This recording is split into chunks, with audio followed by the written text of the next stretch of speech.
targets for Falcons to take down. And they will spot it. And they will bottle it from Malrine. So likely to wait for the epicenter to get back.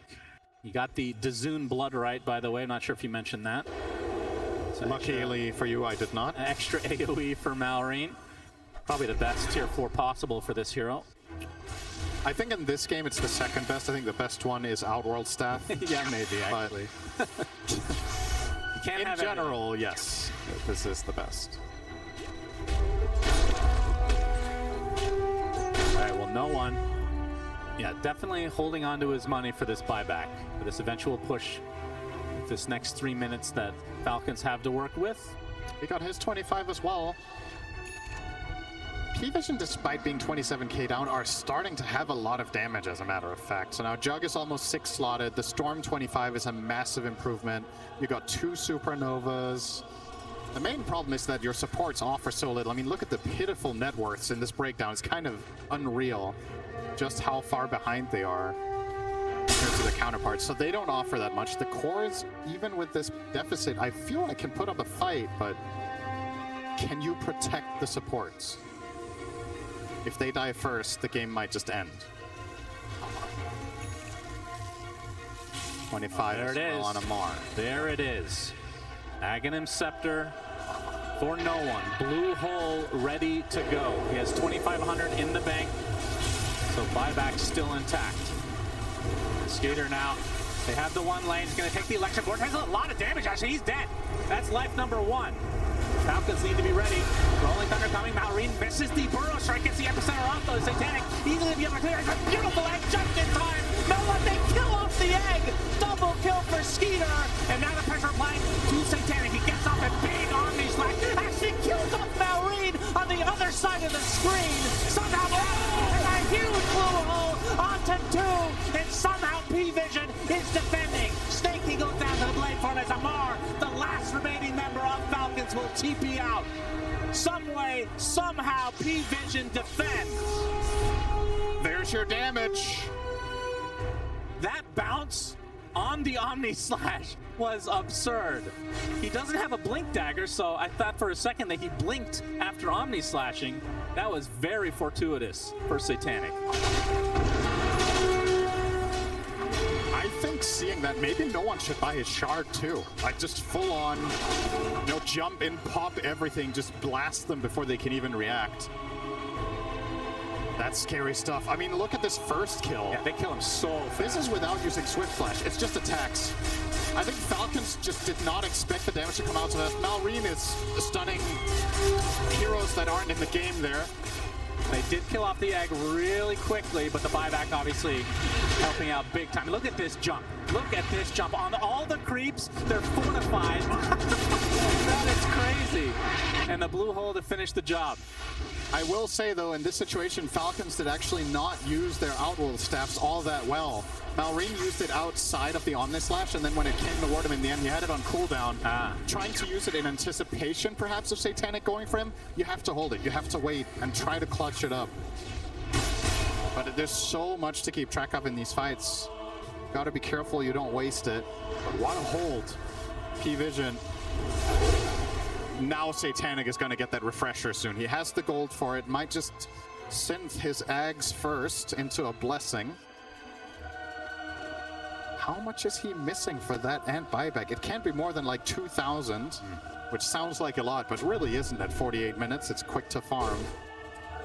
This game is... Yeah, this is shaping up to be a good one now. This is pretty close, honestly. 16k lead, I think it's largely inconsequential because the 16k lead for the most part is sitting on the supports, and in spite of not having those big items on the supports, they're still getting their spells off every fight. Ducalis has good positioning, they get off every single hookshot cog combination. 9 class manages to find impact with very little. And now if you're Falcons, do you understand the game state is the other thing. Every single hook. You're playing a lot on feel in these late game scenarios. You probably felt like you had a big lead. Now you lost a fight. What's the read? Is it we need to farm more? We have to get to our next set. We have to get Roche. And conversely for Pvision, maybe you feel like, okay, we're actually strong enough to fight them head on now. We're going to contest the next Roche shot for once. Who thinks Pvision is going to go to the grand finals? All right. And how about Falcons? All right. Slightly Falcons favored, I'd say, in terms of crowd. But I agree. This is, I mean, the buyback for the Phoenix was a very big deal, but the game has slowed down dramatically now. It feels like you can buy the time for the next buybacks now. Yes. Which is the big deal. Because you're looking at this Phoenix, and yes, there's room to grow, but essentially for the key part of this game, DM has everything he needs until the game is over. He has 2 Shivas, 2 refreshers, 2 ultis, and almost level 25. Everything after this, it's nice, but it's not necessary. Having Hex could be cool, but... Aghanim Scepter is kind of crazy, isn't it? It's also risky. You saw how quickly they killed the egg. That's true. You might not want to pull a Toronto-Tokyo. Of course, there's that very famous clip with Nightfall where he basically killed him and lost the game. That was rough. That's one of those things that's not easy to bounce back from, but... They're still teammates. Yeah, I suppose.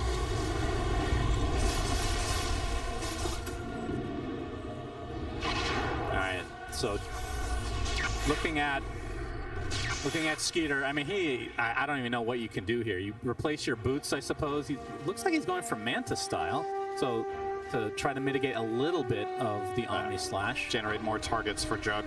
All right, I know we're not there yet, but I have to ask a question. Tier 5 items, do you keep the Outworld staff? I'm not kidding. You get Helm of the Undying if you get all of Well, okay. Well, sure. If you're going to get something completely broken, obviously. Yeah. Maybe you replace it for Sister Shroud. Oh, yeah. The classic. I think it's better than some Tier 5s in this game. But I would say, let's see. It's depending on the hero, you definitely want to get the Helm of the Undying, I think, on all of them over it. Yep, of course. Aside from that, Fallen Sky can effectively perform the same function, right? So that's also a nice replacement. Book of the Dead, more trash for Jug to jump on. True. I mean, you laugh, but he's queuing up Manta. That's the only reason. That is true. Smokes on both sides. Invis for Malrine. Another rune about to come. It will be Arcane. No one Arcane. Oh boy, he's going to start this out right off the bat onto the Taken. Sun reapplied as well. Will burn to the high ground. Gets cookied for safety's sake. And now, the roll was actually very deep for Amar, but doesn't look like Falcons want to pursue. They have that mid lane. There's no he's one. onto him. He is, but he's getting low on mana right now. There's the epicenter burst for the combination. Malrine coming in, gets the bash as well. He does not damage someone. He zips away, but now out of mana on the high. The Mortimer's kisses, but the Fate's Edict will heal him. And now he is going to be A-OK. Can Pvision now turn the tide onto Falcons instead? 9 class. Running up front, gets the cogs onto Snake King. Bounce left, right, and center. Bambi gets away safely. Oh, that was really close for no one. He gets saved by the Fate's Edict. He gets a big Lotus as well, if not 2. That transfusion really helping, but nobody dying in that exchange. Amar with the bash into the Abyssal. The Fate's Edict applied on. Now there's 3 members of Pvision nearby. He uses the Swift Slash. Satanic still with his ult available. Has the Refresher as well. They're going to back away. This is super tense. And now an Abyssal Blade finish from Malrine. They just want to bash, bash, bash Satanic. It is so hard for Satanic to use his spells correctly. He's playing into, let's see how it's that, 3 Ghost Scepters, 2 Lotuses, and 3 Outworld Staffs. Like, how do you use your spells reliably unless they're used on a stunned target? The risk-reward. Yeah, those Lotus Reflects can be brutal. Now with the Refresh and the Blink, perhaps he can just brute force his way into it. Roshan, a huge belch that everybody can hear as Pvision attracted to the sound. Yeah, Battle Fury has been backpacked finally. As the Blink Dagger will eventually be a Swift Blink, but obviously wants to keep... Oh, trying for the rune here, Satanic. It is a haste top, so nothing super consequential at this stage of the game. 3 gems in the game right now as well. So it's 2 Abyssals as well on the Dire side. So 2 times the lockdown in attempts to kill Jug. Effectively, their entire itemization is against one hero.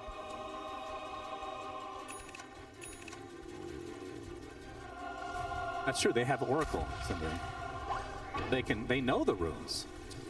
There's a lot to keep track of in How dare you forget such a thing? a lot to keep track of in Pro Dota.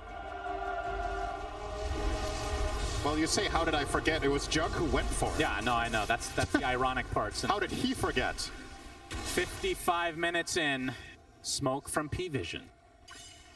They scan out as well, so they know Falcon's location. Snaking a very good frontliner for a support. Yep.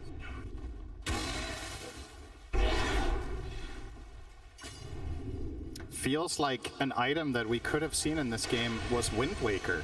Yeah, for sure. There has been 0 of them purchased yet, and I don't think you have to worry all that much about the Oracle Purge, because he's going to backline a lot onto Collis. It's not easy to get in for the offensive Purge, but nobody's queuing it up. Jump in. Oh, that's a big arm attack with a lot of damage.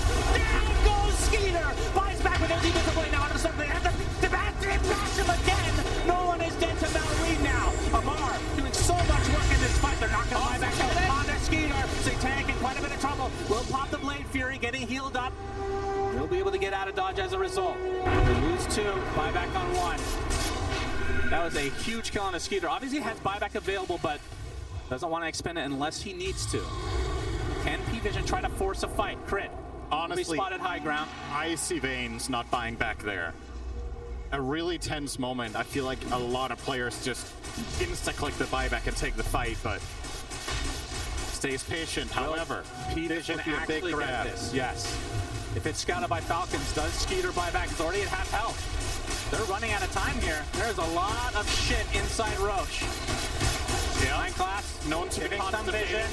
Oh yeah, he's big time. He's about to blow. Snaking, gonna get some vision, gonna get his heal off to start things out. Gets the vision back. Satanic gets the road. There's still goodies inside as the epicenter's about to come. I believe Amar with the road starter stuck inside the cogs. There's DM, pops the refresher. Night class goes inside the pit. Uses the shard to get out. So in the end, they do get all the goodies from Roche as Pvision, despite being down and out, it felt like early on. Now, quite possibly might be in an advantage despite being 20k down. Do have to worry about this mid lane though at all times. Do not believe the graph. It is lying to you. This is not 84% dire. Are you kidding? I refuse to believe that they're a 6-1 favorite in this game. This feels like a 50-50 to me. Man, that is crazy. Maybe he has brain lag. Few minutes behind. 15 maybe, 20. Okay, no one is going to get the refresher shard from that Roche, so now this next fight, the amount of artillery that Pvision have is insane. It could become a little bit problematic here for Falcons to defend their primary targets at this point. When the damage is getting this crazy, you don't have a hardcore, reliable save like the Oracle, Shadow Demon, you know, something like this. You've got a cookie, which is nice and all. But the damage is going to be quick, and this makes it even worse. Perfect rune for Satanic now. Oh my god. The amp damage. You've got to look for trouble here, surely. You've got 3 minutes on the Aegis, the double damage in your bottle. Holy jeez. You just need to see anyone and jump them with a stun, and they just die in the blink of an eye. Satanic running out of slots. Has the bottle, of course, that he will use soon enough. MKB or Manta will take its place. Still going for, it actually changes Abyssal to a Moon Shard. Uh-oh, DM. Okay, no bash. That could have gone spicy. Has the travels 2 now, so he can deal with bottom and still connect to an eventual fight. And Juggernaut seems like a pretty safe travels 2 target in this game. He has not been burst really a single time. With the protection that they have from the Oracle, it's difficult for Falcons to pierce. Final tier 2 of the, well actually no, there's a tier 2 top still, despite Falcons having the lane advantage right now. They're spilling out bottom. And then TPing back. A strategic move like we've never seen before. Unbelievable. We are 30 seconds away. I've been waiting the entire main event for this, Cinderin. The tier 5s are coming. Can we get some tier 5 cheers in the crowd?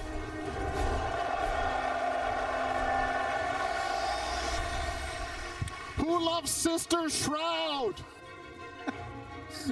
Okay, good. All right, very, All right.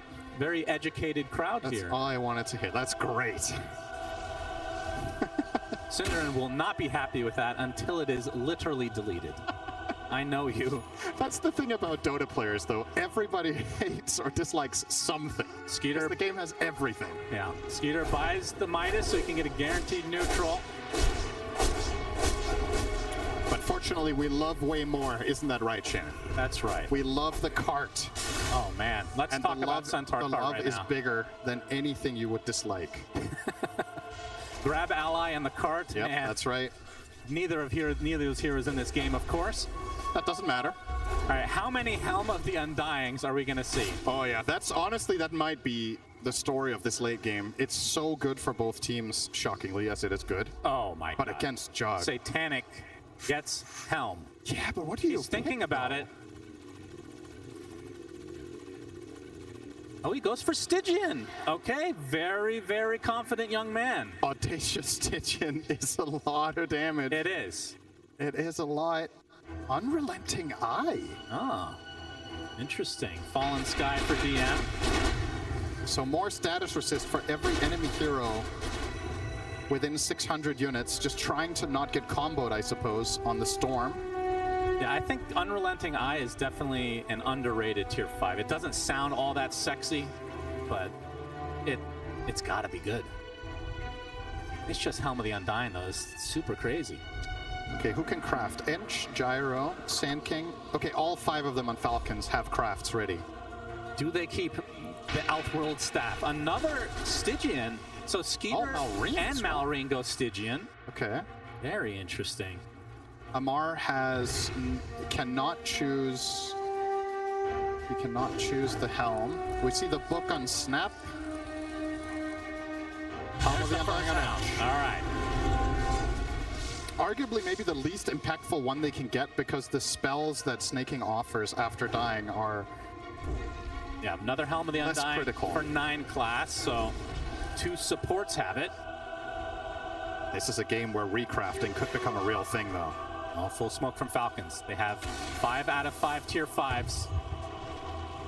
They're not going to find any opening, though, unless they want to go straight for the base, which is obviously quite the risk. Oh, maybe an opening onto the Clockwork. Snaking, going to be blocked off by the shards, though. BKB already popped from no one, putting all the pressure he can to Malrine, but he's going to be able to get out just fine. Satanic already used the false promise on him. He's going to put down the healing ward. Feels like a win for Falcons in terms of that small engagement. 9 class though, homing missile, swashbuckle to fall. That's a lot of damage from Abot. Using that ult as well, right on top of him. He's dead. Oh my god! Dying there, but Malrine gets off the Emissary and the Burrow Strike onto the Phoenix. Can they get the stun lock? Can they get the egg up? Yes, he does with the Sun Ray to follow. Do they have the damage to get through? Do they have the likelihood of getting up? Loading on this slash from Satanic. The egg is killed. The reflected Lotus. And Skeeter now. They have the numbers. They have the numbers on the Satanic, and he's dead. Has the buyback though. Oh my god, I think he has another egg at his disposal. I think he misclicked. He Swift Slashed the Lotus first, and then he Omni Slashed the same target. I think so, at least. I mean, it's hard to keep track of everything in those fights, but they both definitely got reflected back to back. Satanic stuck in an anime teamfight loop. And Nobody died. No one. Oh, no one. Able to zip out. Ooh. They have the buyback on Satanic. They do not have one on 9 class, though. Snaking likely to hold on to his, as this is a second lane now for Falcons. Not that big of a deal in the grand scheme of things. We are 64 minutes in. Amar looking for the Abyssal play, or actually the Basher since it's on cooldown. Still that tier 2 top, very pesky. They're getting it at 64 minutes. They had map control for like 20 of these. Yeah. Just never went for it, but Better now late it's than time to never. strike. They really want this buyback out of Satanic. Oh, 100%. They have the buyback. Oh, they get that! Oh my god, this is the buyback for DM! There's no one now getting control. E-blade applied. He's dead too. Has the buyback in tow. Satanic has to scurry back to base. And There's a rolling thunder applying to the column. Look, a fucking BKB on Oracle, for God's sake. It's 64 minutes in. No one gonna force everybody else back, but Falcons, they're actually gonna live on most of these members. Satanic looking for a target. E-Blade now. There's the Hex. The Battle Raid is gonna be able to get bashed though. Gets the Burrow to the low ground. 9 class. Doesn't have hook shot up. Skeeter blocking the way. Gonna get blocked by the cogs. 45k net worthly for Falcons. Another E on this process. 9 class onto the high ground. He's stuck up here now. Oh no, he's dead. Helm of the Undying activates as no one completely out of bounds. Getting a flashbang. Oh my god! That's Satanic trying to get away. Only 2 members up. Actually, he's the lone member. Gets off the Omni Slash at the last moment, but the Gunblades are too much. He cannot get through them, no nullifier. And now trying to trickle back to his fountain. He's the last remaining member of Pvision. Gets stunned up, but now in the fountain. Falcons have everybody alive. As now Satanic buying the BKB for one last hurrah. Goes in for the back. That is a lot of damage, but now the E-Blade keeping him alive. Omni Slash reflected. He's gonna be dead. Satanic is down and out. And that means Falcons will be going to the grand finals. Wow, what an shit. insane game this turned out to be. 45 minutes ago, you could have told me this would be 30 minutes long and I would believe you. But Pvision met.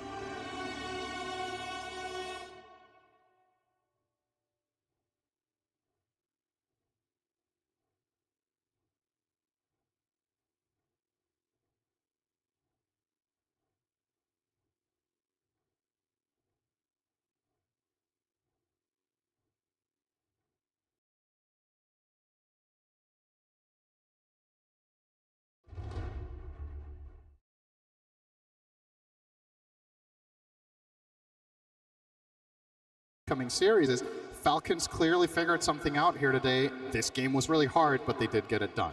All right, let's get a post-game interview with Mr. Nomad and Snaking. Thank you, Suns fan and Cinderin. Snaking, you have been to 8 internationals. Does it ever stop feeling this special? I think the International is the most special tournament of the year for every single Dota player. So it doesn't matter how many times I've been to TI. It's always a very special moment. And you have just made it to the grand finals for the 2nd time in your career. I mean, what does it mean, not just for you, but for this team as well? I think it means the world, because every Dota player's dream is to make it to the international final and show that all the grinding and all the hard work that every player has done and put into the game is shown to the world. And you have shown that absolutely here in this upper bracket finals, and you only need to do it one more time. I mean, have you thought about it at all, what it would feel like to go all the way? Obviously, I've thought about it, but you don't want to get ahead of yourself. So just one step at a time. We just need to focus on what we need to do tomorrow. Absolutely, and let's talk about those steps. Let's talk about how you got here. What have you been doing better than any other team at this event, would you say? Making a lot of mistakes in group stage and learning from them. Because I think we played like utter crap in group stage with all those 60-minute games against Tidebound and Extreme. And we really learned a lot from them. And I think the only reason why we won this 3rd game is because we really learned from our mistakes in the group stage and we didn't repeat them. You absolutely did not. I mean, you had more experience than any other team here when it comes to game time, that is for sure. My question as well, Pvision, I mean, how did you break 9 class? You made him play a normal hero. How do you do that? I mean, I think he kind of just ran out of heroes. I think once Slark and Monkey, he didn't really know what to play. All right. And finally, who are you expecting to see in those grand finals against you tomorrow? I think it'll be Pari again. I think they're the most strong team outside of us, obviously. All right, well, Snaking, congratulations. And Hamburg, let me hear it for your very first TI2025 Grand Finalists, Team Falcons!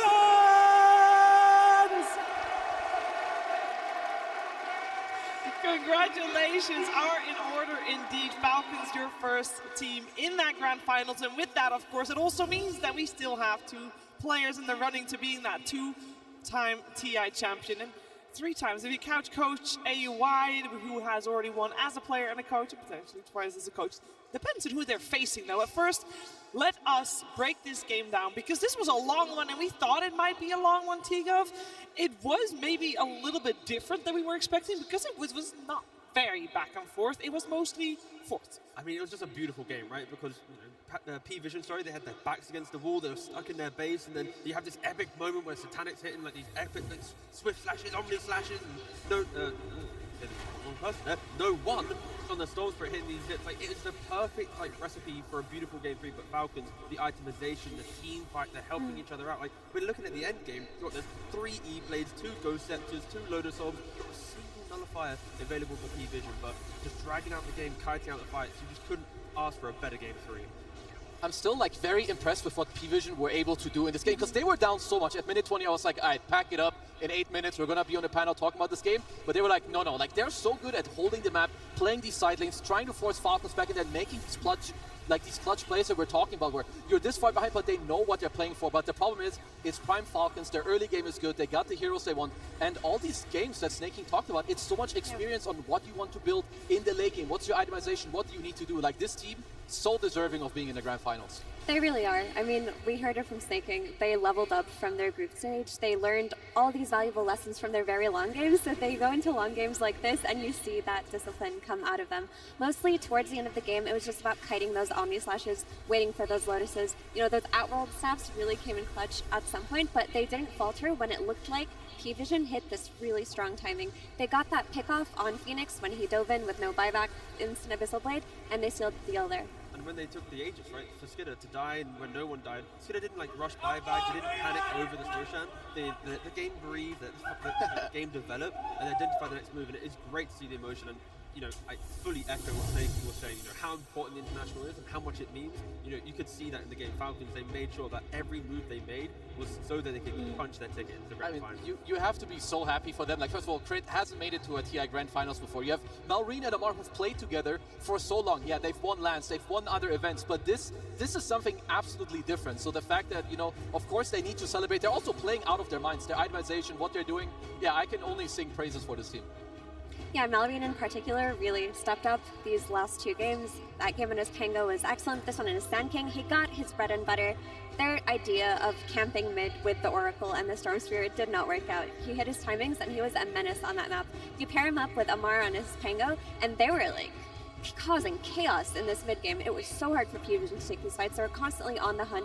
Amar also playing on the edge so many times. He was just going in. It looked like he may die a couple of times in that mid game, but he got away, clutching the mid game again for them. Yeah, it helps that they also have this like double abyssal, so when you do enter this kind of like nail-biting part of the end game, between the 2 of them, top-level communication, they can just always lock down the Juggernaut or a Phoenix or any hero, delaying their entry to the fight. And again, I just wish I could just rewatch the end fights. Like.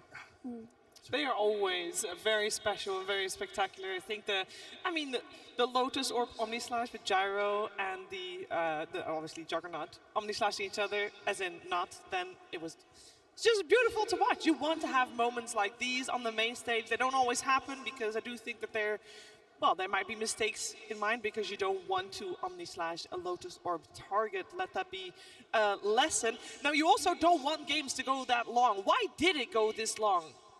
Because you said it might be over in 18 minutes, and it wasn't. Yeah, I think that Pvision are just really good at like delaying the game, like in terms of they're like, okay, we're behind, and sure, like maybe this is happening, but we also need to like talk a little bit about like why did Falcons even have such a big lead in the start? And their lane swap is so genius. Putting Snap against Clock, first of all, Snap beats up the Clockwork, and you can free yourself out of cogs, but at the same time, Ench in the offlane, you're gonna help your Pango so much. This lane can't really kill you. You outrange an Oracle as well, so I just want to highlight here, like, such a big reason why they have this early game lead are these things. And not only that, if you want to pull waves, you would rather do it against an Inch with some random creep and, oh, cool, I'm slowing you, than this guy. Like, Crit goes for the cookie with the little shredder, and you just get this absolute free kill. And then later, it's not just those, like, they just added up on what happened this game. They're up 3k gold, they've taken the enemy mid tower, they've taken the enemy safe lane tower, they've taken the enemy off lane tower, and now what? They park Snake King in the safe lane. Where do you go from here if you're Pvision?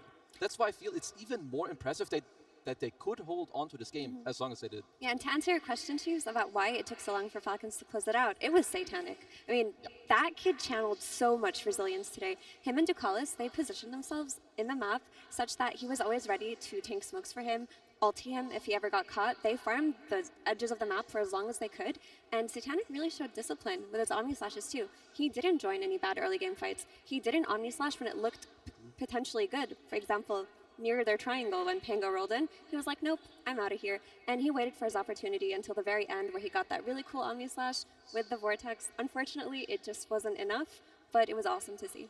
It was great to see. Obviously, on the other side, you got carried gyrocopter by Skeeter, and I think T-Gov, he deserves some flowers too. Yeah, he does. He also has some good RNG on his tier 4 neutral item. We already mentioned it earlier because we're talking about itemization, but of course the outward stuff comes in clutch, and it's just the key thing. I think the way that Skeeter played this game was, exceptionally strong. He's kind of pushing his team forward, but without outward staff, all these Lotus Orbs and Ghost Scepters and E-Blades, we wouldn't have this game on our hands. What Effie's mentioning about Satanic, he was having one of the best games that you could ask for at a TI, top 3 position, looking for the grand finals. And of course, no nullifier and these little things, they hurt a lot. So unfortunately for Pvision, not having their own items didn't really help their comeback potential. Yeah, the Outworld stuff, I know you just glanced over it a little bit, and I know we talked about it a lot, or rather the commentary duo did. But why would you pick Juggernaut if that item is in the game? It's literally countering your ultimate. You're not playing for the tier 4 RNG of the... I mean, there were 3. Statistically speaking, there will always be at least 1. Are you ready? They also killed the Gyrocopter 100-0 when he had it because they had the stuns, the teamfight, the execution. So they knew how to play into it. It was just... Makes it so difficult for yourself, though. It does. Yeah. It's one of the downfalls of the hero. And it's also what Falcons abuse in the later stage of the game. They have the double Abyssal Blade that T-Gov mentioned. They have, a double Lotus Orb as well. You have multiple E-Blades to try and save the targets so they get Omni'd. And even then, Satanic did so much. I would say that to me, they still impressed me a lot because I could see that they're not crumbling under the pressure of a TI stage. Yeah, I don't want to criticize that pick at all because he did incredibly with it. It was his call, was what we heard from Astini backstage. Satanic wanted to play the hero. He saw something in that, Gyro versus Juggernaut matchup. Unfortunately, there was a really critical error in the end when Phoenix dove in without buyback and got Abyssal. Had that not happened, we may have seen a longer game. We may have seen Pvision take it even. Could've, would've, should've. Didn't happen this time around, unfortunately for Pvision, but of course, fortunately for Falcons, who are our first grand finalists. This game in particular, though, had them be on the front foot the whole game long. They were ahead. Isn't that right, Purge? That's right, Shiver. Yeah, the early game for Falcons was their bread and butter, something they've been doing consistently throughout the road to the International leading up to this, and that's the Sand King mid and its ability to pressure towers. I did a segment on this during during that road, and when you attack towers with this facet, you're giving mischance of 50% to the tower. So that means anything that is tanking the tower is doubling its HP. Any regen that's going on, if you get a second neutral creep using your Helm of the Dominator or whatever else, it just makes your pushing so much better. In this case, they always pair, not always, but when they can, pair with the Enchantress because that's going to make it easier for them to supply this tower pressure at such an early point of the game.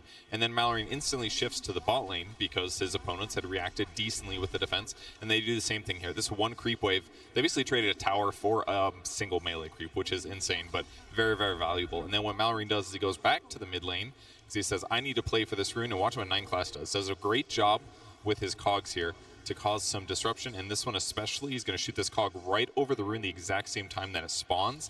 So even when Mallory Burrow strikes in, he gets stunned, and they pick up the haste rune, which is great. But again, if Mallory just attacks them, 50% mischance, and Storm is definitely a huge part right-clicking at this point, so he basically cleans that up, no problem, and then they walk mid with the brunt of their energy, including the Gyrocopter, and they get both towers killed at 10 minutes and 30 seconds, which is a huge early point of the game.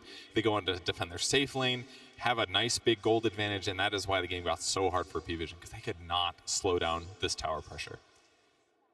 Falcons had an absolute dominant early game. Absolute cinema, some people might say. Or, if you're speaking a different language, Kino. And speaking of Kino, that's going to be the name of the next short film contest that we have right here, Kino.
all the references of that one. There were so many in there. That was fantastic to see. And something that is going to be fantastic to see is our upcoming series. We had our upper bracket finals.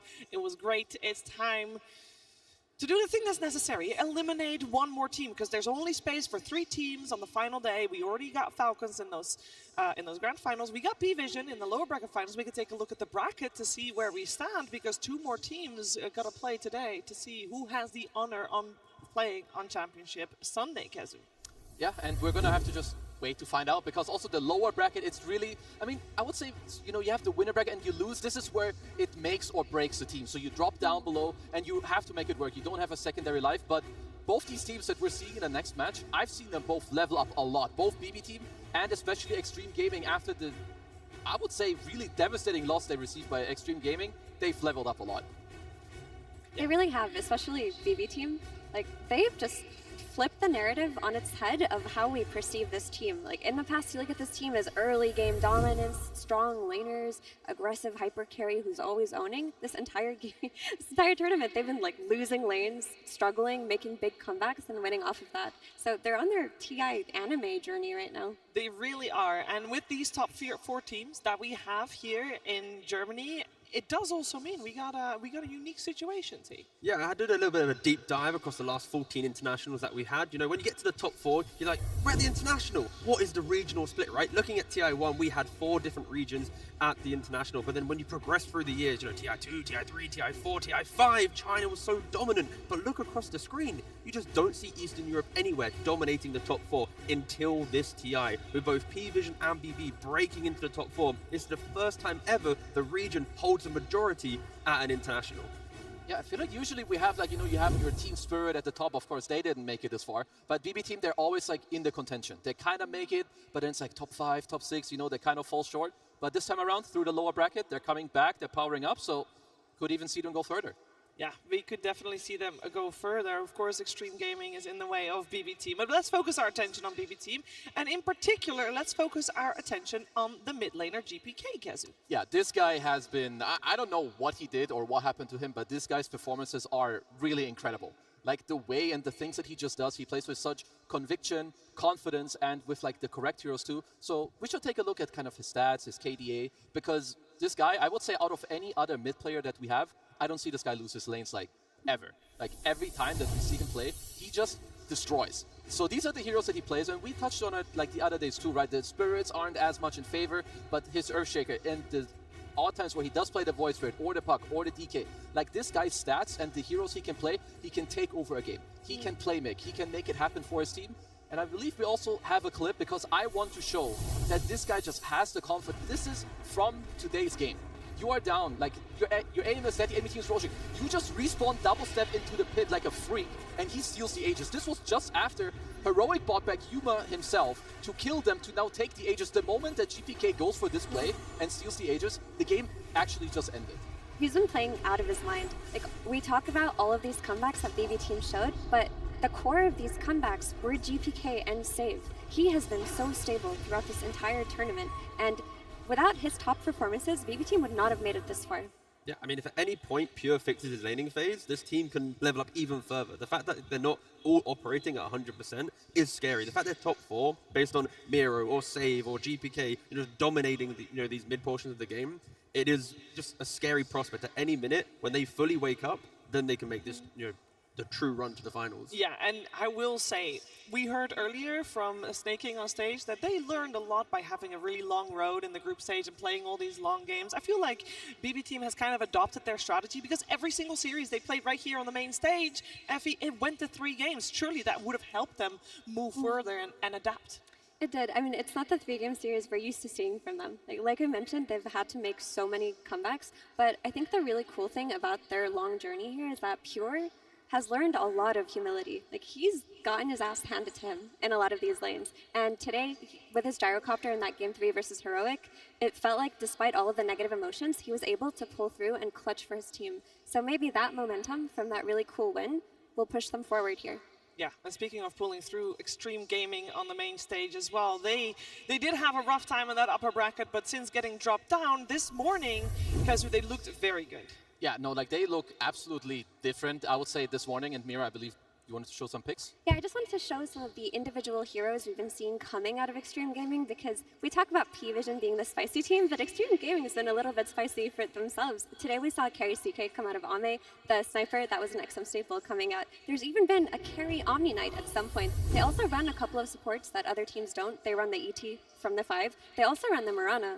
They ran it twice versus Beastmaster. So they do have a flavor that is unique to them that maybe BB team doesn't necessarily know how to play against. Yeah, I feel like the Omni Knight is kind of wild. I believe the Mirana was with like an SD, because their support duo, they play really well together, so I'm not too surprised that that's what we saw. But yeah, honestly, it's just really cool that every team, I believe T, you mentioned the other day, every team has their own style and their own heroes. Yeah, and that is definitely true for the two teams that will be taking the stage in just a second, because it is time to welcome in our first team. It's BB team.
Extreme Gaming faced a team from Eastern Europe and Pvision.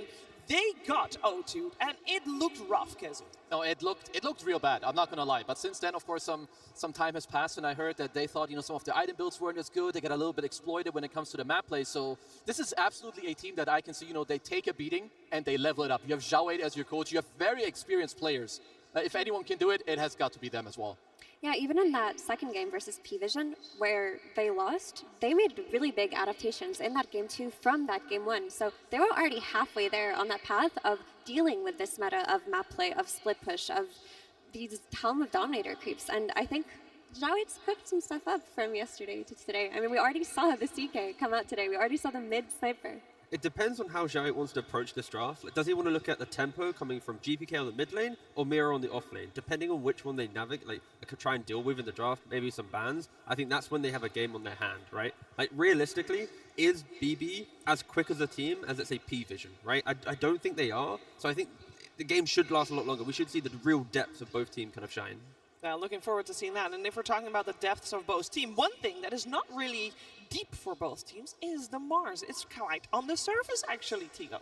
Yeah, of course. Coming into this TI, we do have some incredible specialists on the Mars. I did look at these stats this morning, so I don't actually know if it includes the XSS game he played, but that alone, we do have one of the best Mars players in the world, right, XSS. And I love the fact that throughout TI, both of Amar and XSS have played different styles of the hero as well. Some are playing for more, BKB, refresher, utility, going to the front line. Some are playing for other types of utility with Lotus. It's really different types of Mars, but it is a privilege that we do have two of the best Mars players still in the tournament, and I honestly hope to see Mars here with XSS, because again, that game earlier, I don't think I got the clip for it, but it was just iconic. So good, some of these arenas. I mean, this guy's Mars has been like famous for years, like ever since he started playing. His itemization, like you're talking about, he has like really clutch Lotus Orb, Lincoln Spheres, his spell usage. They're just very, very stable. Like this is an incredibly stable team. So I feel like they've got a pretty good shot in this series.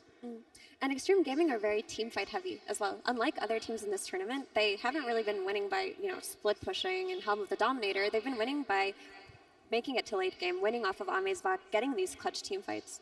But what you just described there with team fight teams need time to get online, right? It's why pace hurts them a lot. So I think if BB wants to be competitive, they need to identify the scaling required and find new ways to play out the early game. Of course, we can entertain Miro playing the likes of Lycan, but he's probably not going to get his hands on this hero. Yeah, I'm sure both teams have had a lot of fights. You can easily read that too in the KDA records, Kazu, that we have, I believe. Yeah, like we've talked about GPK before, and I mean, if you're a mid player, this is the guy you're looking at.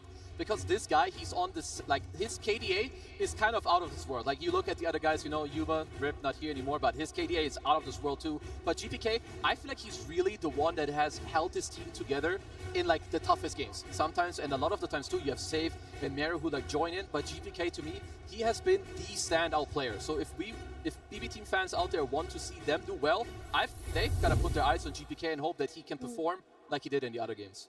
And the fact that we see, obviously GPK is there, but XXS as well, two different roles. Does that teach us anything about the playstyle both of these teams have, and maybe which player they give a little bit more priority in terms of how they play, and maybe which heroes they get in the draft? It kind of shows that one team plays through their mid lane, right? And the other team plays through their off lane. When you have an off laner who's picking up Beastmasters, Lycans, Undyings, Mars, right, from XG, you're naturally going to want to play around early timings of, do they have Arena or Tombstones or Lycan Shapeshift? To me, it's also like one of the things that you have for XXS, for me specifically. Maybe I'm biased because I'm an offlaner, but I think this guy has played so well. One of his, like the reason he has such a good KDA, I think this guy barely dies. Both him and XM, to me, have been incredible like standout players for Extreme Gaming. Yeah, and on the topic of XM, he's no joke either. We talk about GPK, but XM has been crushing a lot of his lanes this tournament, and he's a very particular player because he started off playing mid by just playing gross heroes. He was playing the Vipers and the Razors and the Necros, and now he's just developed the regular mid hero pool, but he's still got those crushing the lane mechanics that GPK is famous for. So I am curious to see what kind of matchups we'll be seeing mid, because XM cannot be underestimated. Yeah, like I remember, because you're right, it was around like, was it like KL with Azure Ray, he gets this like last pick Viper. He's like the anti-mid player. He's like, he doesn't care if he has top network, he's gonna make sure you don't have top network. And like then his team can use it, you have Ame, you're gonna carry, don't worry brother, we're the A team. He's got a couple of standout heroes as well. We saw he was 3-0 on his Lesh, 3-0 on his SF. Like, these are heroes that kind of carry from the mid lane, do a lot of damage for your team. And if you're talking about XXS playing heroes like Mars, these teamfight anchors, your mid player, being a Leshrac, capitalizes off of that incredibly well. And I saw a couple of heroes also overlap with GPK, obviously most notably the Puck. T, does that mean that we're going to have the Puck be very contested in this upcoming game? Yeah, I'd like to think so. Or maybe BB allow the Puck to go to the other side and suddenly get a Shaker or a Void Spirit or a DK coming out from BB. I think what they're showing from BB is the fact that they are able to pick anti-Puck heroes. They're not truly afraid of it. And yeah, mid lane is going to be so critical for this series. That DK in particular, it looked solid yesterday. Yeah. They looked very comfortable running that DK plus Hoodwink, taking a page out of Falcon's book in that sense, and running a kill combo that makes your mid game a lot easier. I think if they recreate that today, that should work incredibly well against XG, because they're going to be dealing with a lot less ghost push than if they were to run it against Pvision or Falcons. I mean, especially also if we looked at the graphic, they had picked Hoodwink, what, 12 times? That's one of the first times I've seen like a double-digit pick order or like pick amount from this tournament alone. So yeah, it would work really well. You've got the DK on GPK, so absolutely, why not? Yeah, we also have these two teams that they are very familiar with each other already, so that might be something to come into play as well, unless you guys are thinking that maybe in the last month or so, or maybe in the last week or so, too much has changed. But overall, in terms of games, it is... Well, in terms of series, it's somewhat even. In terms of games, not so much. It is a BB team that normally, when they do win, they win 2-0. So the amount of games is 4 in favor of Extreme Gaming, 8 in favor of BB Team, and that's quite a difference. But this was the previous version of BB Team, the one that stomped their lanes. There haven't been that kind of BB 2 months team ago. this TI. Yes. I mean, for some reason, laning stage is not working out for this team, but that is why they were such a bane to Extreme Gaming. Extreme Gaming in the past were a team that really needed to come out of lanes even or at least doing fine because they played for that late game. But it's also, so I say, XG, you're a team that just didn't show up in the entire year, right? Like coming into TI, it was like, okay, here we go again. Arme, you might get out of group stage if you're lucky. No one really predicted them to, dominate the group stage. So I think that, the TI magic is in the air for clearly both teams, it seems. Yeah, the pressure is on. Both of these teams, of course, would love to reach top 4. Sorry, top 3, because they have already reached top 4. The only player on the side of BB Team that has done so before is Pure last year with Tundra. The rest on the side of BB Team has never gotten this far to begin with, let alone be third. You would think then, Kezu, that the pressure, do you think they'll do good with it? I think so, for sure. I mean, even then, like, you've overcome where you failed before. I feel like this helps you a lot, and every single minute, every single game you play on the main stage, it just makes it so much more smooth and, like, more casual the next time it does happen. And for me, Extreme Gaming, I mean, their most recent addition with X-Nova, like, this guy is incredibly good. We know him from Prime LGD. He did play with Arme back then. And this guy's strength, like, his, like, foresight and, like, kind of being an oracle in the game of what is the next move, he is so damn good at this. Yeah, quite an overlap here, by the way, between Arme and Pure in their carry pools. Yeah, but I think it's the unique heroes that are making me so excited for this series, right? The fact that we've seen Arme go for the CK to try and counter the Troll. We've got a Bristleback where maybe it didn't really work out. We went for the Battle Fury to deal with a Broodmother. Like, there's interesting ideas coming out from both teams and how to kind of break down the meta of TI. And that is, again, the treat that we have. We have 4 teams, very different identities. And, Arme has shown he is ready to go back into some very old tech in the hope to try and convert into a win. Yeah, I do have to get this out of the way, by the way. There's obviously Extreme Gaming played first series of the day. That was 11 hours ago when they started their game about it. What's up, T? I don't think it matters. Okay, good. Because behind BB is the entire crowd that supports XG. So they're going to be screaming at the backs of BB the entire time, potentially carrying over and waking up XG if required. I will say there was quite the difference in cheers. Oh yeah, like a lot. Yes, there's a lot of Extreme Gaming fans in the arena, and that will amp anyone up. I will say that because when we saw BB Team face the previous crowd favorite, Enigma Galaxy, they were able to pull through as well. So potentially it might level BB Team up as well. We'll see how that goes, but it is indeed good to know that a fatigue will not play a part. If you played loads of Dota games every single day, you're going to make sure you're they play like time. 17 hours a day at home, like who cares? Like it's going to be 12 hours here on stage. It's fine. The adrenaline is here. It's your friend. Yes. Quick confessional. I've played like 27 pubs once in a day before. Have you ever played more than 20 games of Dota in a day? Yeah. Yeah, on like if you're doing like some 24-hour, I'm a DJ, I don't go to bed. Yeah, you. But follow-up question: is it in ranked? Did you start the day losing and then you had to keep playing? Like, what was this? Why did we play 20-odd games? Because we're freaks and we love Dota too. Wasn't there a crazy stat from Seb that he played 36 games in 24 hours? Yeah, but that's just Seb for you, bro. It's gotta like that lay is low, a unique player. That is for sure. That is for sure. I'm sure these players are going to be just fine with that. And I do want to touch a little bit more on the offlaners. I know we talked about XSS, but I do want to also focus on Miero, who is actually, in terms of TI plays on the side of BB Team, the least experienced player. He came top 8 in 2024 last year. I feel like he has stepped it up, Kezu. No, absolutely. I think this guy is also like maybe even like the best form that he's ever been in, because he had a phase where he tapered off a little bit, but now he's coming back. And I would say they're both in a similar boat where they don't get the most resources from their team, but they still make it happen in like nearly every single time they do play. And we see here too, they have a lot of unique heroes to their name, Mira. Yeah, and a lot of these unique heroes that they have carried their teams to victory, right? Like we've seen Miro when he gets his hands on the Lycan, for example, or XXS, the game changes entirely. But Miro, he's gone 3-0. Is it 3-1 now?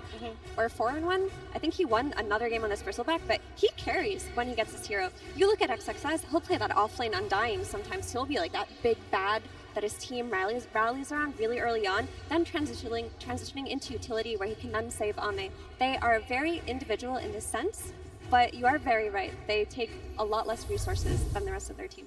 No, I honestly hope to see Bristle, Lycan, or Center for him. These are the type of games where Lycan through map pressure, Center through scaling, and then the Bristle, of course, like you just mentioned, it's just chaotic energy. And any of these heroes will give BB a very good shot in this series. What kind of priority do we feel like they'll take in their draft in terms of roles? Are they going to try to get those offlaners first? Is there one player in particular, one role in particular? It will start with Hoodwink. Okay. If that's banned, then maybe it'll go towards offlaners. But from how they've been drafting at the moment, it's along the lines of Hoodwink or Shaker / offlaner. Okay, well, let's find out what's going to happen. It is finally time to get into the draft of the first game. BB Team versus Extreme Gaming. Game 1. We've got Extreme Gaming on the Radiant side, BB Team on the Dire side. First pick to Extreme, and means overall last pick going the way of BB Team. We'll see how that will go. A couple of usual suspects already eliminated in the sense that the Lycan is there, the Naga is there. The Mars continues on from previous series as well. First phase ban, Beastmaster, Shadow Fiend. And I will say, I feel like, you know, we see that Marcy on the banning side of Extreme, and we basically have not seen Marcy over the last few series, I feel. It's been kind of ignored, but they're putting it back on the map. Yeah, we've not seen it too much. Same with the Shadow Fiend ban. I don't know if there's much more that I should be looking into, because sure, you only have one ban in the second phase. Generally speaking, SF is good against like offlaners that lack armor, you know, like your Bristlebags, or if you really want to rely on Aegis. So I don't know if there's something that I missed the last couple of days in Pobs, or if they're really just trying to protect something for later. Yeah, it feels like one of those type of bans where, like you mentioned, it's starting to set the foundation of if there's a Shadow Fiend and then they're flexing it, and maybe it's a carry and then they dominate the safe lane. They also want to secure the rest of their draft. Yeah, I think that what they wanted to do was make sure that XM doesn't get that mid hero that will counterpick those typical melee styles. Yep. You know, like the Earthshaker that just came out for Extreme Gaming. With XM, you can't take any risks. He's 3-0 on that hero right now. If you give him a lane for it, he will always pick it. Yeah, and we've got to see too, because we have seen the co-op response. So Extreme Gaming, of course, they do take that out because it is one of the better responses.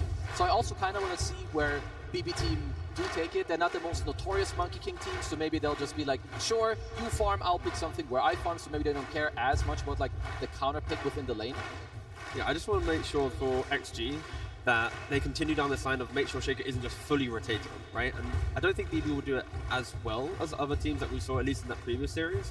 But like you mentioned, seeing the quad band, it's already, Shaker will be mid, you know what's going to be happening. It'll be Kaya, wave push, blink, rotations.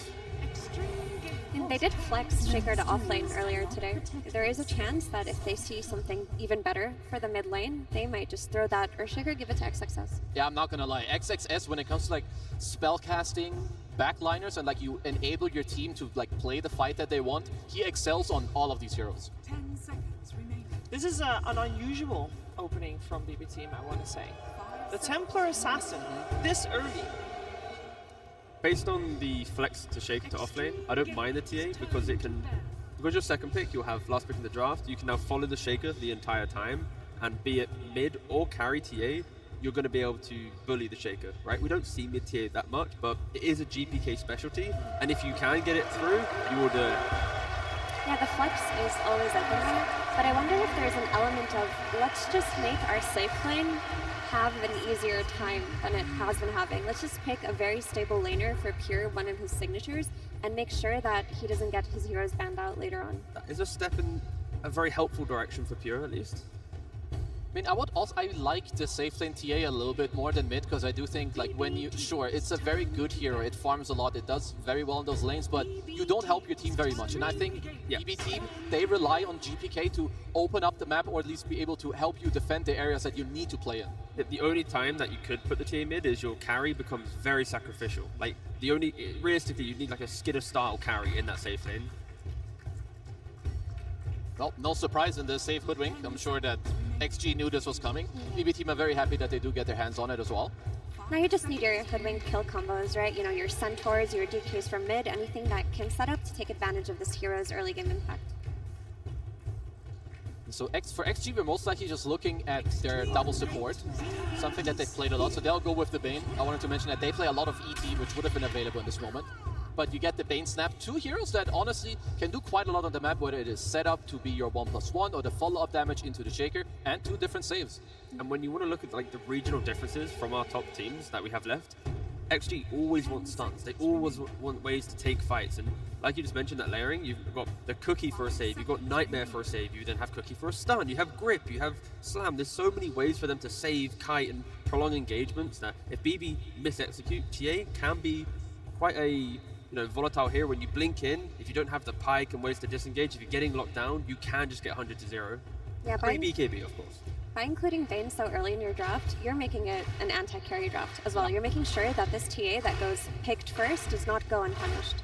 I would say it's kind of a crazy silencer game, if that's something that BB team would want to look for. You're good against both the subs, you combo break Earthshaker. But then if you do want to put your TA safe lane, I would say it's fine, like it's pretty good. With the Storm too, I feel like the layering would go well, but otherwise if they want to go for comfort, I think the Katomi Disruptor and Naga, they both look so damn good, and there's nothing wrong with those on this stage either. I've loved watching Katomi play the Disruptor. Yeah. I feel like there's this kind of aura around him that if the game's difficult, he just tells his team, guys, no matter what, once I get to blink Aghanim's, I will find that status stomp, I will find that time to have that turnaround potential. 5 seconds. Are we surprised at all that they are no longer keeping the TA as a flex? No, not really. Like, it's two good lanes against Shaker no matter what. Storm mid v Shaker and TA safe lane like we already mentioned. I just want to say this is the first Storm Spirit game for GPK this tournament. It's one of his signature heroes. It's one of his most famous heroes over the years, but we haven't seen it yet this tournament. They took a page out of Pvision's book a little bit from that first game that they had versus Falcons, where they put the Storm mid, they get the Oracle to secure the runes, and they just play around him. It's very clear here that BB team are wanting to play through GPK this game. Which is honestly very interesting. I do like the Oracle pick here. Uh-oh, we've got a... you've got AM against at least Oracle and Storm. Don't deal with this hero very well. I would say Hoodwink is like so-so. Yeah, TA can tempo, but, giving Ame your 18 pick in a game where you're setting him up pretty well, Yep. I'd be pretty happy if I'm XG. What are the big offlaners, though, to deal with the anti-mage, right? There's Night Stalker, there's Slardar, there's Axe, right? Blink Blade Mail, Happy Days. Night Stalker's already out. Yeah, yep. LC, Huskar if you're Falcons. That's true. We'll see. On the side, we are of course looking for the bans that we- BB team will do, mostly also for XXS, assuming that the Shaker is going mid. Do you still want to place the Shaker mid with the Storm there? Or you want to rotate it? You definitely can. I think there's not a real issue with doing it. I mean, the good thing is you have the choice. I'm trying to think. So you know that the TA is safe lane. I think a different hero would pressure the TA more. But I think for XG, Shaker goes mid, find the offlaner, right? Create tempo, like you're saying, pressure that TA. Shaker will go 50-50 with Storm. It's whatever, right? Storm will hit some creep, you play for Rune, life goes on. But I think if you shut down the TA, if you bring life, and also it's an independent offlaner around minute 4-5, if things are to be tri-laning into Ange, take some fight there, you can free up your support. So I think a sturdy offlaner is critical for XG. I'm kind of trying to think of what that would be, because a lot of the heroes that I could think about that kind of like own TA quite hard in lane, or heroes I would like, they don't like Oracle too much. Like some, Darkseer would be kind of cool, you get a lot of auras, it's cool stuff for you, but Oracle makes that a lot harder. They do so long to ban out the Shrek. I wonder if they could do something like take away one of the anti-mage counters by picking it themselves, because they get the pick out of the ban phase, right? Like a Slardar? Yeah, so instead of banning Slardar, you take Slardar. That could be something. If they feel like that there's 3 heroes in total that really ruin you, and if you take those out, you secure his game, that's an option. I'm gonna go for a hero suggestion, but please tell me if you don't like it. Don't just hype me up. Will do. Brewmaster XG. Chill off lane, you can be relatively independent, you just send in the clones, you kind of delay the game, you're anti-early game skirmish, you buy time. We don't see it too much, but with the Shaker, the Brew, so much team fight control, Ame will be the shining star of the draft eventually. It is. It's pretty. It's like an OG counter into Oracle, because you find the backline, you can lift up the hero. You have like the overall rotation, and like you can collapse on the T8, which is kind of nice. I would not be opposed to that. Maybe it doesn't give you like a super cool lockdown into Storm, but maybe they don't really care, because you've got the AM to cover that anyway later on in the game. What if it's just an offlane Shaker and they just want to pick some XM Sniper or something ridiculous? Sure, he's playing against Storm, but Sniper does beat up Storm in lane, even though he gets jumped later. Or Death Prophet. Oh, yeah, this guy is nasty. Yeah, I love this one. That's a great pick. It gives so much forward-thinking attitude, right? Like if it is DP to be versus Storms for it, Storm can never rotate. You hit Exorcism, you're going for that tower. Hoodwink and Oracle, when they rotate towards like mid lane as well, it's not going to feel that good into the Exorcism. The silence is going to be incredibly valued too. Just being able to run into this Oracle, silence him, make it so that Storm is threatened early on, and just the ability to kick Templar Assassin out of that safe lane early on is going to do so much, because you take away this tower from the TA, suddenly Anti-Mage is there with his helm, taking all of the farm in that area. TA is not ready to rotate to the other side of the map yet. Yeah, I really, really love this pick. It just goes to show, like, there's a specific few players that will take completely different heroes. There's so few mid players that would even look or think about the Death Prophet here. Let's see, BB team. Just a classic old chill Sand King. You know, you get your offlaner, you get your blink stun. I will say, after XG banned out those two heroes, they should be quite happy to see a Sand King. I don't mind the Sand King for the fact that Miro can go very quickly for Blink Dagger, and when XM's going towards hands with Exorcism, if you do get that blow up, if you do get that 100 to 0, it kind of buys time for you to then smoke up, go find an Anti-Mage to get a kill. But it is, if you miss that spell, if you don't hit that 100 to 0, you're going to feel really bad into an Anti-Mage. It's like Anti-Mage for Sand King, also a pretty good lane for the Anti-Mage. Yeah, your lane is miserable with the Sand King here. Yeah. Like, you're putting him into a losing lane. You're basically saying that, okay, our supports are going to play with Storm Spirit. We know where the runes are spawning. Let's just throw a Sand King into the triangle and hope he catches up. That's kind of a tall ask to do this time around, because that triangle is going to be needed by the TA and not the Sand King if she gets her tower taken from her by the Death Prophet. You guys are kind of painting a pretty grim picture for BB team, not gonna lie. Xiaowei has drafted a beautiful draft. It looks great, it looks amazing, and I'm not going to try and hide the fact that I just love looking at their draft. But the thing with BB is, like, even if their drafts look weird or their laning looks weird, they always find these moments. So on paper, I don't see it happening, but fast forward 35 minutes, I'll be like, of course, they do that, right? So yeah, I'm just going to wait and see, but draft-wise, I think, yeah, there's so many layers to XG's lineup. I mean, the advantage in my mind that BB team should have is potentially some of the lanes, like if GPK lanes goes well, first Aegis should be there with the TA, but I'm on board. I think that XG found a really good way to slow down what BB team wants, so I feel like the director kind of cooked this game. I think GPK has a lot on his shoulders. He's got to really pop off with his signature Storm Spirit, because this draft was crafted around enabling the Storm Spirit. So if he can get off to a good start, crush these lanes, get these pickoffs early timings before Anti-Mage is too strong, that would be their way in. But what's the solution if he can't leave his lane? Because the moment he does, the Death Prophet pushes his tower. Do you just give up the tower and hope you get a better trade? You can try to have someone else like pull the wave to delay it, or when XM makes this move into mid tower, just bring some heroes over, like be ready to make this move. T already mentioned Miro on the Sand King, maybe he can be freed up, he can just TP mid. If you overstep, you gotta do some things, be creative. Yesterday against the Huskar, they didn't show me that. Just shut down the Death Prophet, and then maybe there's a game in play for BB. Okay. We're going to find out what's going to happen in the first game of this elimination best of 3. Before we see the game, though, we're going to head over to the stage where Tsunami is with Coach Bulk. Thank you very much. Yes, I'm joined by Bulk of the BB team. Again, good to see you, dude. What you been up to for the last 4.5 hours? Привет, Булк. Чем вы занимались последние, эдак 4 часа? Поели, отдохнули, посмотрели игры. So, we ate some, we chilled some, we watched some Dota. That's it. What a coincidence. That's the same thing I've been doing as well, except now you've got another stressful game ahead of you. This is the first time you've picked GPK Storm all tournament long, and then immediately they respond with an Anti-Mage. Were you expecting that in second phase, or maybe taken a little bit by surprise? Вы впервые взяли Шторма. Удивлены ли вы их ответу в виде антимага, или вы ожидали его? Да, мы не ожидали антимага. Yes, we did not expect the anti-mage.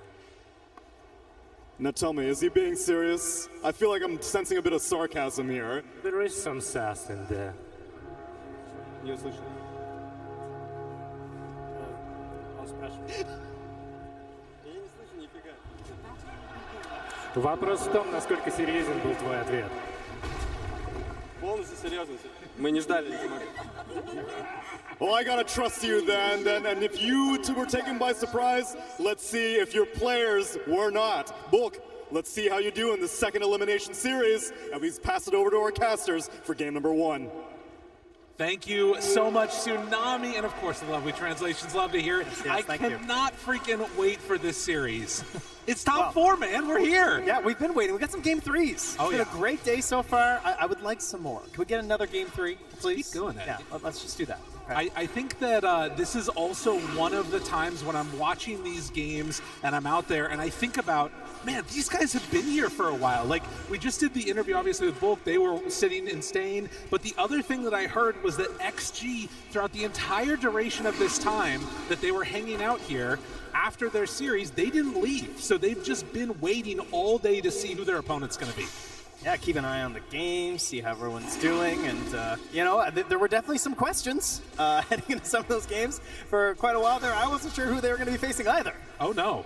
I was like for sure that it was going to be Heroic facing off against them, but in the end it is BB Team that ended up taking it, and we're going to be facing off here in this one. And it's also a really interesting moment because you take a look at this matchup, BB Team, Pvision, you know, you're up there also with Falcons. These squads have been in the top 4 9 times throughout this entire year. For XG, it's only their second time in top 4. They're trying to upset the narrative. Yeah, and so far already doing that very successfully, considering many of you out there, and maybe myself also, didn't even have them getting out of the road to the International, let alone putting on such an amazing performance earlier in this tournament, and thus making it this far. Well, it does mean that we're going to be treated to an absolute banger here, I am sure, as already a Death Prophet coming in mid. I was wondering. That hurts. Yeah, that was a nice little one. uphill miss there. I was wondering if we were going to end up seeing the Shaker bit pushed over and towards mid, but deciding to put it on XM, a hero he is somewhat known for playing it on, and an XXS is going to be the big money maker on the Earthshaker this time around. Yeah, XM is bringing out a few of the hits today, you know? We got the Sniper coming out here. Maybe the Viper later, perhaps, you know, if we really want some dirty XM. But speaking of the hits, speaking of signature heroes, I always say, if you're in trouble and GPK's on your team, you break that glass in case of emergency and you pick up the Storm Spirit. He really is just a phenom on this one, and so far already taken a few hits from the Death Prophet, but you can see sitting pretty in the laning stage. Of course, the big question mark is going to be how do they deal with the elephant in the room? We haven't been talking about it yet. Ame on Anti-Mage in full anime mode here in top 4. Yeah. Well, there'll be plenty of time to talk about him this game, I'm sure. One way or another, you know, either winning or losing, the game often comes down to a lot of conversations about what is Anti-Mage doing? As you are pinning a lot of your hopes on this hero, but it is certainly a favorite for Ame, so not too shocked to see him play it here and getting it in this matchup that the hero does love, as he gets pressured under his tower right now by a Sand King. Getting some good early harassment in there and making things a little bit uncomfortable. Can see Save just throws out a few of these little buckshots at him and forces back. And actually even gonna glyph the wave here. This is over towards mid happening.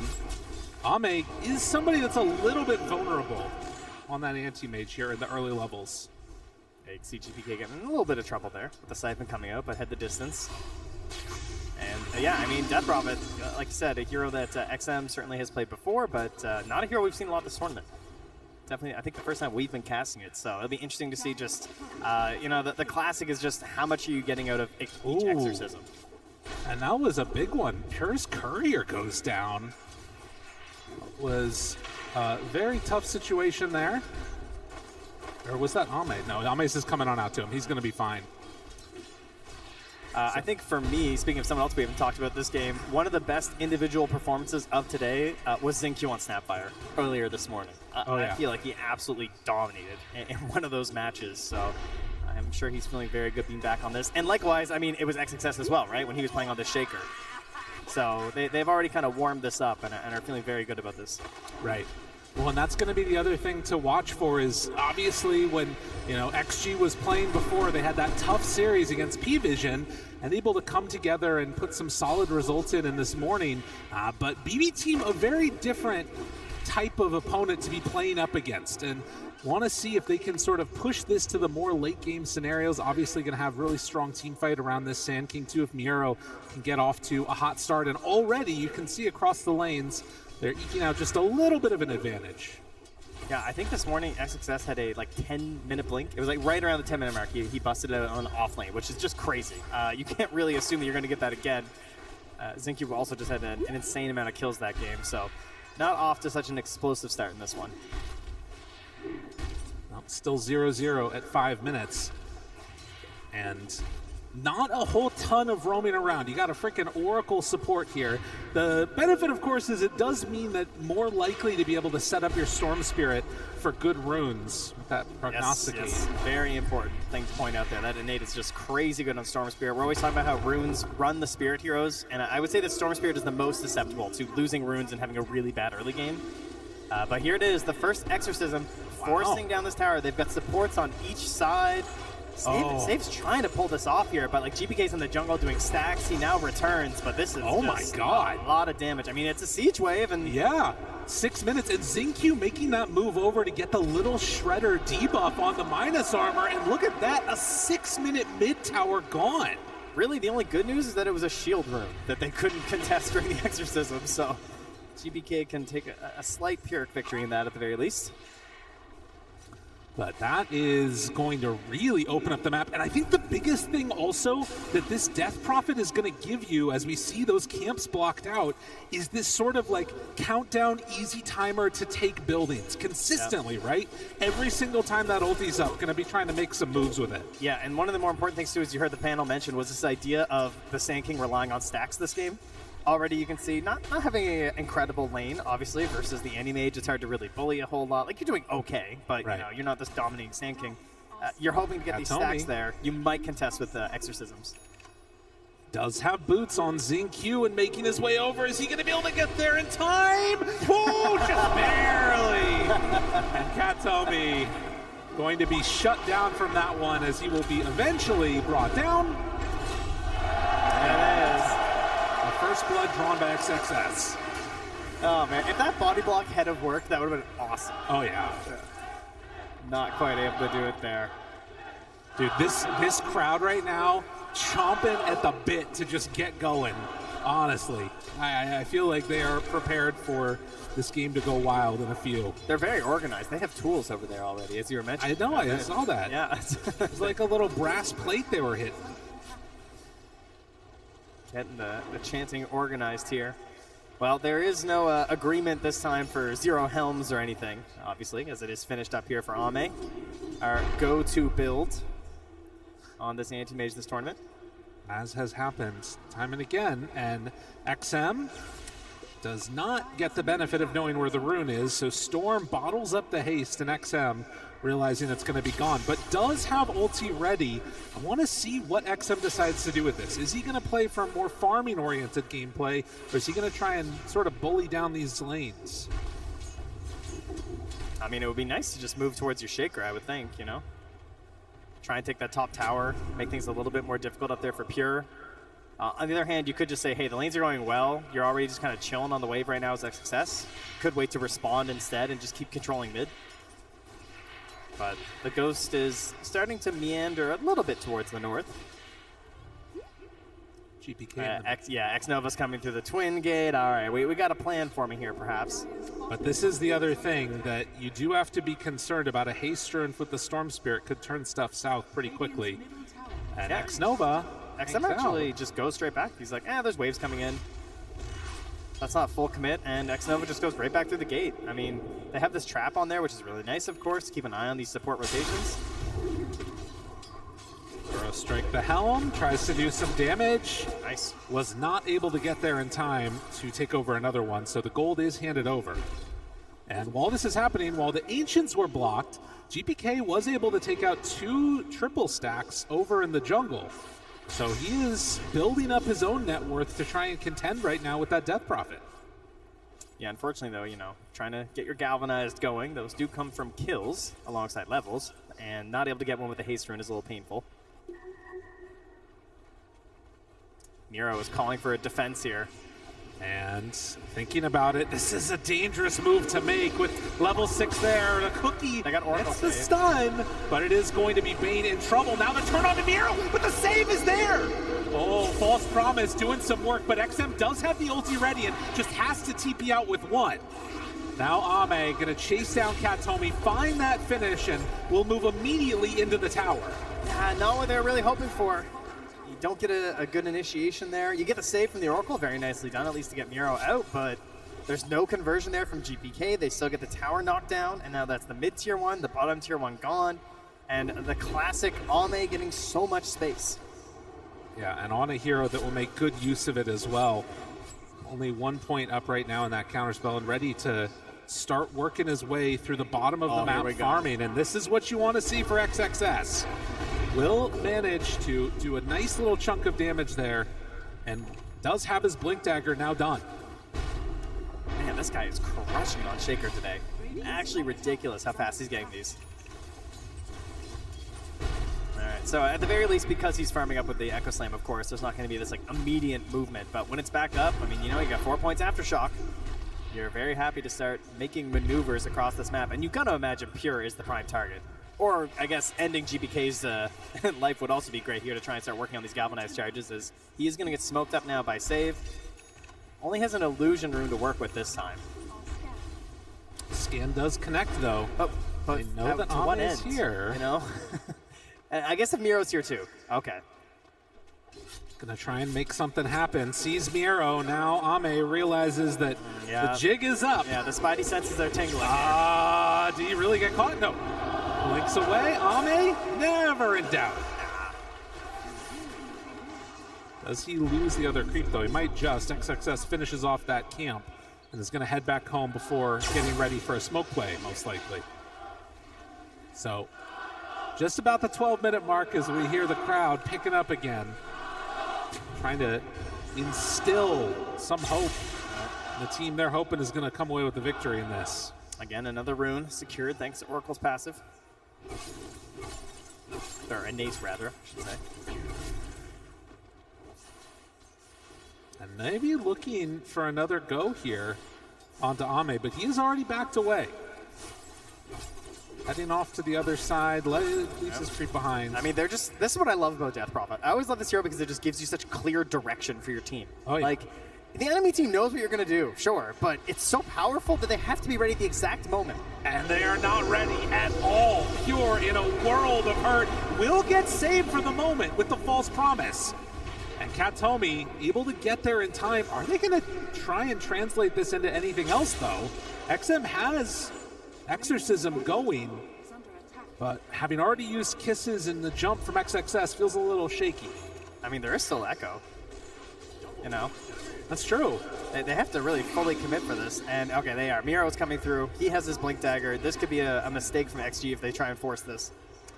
Oh, they saw for a second there, actually, onto Miro. And so the one left behind is going to be X-Nova. Save picking up that kill. But everybody forced to the side of the map. And look who's down bottom. Yet again, Ame farming away on the anti-mage. Happy as a clam. I think that was a good call from XG. Just cut your losses. Just get it there in that moment. You try and force that just because you popped Exorcism, and that's one of the easy mistakes you can make when you're running a Death Prophet lineup. Just accept that they were ready, right? They had a TP in there. They got the Oracle save. It was a nice play. Give them their opportunity there and just go back to farming elsewhere until the next Exorcism's up. Also have another smoke available here for X-Nova, so we could see him getting active with XXS. And he's got about 1,000 gold to go for the Shard, too. And the next big power spike there on that Shaker, and also a massive farming item as Pierre's just able to start whittling down this tower as Kataomi will stack some Ancients for him and just defend his presence here. I mean, this tells you everything. Ame right now is under a ward, just farming, and there is no interest from anybody, a BB team, to go on in and try and contest this. Yeah, they're going to try and play their own game, right? They're going to hit their own very specific timing with these TA items into the Roche Pit, into the Tormentor. Oh, Ame! All right. That was pretty swift. That was good. I like that. Oh, and as well, though. They have to pick up a kill there. Save going to grab that one. So X-Nova brought down again, just like before, in the top side of the map. And XG not wanting to try and really put the pressure onto that top tier 1 tower. Content just continuing to farm. And you're working your way towards that Aghanim Scepter on the Death Prophet while still searching for a Battle Fury on AM. They're scanning. They know he's around here. Of course, it could also just be the creep hero. Blinks back. He's away. Oh, save not connecting there. And, of course, immediately unsummoning it by grabbing himself the Dark Troll Summoner for Ame. I mean, this is the other thing, is that, like, even any of these little plays that you make for BB, it's very possible that you just like use up your mana pool if you pressure too far on Storm and then just explode on a mana void. This ward here. Yeah, this could make save. a big difference. That sentry is going to catch if they check that high ground there. They do see that one. Do they see the high ground, though? It doesn't look like they're going to drop down any vision. I imagine a courier is probably coming. Ame, do they want to try and go onto him? From forward, burrow strike, bushwhack, is it enough? Yes! BB team managed to find the kill onto Ame. Yeah, great vision. That's what it comes down to. And Now? GBK, I mean, I wonder where the rune is. XM, they set up. XXS doesn't manage to quite find it. Oh, he gets the regen stolen away. Yeah, XS steals it right from under his nose. Barely able to survive there. Katome, of course, ready with the ulti, but hoping to not have to use it. And Ame's still dead from there. 5 seconds here. And that's another exorcism that is not progressing the state of the game in a positive way for you as we get closer and closer to this timing the BB team are trying to hit. It'll be the Deso, maybe waiting for the shard a little bit there, but mostly just like Deso into Tormentor, into TA shard, into Roche, use the Aegis as your defensive tool, go forward, right? You know, talk about Death Robber giving you direction in terms of being kind of a laid out plan for how the team's going to play. You can argue that a TA lineup is very similar in that regard. And they're just living down here. This BB team lineup have full vision in this area. Xnova is going to throw his body at him, spot save, and they just back away. I mean, this is really, really good positioning and just being a bully on the map, making things uncomfortable. Yeah, this ward's been really bad for them. They're going to find it now, though. And yeah, Xnova was like, dude, they got a ward here for sure. So he throws his courier up. Do not know if they'll find that other one that they placed down bottom, and I believe Save can go for the immediate D ward if they feel so inclined. Yeah, a bit of a sneaky one there. Battle Fury done for Ame. After the Helm is going to back out and try and farm in the safer places on this map. BB team in the meantime, smoke up in mid. Yeah, they really feel like they have tempo in this one. Like I just don't think, I don't think XG have much more to give, right? The exorcism starts to fall off a little bit here. Ame's a little bit behind. They haven't been finding these smokes with XXS or getting out aggressively on the map, so they're still very good at counter initiation, for sure. But I think it's going to be BB team pushing here. Xnova breaks the smoke. And so every time one of these jumps happens, they end up getting punished. As they find Miero in trouble, just going to get gripped after the fact. Sometimes it's better to play defense than offense. That's what it seems to be here. I think they were just sacrificing Miero because they knew the room was bottom. Yeah, GBK's just sending them in, but trust me, it'll be worth it, man. I'll get an Arcane Rune, it's going to be awesome. So how much is this like a scary AM game if he can hit his timings? Because obviously we know the TA timings of the Deso and everything else. What about Ame in this game? Oh yeah, he's going to show up eventually. If it happens, it's going to be great for XG. There's a reason they're going for the Animage, right? It just makes it such a hard game for GPK. He's played a very specific way. He does have his BKB finish, so he is respecting the very possible facts that can happen in this one versus the Animage. He knows he kind of needs it, and he also knows his role, right? Sometimes as Storm, you got to carry a little bit. He's got a TA. Yeah. So she's got that mobility to jump in with you.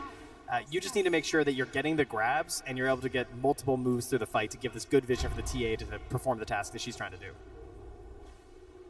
Well, Tier 1 tower goes down in the top lane as Pure come and invades that Ancients area.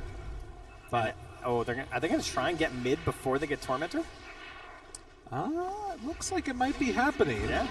All right. I mean, they feel pretty confident right now. And on the side of XG, being somewhat willing to step on over and contest this for a moment. The fissure connects. Pure will stick around and get the last hit on the tower. All right. Any smokes? Who's got the smoke? All right. Xinq's got one. So are they going to smoke up and immediately run to the Tormentor? That's the question for me here. Because you've got great team fight, right? You have Exorcism up. You have the Eggs on Death Prophet. This is your fight, right? This is before the BKB. This is before the Aegis. Ame is underneath a ward here, so if he goes to connect, then they'll know that he's coming through, but the rest of the squad can start out that fight. All right, Ame's not showing Don't up. worry, Ame's not coming. That guy is farming. I mean, they're making their way here. This is a big dedicated maneuver, but it's a TA. It is gone. It happens so quickly. The kisses? The kisses, Oh, trying to save? find a snipe, now on to save, hiding over to the side. Katomi gonna get initiated upon and almost enough damage. Yes, he's gone. Can they do anything more after the fact? Epicenter out, but the big Echo Slam lands. Miero is out of here. XXS will fall to the follow-up Aftershocks. Pure still sticking into it. Trying to do what he can, but X-Nova is there. He manages to blink away just before a grip comes out. The slow is there. Bushwhack at the ready, needs to dodge away. Not gonna happen. Xingqiu also gonna be going into the graveyard. I mean, it looked all right for a moment there, didn't it? You know, you get this kill in the Miro, you're like, okay, this was kind of worth it. They also did get the buyback there on Kanomi, so something there. It is a net worth gain technically for them, but of course, you know, the Tormentor goes the way of save, and they're still in a good position to make their way towards the Roche here pretty soon. And that's a full Hurricane Pike as well, finished for Pure. So that's going to really be quite annoying for this DP in these fights. It is very much a Ame PvE for the moment, and then throw bodies to try and slow things down as much as possible. You know the way that XG are trying to go. The question is, are BB team building up enough of a lead right now to sort of mitigate things for when the Anti-Mage comes online? Yeah, it's kind of annoying when your carry is just farming creeps and theirs is farming more creeps and heroes, you know? Yes. It's a bit of a tough one. You're not wrong there. Snova getting some good wards down around the map, but it is an Aghanim Scepter now completed for the Sand King. They have so much damage. Yeah, they hit hard. And they, like, you're not going to have an Aura hero, right? Like, you've got, I mean, I guess technically sometimes DP, but not happening in this game. Oh, no. Just going from that Ags into the BKB. Now considering a Ghost and a Plate Mail. Ooh, Ame just barely getting out of that one. Miero's still on the hunt, but chasing an Anti-Mage is not really going to put together good results. No, and of course, they are largely magical damage outside of the TA, but we do have that break. So if Save gets the right shot, they can still explode Ame. Manta done. To try and match the tempo. Is underneath a trap right now, though. Sees the silence now onto the Hoodwink, who backs away under the Glimmer Cape. XXS scouting things out. Pure is there. Fissure not going to connect. BKB out from GPK. X-Nova trying to stay alive. XM low HP. Pure now getting hit by the kisses. And Ame right on top of him with the save at the last second. Will it be enough though with the Echo Slam to combo it out? They use so much damage and Pure is able to survive through it. But the cookie to back away, and XXS chased after by GPK with just the smallest amount of mana in the world, but the hits, they come out from Pure as he managed to find the Hurricane Pike and not quickly enough able to dodge in the fog. Oh my god, it's so tough for the DP to deal with. Has a Plate Mail to try and sustain, but at this point in the game, like, you're just trying to like stay in these fights and use your ulti, use this Aghanim Scepter, and it just doesn't feel great. You saw right there at the end too, the Mana Void just not able to hit in time, as right on point was the Oracle there. Katomi, nicely played. Ame's going to try and find his own answers here. Try and just keep moving up the charts here. He's currently considering a Butterfly perhaps, but to no surprise at all, they make their way into the Roche Pit here. So much knowledge with this lineup, you know? Oh, yeah. It's really, it's the new Tide TA. It's just Oracle TA. It gives you everything. You know where runes are, you know where Roche is. When it's popping up, it's very good. Look at this. Next up, GPK is also queuing a Lincoln Sphere. So having more answers there for the Mana Void. Yeah, the Mana Void. Also, I mean, just a grip, right? Like, yeah. It's super great. If you're going for this BKB, immediately X-Nova says, okay, well, Storm needs to jump in and initiate. I'll just target the Storm, and now BKB and Lincolns. Got yourselves a problem. And again, it just comes back to the freedom that you're getting on this Storm because you have this TA. Like, you are just a playmaker on this Storm. Miro, does he decide to go in there? XM, they find him. Rest of the team a little ways away. The punches, the damage from the Aghanim Scepter is enough. Katomi just a little bit late on that one. So Miero giving up a very important kill there. This is your sort of timing push, and if they smoke up and try and fight right now, oh, there's an opportunity. Yeah, they have Echo Slam here too. I mean, if they could just bring Ame as well. Trying to make his way, but there's so much vision here too, right? Oh, and Ame, does he show on this creep wave? Understanding the danger, he will back out. He sends in one illusion, he's baiting a bit here. But they don't fall for it. But that death on Miero, I mean, this could have very easily been tier 2 towers gone. It's tactical, you know, it's just him and Kataomi. They're the only ones dying. Right? Together, they are the 7 kills of XG. Everyone else is deathless. Bit of a tough one for the Sand King, who does still have that Blink Aghanim's done and is working towards that BKB. He's taunting. He's taking it in stride, you know? That's true. He's all right with it.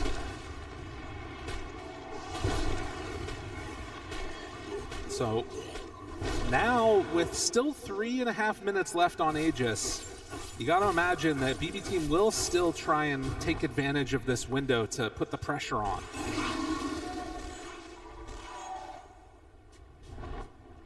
Success getting set up in the tier 2 tower on the top side. Just trying to delay things. I think this is their best chance at a fight. Jumps. Ame right on top. Pure in trouble with the save. The bushwhack is there. And he's in trouble. Ame with a nightmare save. Can they keep him alive? Almost. Yes, he's out of there. Unreal.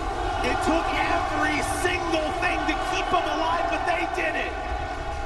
Ame survives through that, and now an attempt at Pure. They're going to go in with Miero, but I don't know, this fight already feels a little bit lost unless they can salvage this Burrow Strike off the mark, and now Nightmare pulls him back in. The cookie is out. Oh no, Miero, not like this.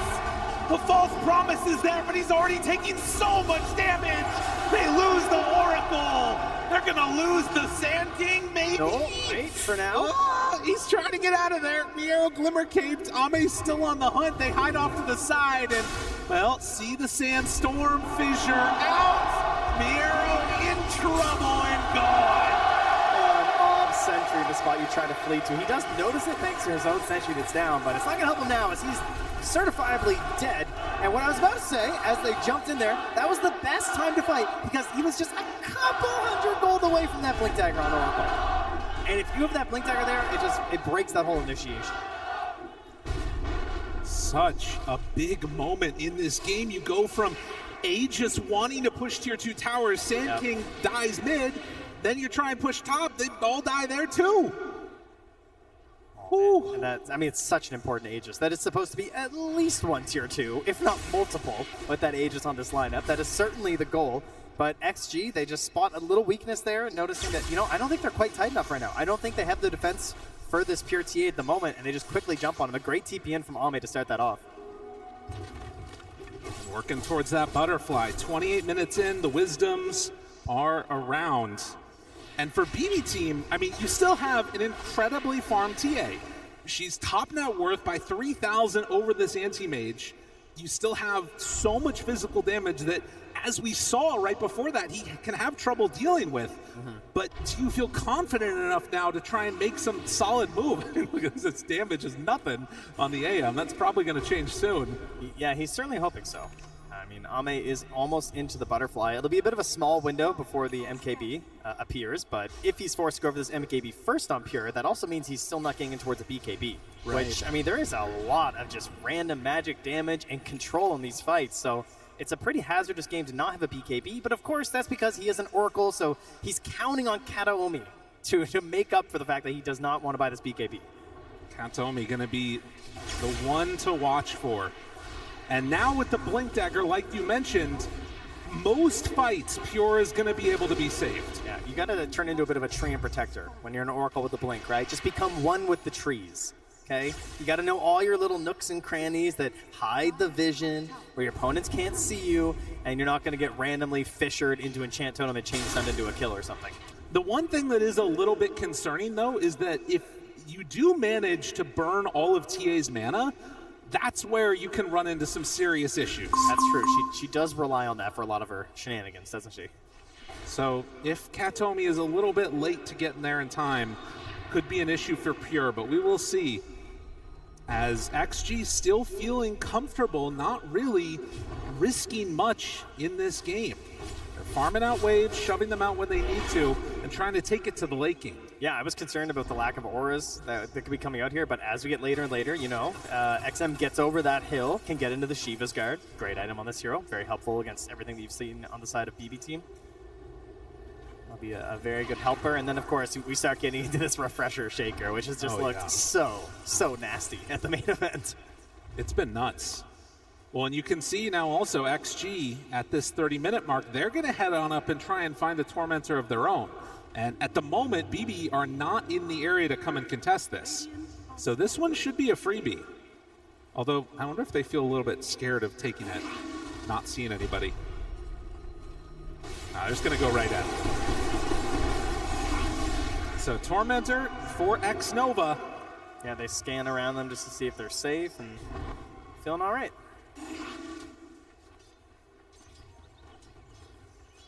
And a very even game. You can see Save here. It's queuing up the Scythe device, thinking, you know, that's a support player that's not feeling the game. They're not feeling their teammates in the game. When you're behind Scythe at this point, it's like, all right, I'll put it upon my shoulders, I suppose. Well, also on Hoodwink taking that greedy enchantment too, so less damage from the right clicks and hitting creeps, but does get the GPM bonus. Gem done on Death Prophet, trying to take away this vision from the traps and everything else, but XM still a little ways away from finishing that Ghost Scepter. They're pinging him out, looking to find XM. Drop the trap, back away, bushwhack there, hits but the dodge! And XM gets the BKB off. That was nice. X-Nova, well positioned. I mean, he saw it coming. Yeah. Unfortunate they had to use the BKB charge there for that. That's true. I mean, perhaps that could open something up for the Roche. I mean, I guess they know, right? So they're going to know if it opens up for the Roche. We don't. Again, that entire side of the map pretty well held by BB. Traps all over the place. They've got sentries down too. You can see Invis heroes if they're passing by. Just a solid wall that's all over near that Roche pit. And it's actually only going to be a minute away, so they should get it on Radiant's side. Yeah, if they can just obviously take note of that, thanks to having TA. Again, the innate lets you know when Roche is going to spawn, so they want to just really control this bottom wave. Save's already on it. Keep the mid pushed out. They have Templar Assassin with the traps, which can be very helpful for this as well. Even if you don't have a Helm of the Dominator creep, there are other ways to push waves, it turns out. A few of them at the very least. Ame taking the more classic approach to the Helm of the Dominator, just as the wolf following him everywhere now. Is sort of near the Storm Spirit, while Katomi is going to back out after being spotted by the Bane. You know, 10 years ago, carry players just bought a Helm and all the creep did was stack Ancients. Remember that? Oh, yeah. That's all it did. It just sat in the Ancients and stacked the whole time. Take the range creep. So now, as Roche is capable of respawning, XM was stepping over here and trying to make a little bit of a move, and they're going to smoke up as 4. Oh, clearly hacking here. They also know the Roche timer somehow. And the ping is for the TA. Do they want to jump? There are people right behind her. Kataomi must be just sweating buckets right now, man. Like, don't get caught. Don't get Not afford to get caught. The jump in, Cookie. GPK not wanting to get stunned by that one. They're throwing in the anti-main illusions to start to burn GPK's mana. That is so frustrating to play against, and now they manage to get away from the bushwhack, and GPK is completely out of mana for this fight. All right, that's not good. Oh, man. If they go in and try and do this right now, I mean, he does have bottle, so he can bottle back up for a little bit. It's not a lot, though. You know, it's not great. No. Roche is going to roar, let him know what's happening. It's an amplified damage rune. I mean, it's the rare time the GPK doesn't get the rune because it's Roche time, so they're trying to help Pure with this. Miro hunting, ready to jump. They see him there, but he doesn't decide to go. Could have made that move. They take out the ward, removing vision. Oh, this is so interesting because a split fight is quite bad for XG in some ways. Like when you have this enchant totem and the way the Death Rod wants to fight. Kisses going in. The Roche backs out, starts heading this direction. The Roche is low enough now, and it's going to start heading up to the north. BB team are in a weird spot for this. I wonder, could he have just exorcismed right now and stay mid? And just follow Roche? the Roche? I mean, I'm ready to find out, Lyrical. I don't know. I'm wondering if they're going to try and come and get over here in time. Xnova's trying to get a nice ward here. Give him good vision for this fight. That's a brilliant place to put this right now. Taking good advantage. Immediately pinged. Yes, they know. Kataomi's on it. Kataomi knows exactly what's going on. Wait, no, he does find it? No, he sees it. Yeah, they get it. He does show for a moment, but there's nobody nearby. Xnova caught. There it is. Fissure, the cookie to the far side. He's in trouble, dead. Xnova does have buyback, uses it immediately. Success, thinking about jumping to the low ground. Miero, no more BKB, has to burrow strike to get away. Now, XM has used the exorcism. They're going to put pressure on BB team and say, come and fight us here. Roche starts to go down one way or another. This is going down. Our BB team going to be able to come and steal it away, though. The bushwhack out connects to the moment to jump in. It's there. It's on the ground. He gets it. Miero makes up for what happened earlier. Snatches that Aegis. XM stuck in the pit. They decide to jump on out. Does he have the save? Yes, he does. False promise. Ame caught. Pure trying to hit him. Jump in. GPK finds his man, but the cookie away again. And when all is said and done, all that happened was the buyback from Xnova. The Aegis is gone. Okay, and we get ourselves a little bit of a Radiant bounty as they're the ones who get the kill, and we reset. All right, this is a sign. I feel like we're going late on this one. This is how it's happening. God, we have some massive items, though, for 37 minutes. Oh, yeah. Like, look at Pure. He's just a beast. The timing here. I mean, again, this vision plays down. Really good vision control this fight coming up from BB team. Oh, as back in the world of the living not so longer, Miero is gone. Kataomi able to make his escape. He is level 24 now on the anti-mage. Oh, he's dancing now. Watch out, everybody. Hamburg, it has been a long day, but I need to know, are y'all still up right now, ready for this game? Who here feels like XG is going to come away with the victory? Oh, it's getting louder. They're realizing you said XG. They're like, oh, those guys. Oh, yeah. And can I hear from any BB fans who feels like they're going to be able to come away with this series? I feel like XG had it maybe. I'm not sure. That was close. I'll tell you one thing, it's full in here. Oh, yeah. Y'all are very impressive. That's what happens. Get here on the weekend. Stay, watch some Dota, have yourselves a wonderful time. Well, I mean, I hope these players are having a wonderful time. I know if I get to play Dota all day, I have a pretty wonderful day, generally, you know. Well, there's ups and downs. I was going to say, based upon the games we play together, I'm not sure that's not true. But you see right now, this next couple of minutes, they're saving on to the greedy. I think that they're recognizing that they're going to need to be able to scale into the later stages. And that is a sort of a weird scenario to be in, I feel like, particularly for an Oracle, right? Because you basically need to like wait for things to go wrong and then save the day, and often you're still ended up in a bad spot. Save the day? That's right. He's trying some secret agent maneuvers down there. Almost runs into XXS and Xnova. That ward is going to scout out GPK, but not looking to make any serious move that way. Ame goes straight for the BKB. Yeah, that's a nice 6 slots he's got here right now. Pretty well filled in here. Dire's top tower is under attack.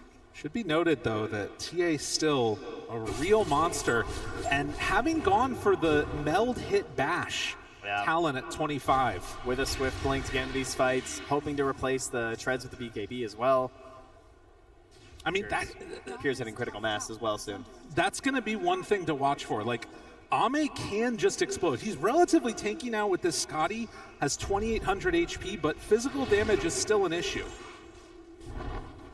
You got all this minus armor from the TA. I mean, if there's anything I've learned about Ame this event, he loves Satanic. So I'm not surprised to see that coming out after. They're sending out wave after wave. And Ame farming down towards the bottom. They are getting into position to battle for this rune. It's going to be a regen. GPK ensures that he gets that one.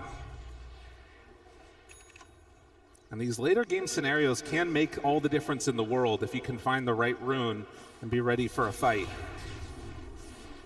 But I'm just not sure what BB's like looking for really at this point either. I mean, what are you looking for with XG? Like, how do you start a good fight on the side of XG, you know?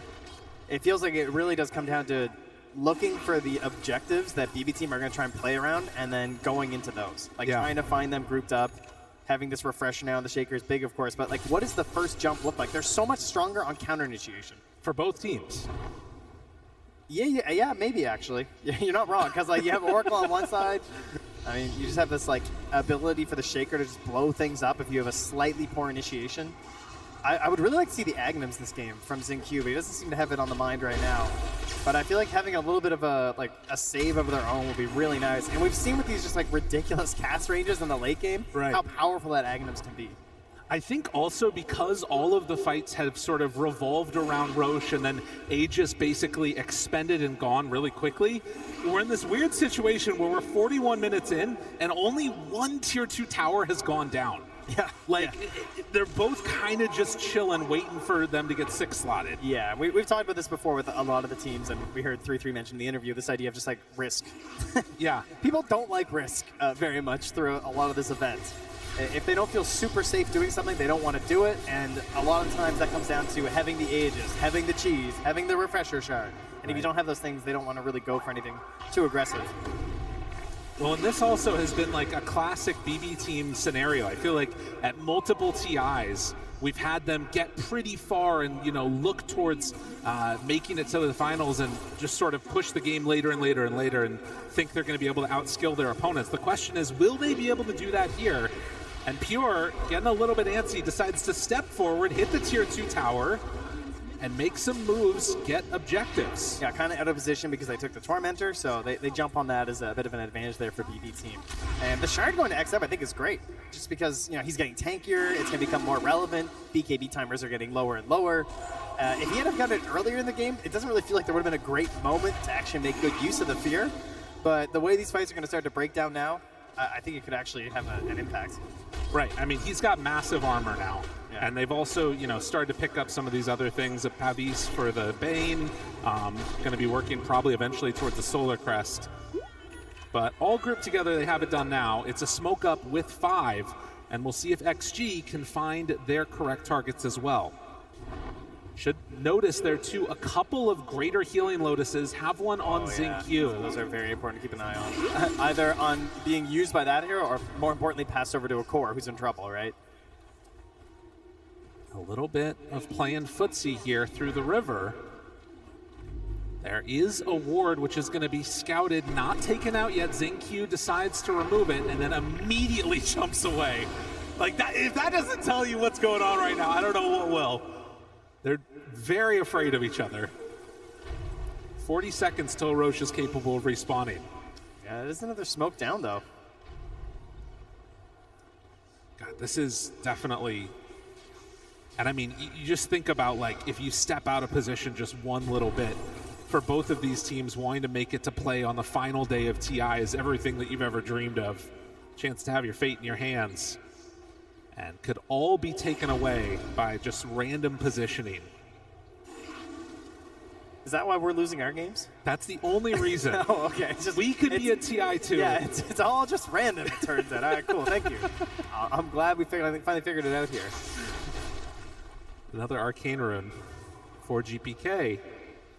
And with that smoke not succeeding, does kind of leave them in a bit of a weird spot now on XG. So I don't believe they have any more in hand. Could set us up for a weird Roche fight. Save is bringing one out. So they have an ability to make a jump if they want. They know Roche is back up in 30 seconds. And it's also going to be up on the north side. A lot of drawing on that mini-map.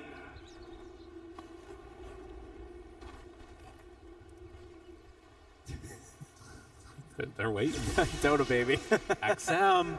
He's on the low ground. Smoke breaks. They jump immediately onto XingQ. The other jump onto XM, but he's able to pop the BKB and immediately go in for the Spirit Siphon.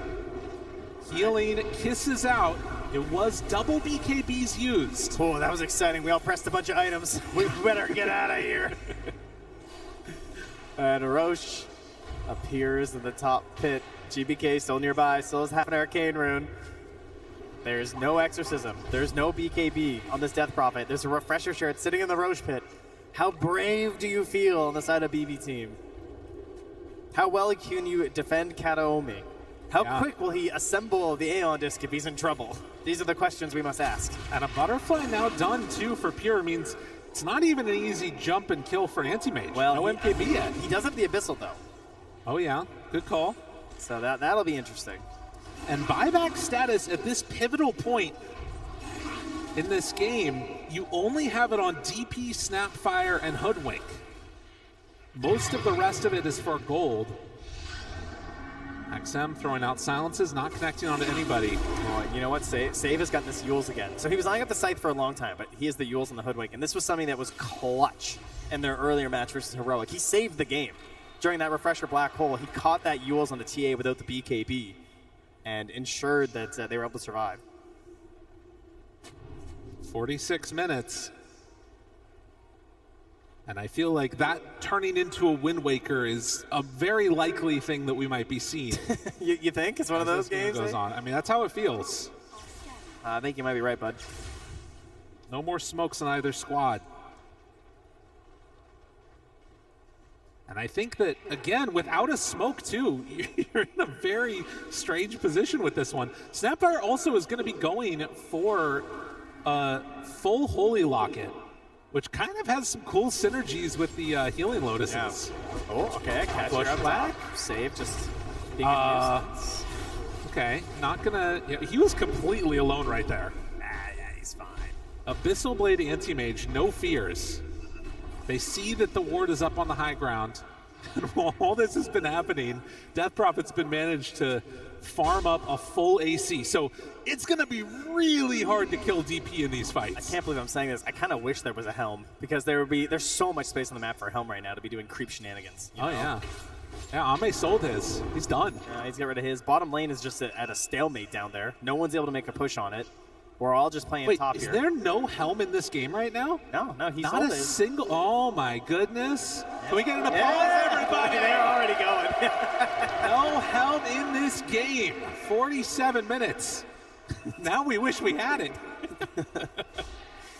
to break the stalemate. You know, you don't know what you had till you lose it. That's right. Grass is always greener. Kira steps forward. They jump for a moment. There's the Nightmare. Backs away. XM. Not appearing to care any bit about this. Dude, we are going to sit here for 5 minutes around the Roche pit, and Roche is just going to walk bottom. They're not going in. I think the last kill was like 13 minutes ago. They are not going in. They have learned risks lead to death. We are not going to take any. Oh, jeez. Oh, wait, a smoke. Hold on. I mean, they can't even get like a trap up there. They can't see anything right now. Did you learn? Ame, he's going to TP back towards the rest of his squad. Oh, here comes Save. XingQ jumps away. Miro finds the follow-up and a good control onto all the other heroes. They're trying back out. XM onto Katomi, keeping him out of this fight. And X-Nova is living for forever. And there's the jump onto Pure. Eliminated. What? Oh, no. Oh, no.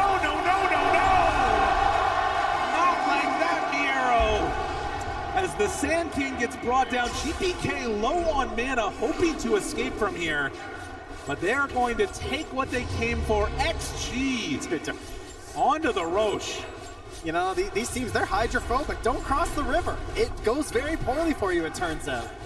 And the way that started, to right save, he gets aggressive and he plants off sentry on the high ground. That's what gives him this kill right on the XingQ, and you're like, okay, looking good. Gets annihilated.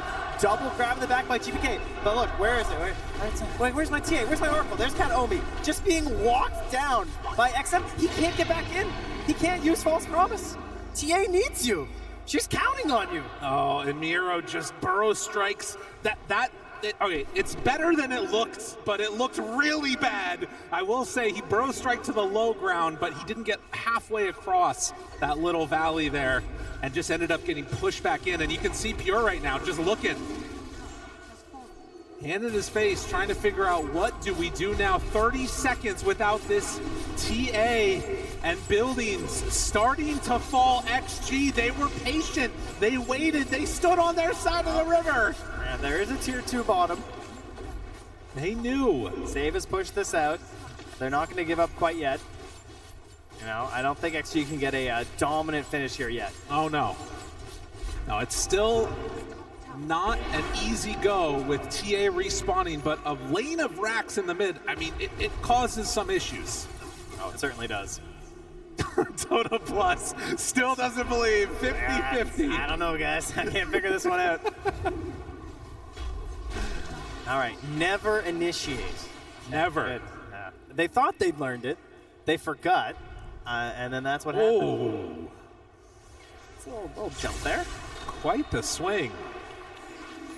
My goodness. Well, 9K gold lead. Oracle realizes there are heroes there. That is a infused Aghanims coming out here now for Ame as well. Oh, nice. Grows stronger. So we're blinking all over the place now. Decides not to go right into the MKB either. Feeling like he can do it with just whatever chances he has to hit. I mean, he definitely has some slot issues, you know? Yeah. Infused feels a little nicer.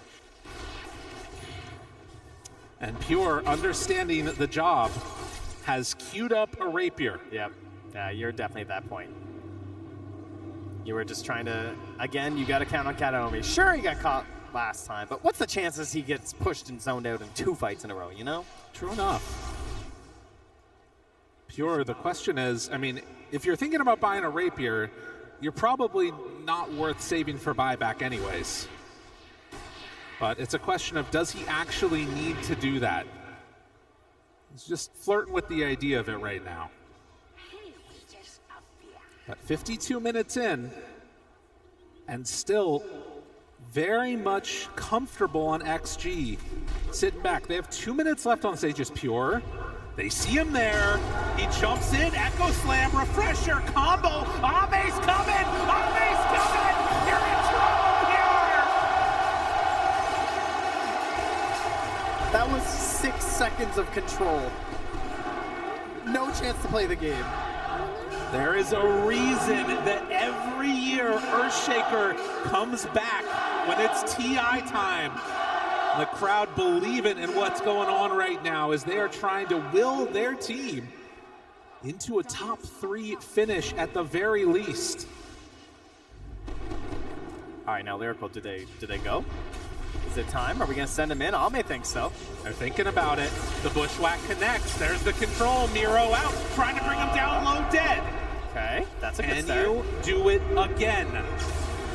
Ame, not dissuaded, steps forward, takes the buildings. Even popping that Manta. He has his BKB if he needs it. Steps away, creeps, moving into the mid lane. They have another lane of racks. And BB team saying, we don't want to buy back on the TA. No. They don't feel like they can take into that fight, even though there's no Echo Slam. So, you know, that could be one factor, but it's just the idea of, hey, we still have the tier 2. Let's play for that. We'll wait for the respawn of TA. I'd rather have a Rapier TA than a buying back TA right now. Yeah. Can she get it in time, though? And does Pure want to fully commit for it? That's the other question. I mean, you think about what just happened right there. You're just passing over the Rapier at that point.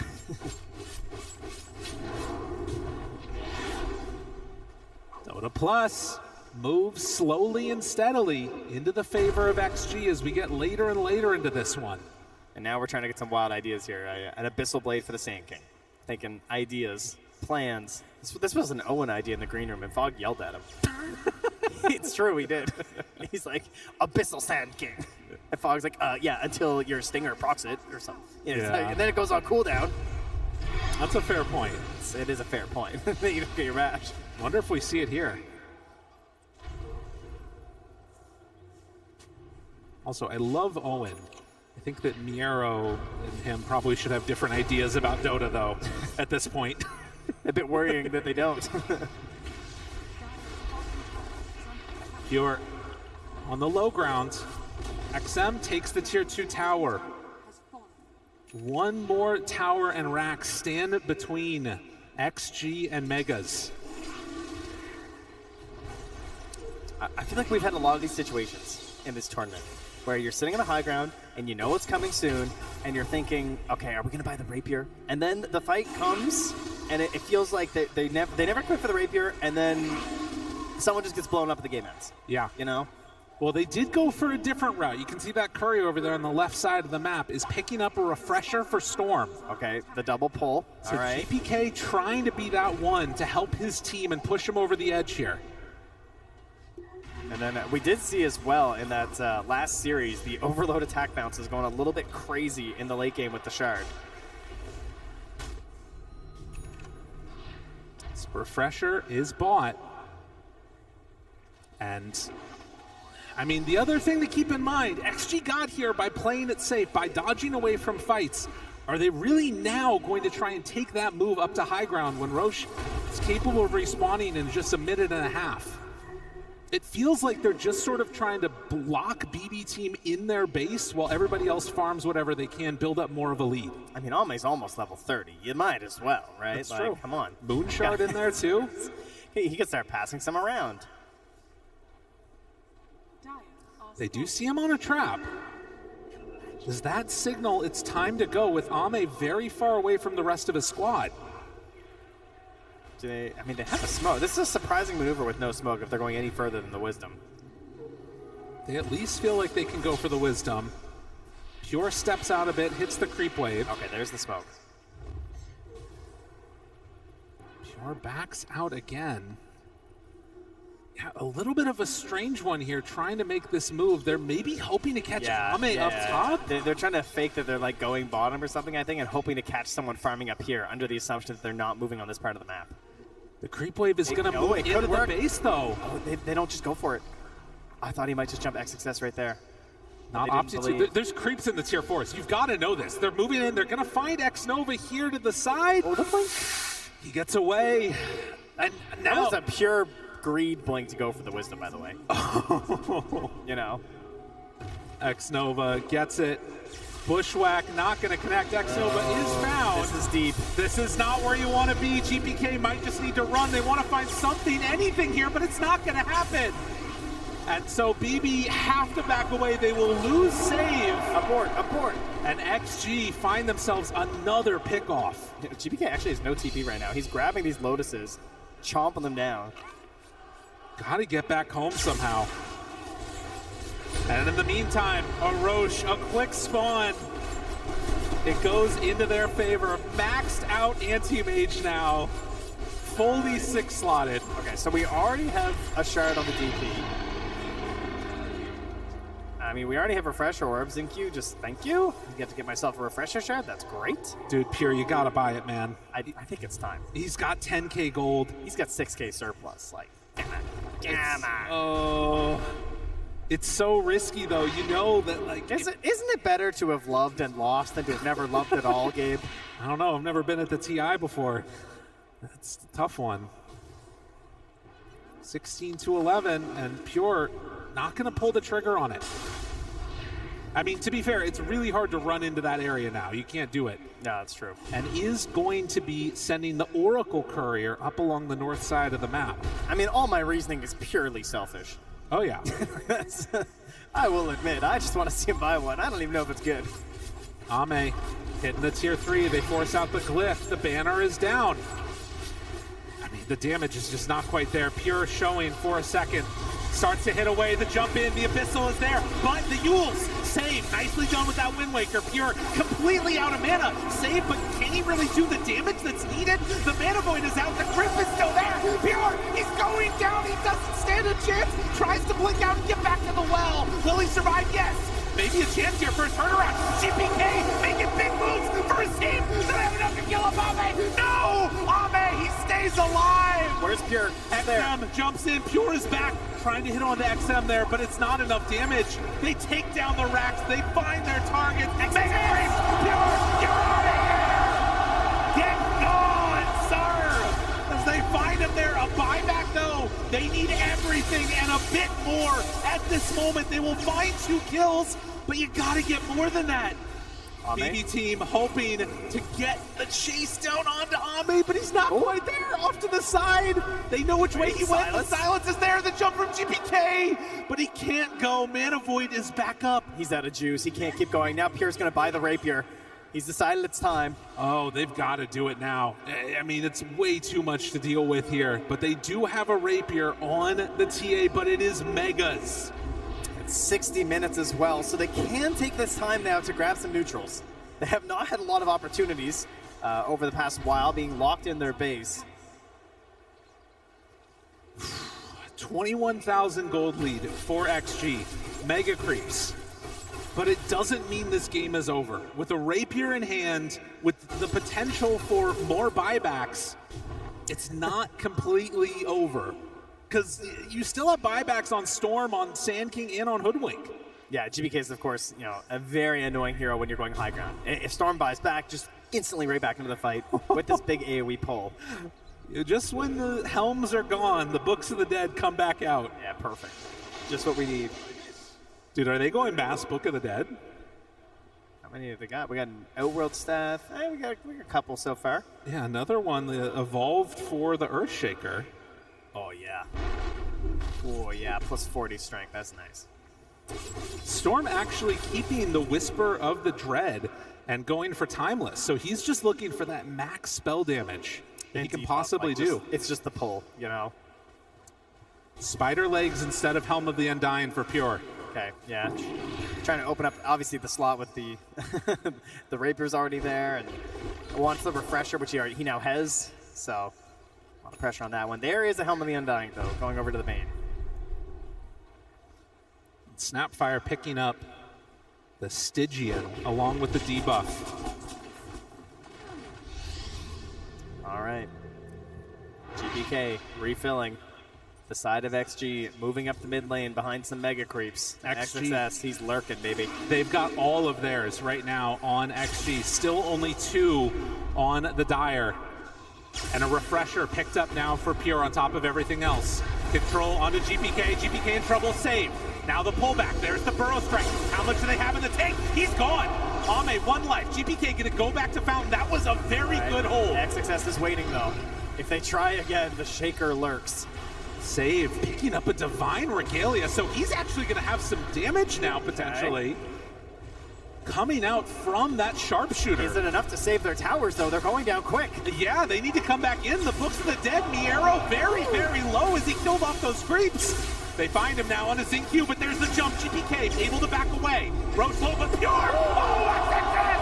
He did it to him! GG is called. They have had enough. XG. Come in, wait for their timing. Did they ever wait? And end that game. They waited, and they waited, and they waited some more. And BB team, well, they were happy to oblige. We had this giant stalemate around the Roche. BB team decided it was time to go, and unfortunately, it did not work out well for them.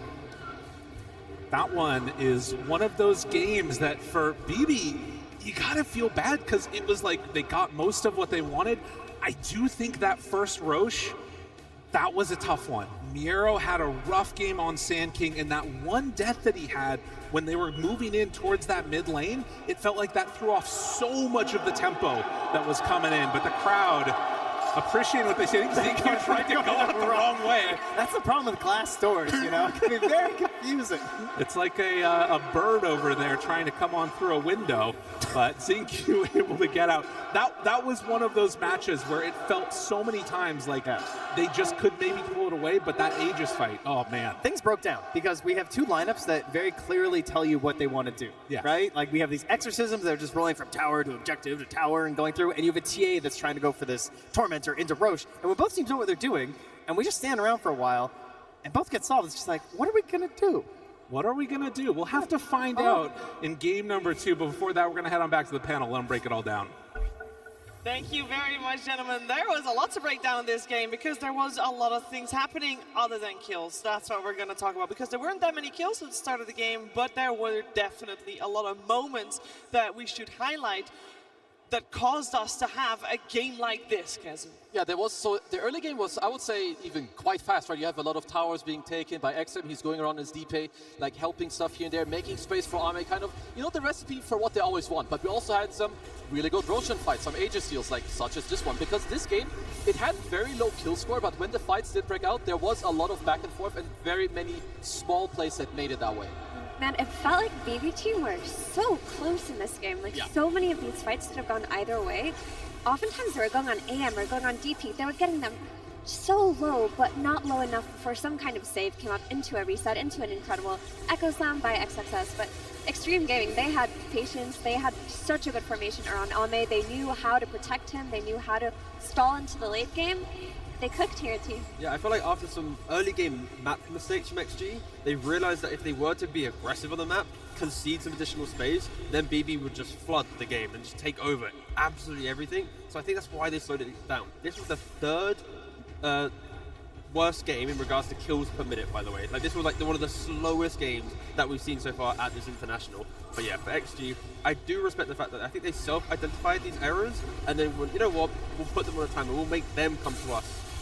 I mean, you can tell that there is a lot of stress and, like, yeah, not frustration, but yeah, there's a lot of nerves and like stress going on right in these games, because you can tell there's a lot.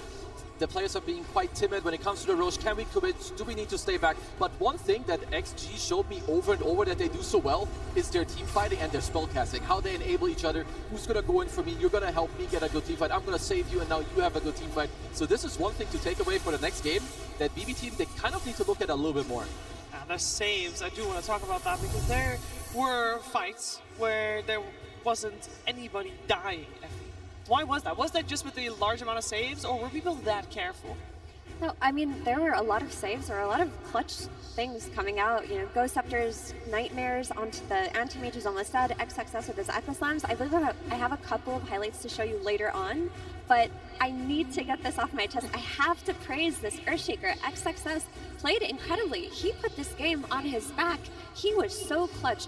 I forgot how clutch this player could be because we haven't seen him on LAN in a while, but he's just someone who, when he won ESL Bangkok with us with Reg, he was like putting his whole team on his shoulders, on his Enigmas. When his entire team seemed to be choking, he was finding the good plays. In this game, he said, "Leave Pure to me." Every single Echo Slam in the late game, he found him. He found him with his refreshers. In every single fight, he had one job, and that was to catch the Templar Assassin, and he nailed it. That's the beautiful thing with these slow games, right? They have all this time to think about how they actually want to take the fight. So when the fight does present itself, they execute it perfectly. Like XXS, like you said, on the Shaker, but again, the support, there's so many things you can praise about because we didn't have many team fights. So the team fights we did get to see, it was just magical for the side of XG. Yeah, like to me, XM and XXS have been the standout players. I know, you know, people like to talk about Ame, the Uncron King, the support. Of course, they're all very important, but when it counts, I feel like XXS, he comes in so clutch. Like his spell casting, what he does, where he is, it's just so flawless and beautiful. It was a flawless and beautiful, and I'm sure that Sam King might be on the banning side of things in the next game. But before we get there was another hero that we don't see too frequently, Tigo. We saw the Death Prophet in action. Yeah, and unfortunately with Death Prophet, you can kind of know what's going to happen. Towers will be falling, and I feel like the reason why this game was so kind of slow in regards to getting kills because XG focused first the mid tower at the 6-minute mark, but after the mid tower, they moved to the bottom side of the map. I was expecting them in the draft to move to the top tower, pressure Pure, make him overlap his farm with the Storm Spirit, but they wait for the third Exo to go to top, and when they do move to top, they jump Pure, Katomi's in a beautiful position, they keep him alive, they kind of keep this tower, and then when you fast forward throughout the game, this tier 1 tower survives for so long. It's why Pure was able to have such an exceptional game with his farm, with his economy. If that Exorcism, that second Exo was top, this game could be very different. They could have snowballed the game, they could have built up this lead. So I think a couple Exos not used correctly does make the game difficult, but still, props to XG, identifying the mistakes that they made and scaling into the better team fight. It's also kind of crazy that, so they do go there, and I agree too that they could have gone there earlier to like kind of secure it, but they go there with the Exo, with the Snapfire ult is like running out, and it's just a TA with Refraction, but Katomi being there, with the Oracle, which seems to be gaining a little bit of pace from the last series too, just making all the difference to, you know, allow Pure to be there and have a good game, which I'm very happy that he did have a good game for, what, 60 minutes? Yeah, he had a good game. Anti-Mage maybe had a little bit of a better game though, Effie. Yeah, we need to check out these highlights because I call them saving Private Ame, because if BB Team had had these fights go their way, we would have been looking at a different game. But here there's like a really big team fight building up. You see Pure just going on XM here. He's eventually going to get ulted by the Oracle, but this is dangerous. This is when Anti-Mage joins the fights, and it looks like it could be good, but Miro comes with the double stun. But here he is, XXS with the Echo Slam to save him. And sure, it doesn't turn into any big kills, but making sure that your Anti-Mage doesn't die there is so clutch. Of course, he gets cookied away here. A lot of tools in the arsenal of XG to relocate the fights, and in the next highlight, we're going to see the same thing. Pure pushing a tower. Ame goes in. What? Bushwhack? Oops, he's broken. Oh no, Storm is going to jump in. He's almost dead. Here comes the X-Nova with the clutch Nightmare into the Glimmer, and yes, another beautiful Echo Slam by XXS. And sure, this turns into like 1 kill, 2 kills, not a game-winning teamfight in the sense that you wipe them, but if the Anti-Mage had died there, this game very well may have been over. Yeah. And also, like, top-level Dota setup, you're one-upping each other. You're like, okay, I'm going to go here and bait because I know I will live with 10% HP. But maybe the enemy does, like, the one step better. Suddenly they have, like, a new item you don't expect, or one guy clutches out a spell, and suddenly you're like, oh, I thought I could bait, but I couldn't. And it's, like, all these things that, like, layer on top of each other where a small mistake here could change the entire game. Yeah, the same thing can be said for other ways of saving, maybe with the Lotus? I think so. I'm a big Lotus enjoyer, as people who have been listening should know by now. But these items are very important, especially in kind of a snoozer game like this, where, you know, you can go to the side lane, you pick up some Lotuses, because not only the Lotuses, but also look at their neutral items. All they want is cast range. X-Nova, he has 3 different slots of healing Lotuses. Same with Jinkyu. You have the Monocle, they also took the enchantment with even more cast range, because all they need, they're not going to get gone on first. They're going to save each other, or even when they did get gone on for the one time, there's Greaves, there's Lotuses to each other, and suddenly you bait in your team further. We saw it in the triangle fight. Now they get to turn the fight around because suddenly BBT, they get dragged in. And yeah, it's all from small things leading up to this. That's why their cores play with so much confidence. Like, the amount of times we saw XM Death Prophet walk up into a high ground, it's like, what are you doing? And then suddenly out of nowhere, it's like, eat the Lotus and go! And then they're crushing the fights. It's just, I love watching that game. I feel like that was a great animation. Like, eat this now. Yeah, exactly. Ame's just like, God, I'm sorry. It was full faith the whole time. Yeah. And again, XXS on that Earthshaker, like, we forget how good he was when he won that ESL Malaysia with Azure, but he was just clutching it the entire time. I mean, this Shaker, it's got to go up in priority for heroes that you look at when you're drafting against XG now. It's a hero that could go mid, but you could also just give it to XG's offlaner and he could win the game. Yeah, we're going to see what's going to happen in that second game of the series. But before we do so, we are going to hear from Purge because he checked out the other team fights. That's right. There were so many good fights that I just had to look at more of them. Here's the Tormentor fight at the 20-minute mark. Part of the reason this game was so close is because both teams did such a good job avoiding deaths. And as a result, there wasn't that much of a gold advantage that was able to be attained from these fights, and it just kept the game close and close and close. So fun to watch. The Oracle does die at the start of this fight, though. He's going to buy back immediately and jump into this fight. Miro is going to get shredded. XXS almost survives. And watch this follow-up here, because Pure's kind of sensing blood. He really wants to get this kill, and he's frankly got the damage. But watch for this, like, Fiend's Grip that could come.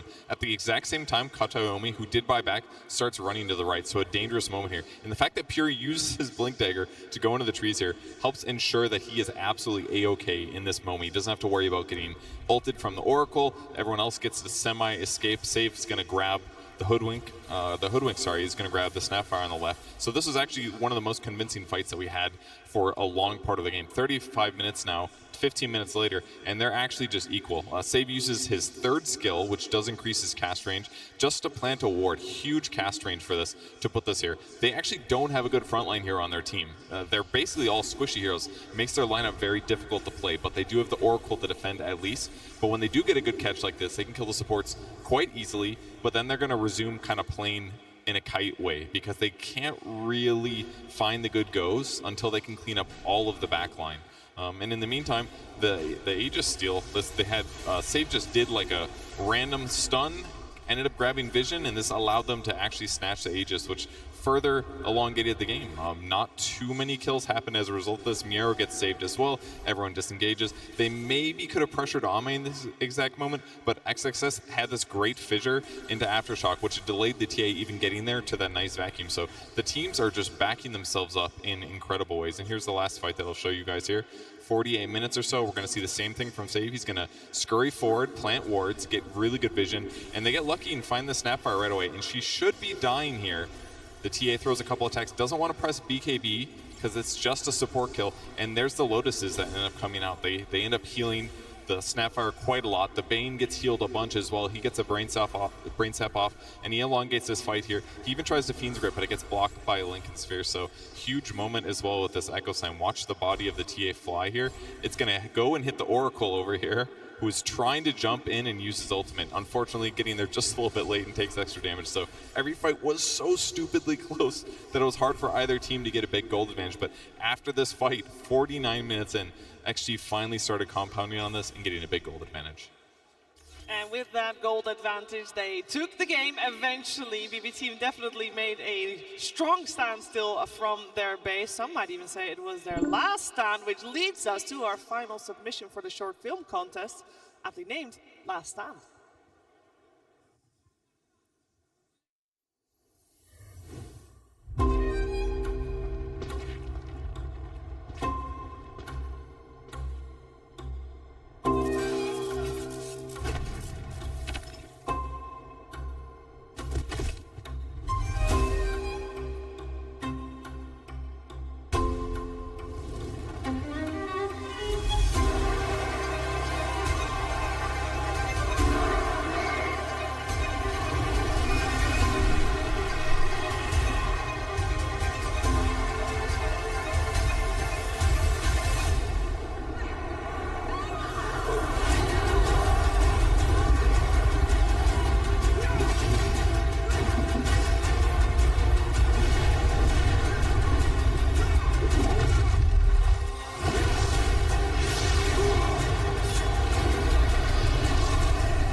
These submissions are so good. After the lower bracket finals tomorrow, we will know who would be the best. And that is going to be a tough choice, that is for sure. We are going to focus our attention on our upcoming game because elimination on the line.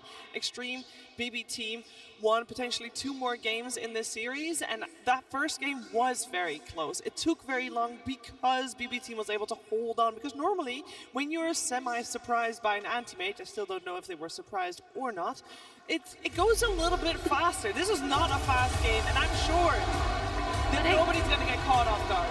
What I gathered from the interview with Bulk, he was being sarcastic. I think they knew the anti-mage would come out, and they thought that the hoodwink sharpshooter with 2 stuns to layer on top of it would be enough. They thought they would outpace it. Also with the TA, right? Knowing that you're going to have the TA lane into the Earthshaker, it's going to be a solid lane for Pure to find that farm to create this tempo, but it just didn't really amount to anything. Both teams had so much discipline, but if you rewind the game and watch different fights, when they went aggressive, they fell short. So both teams realized that they couldn't really fight, and of course they did drag out. But I mean, and they were so close as well. Like, there's a few key moments where maybe, you know, you go backstage, you talk about this game, and you're like, okay, there were these 2-3 moments where they saved the army with like 100 HP, 200 HP. Maybe one of them goes like, sorry, bro, like I had this one spell, I was out of position, I had my blink ready, I got my blink cancelled, like buy some Fisher. If we do this again, like it was good, we just mis-executed. It can't just be as simple as that, because I feel like the heroes themselves weren't really an issue. I didn't maybe love the Sanking pick as much myself, but the rest, I think it was all the gameplay.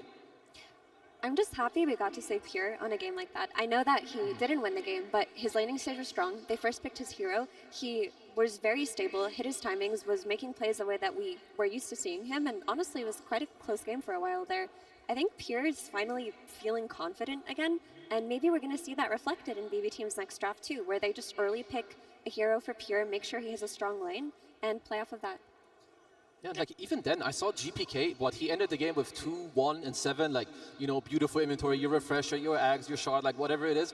They know that they can still all count on each other. Sure, maybe a slight off game on Mira. I don't think he was really set up for success, but this also gives you confidence, you know, for the next game. Everyone, you had the strategy you want, you overall played well, some small mistakes here or there, and that's about it. So go into the next game, be confident, trust in each other, and just let it happen. Yeah, and for everyone that would think that maybe BB Team doesn't have the momentum behind them, obviously they lost game 1. They have done this before, losing that first game and then coming back in both of the games afterwards.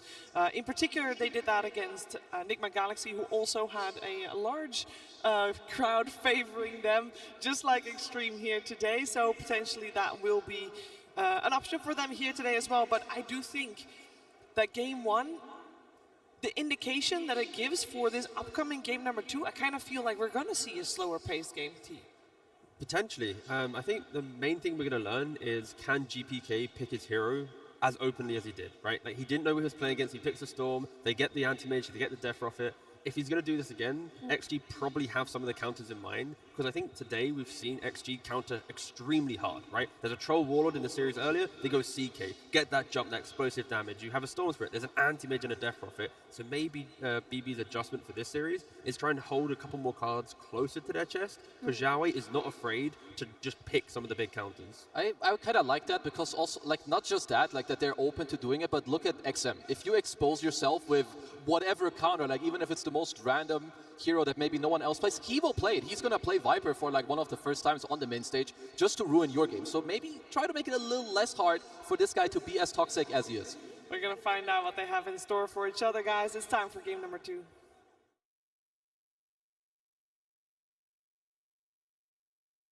BB Team versus Extreme Gaming.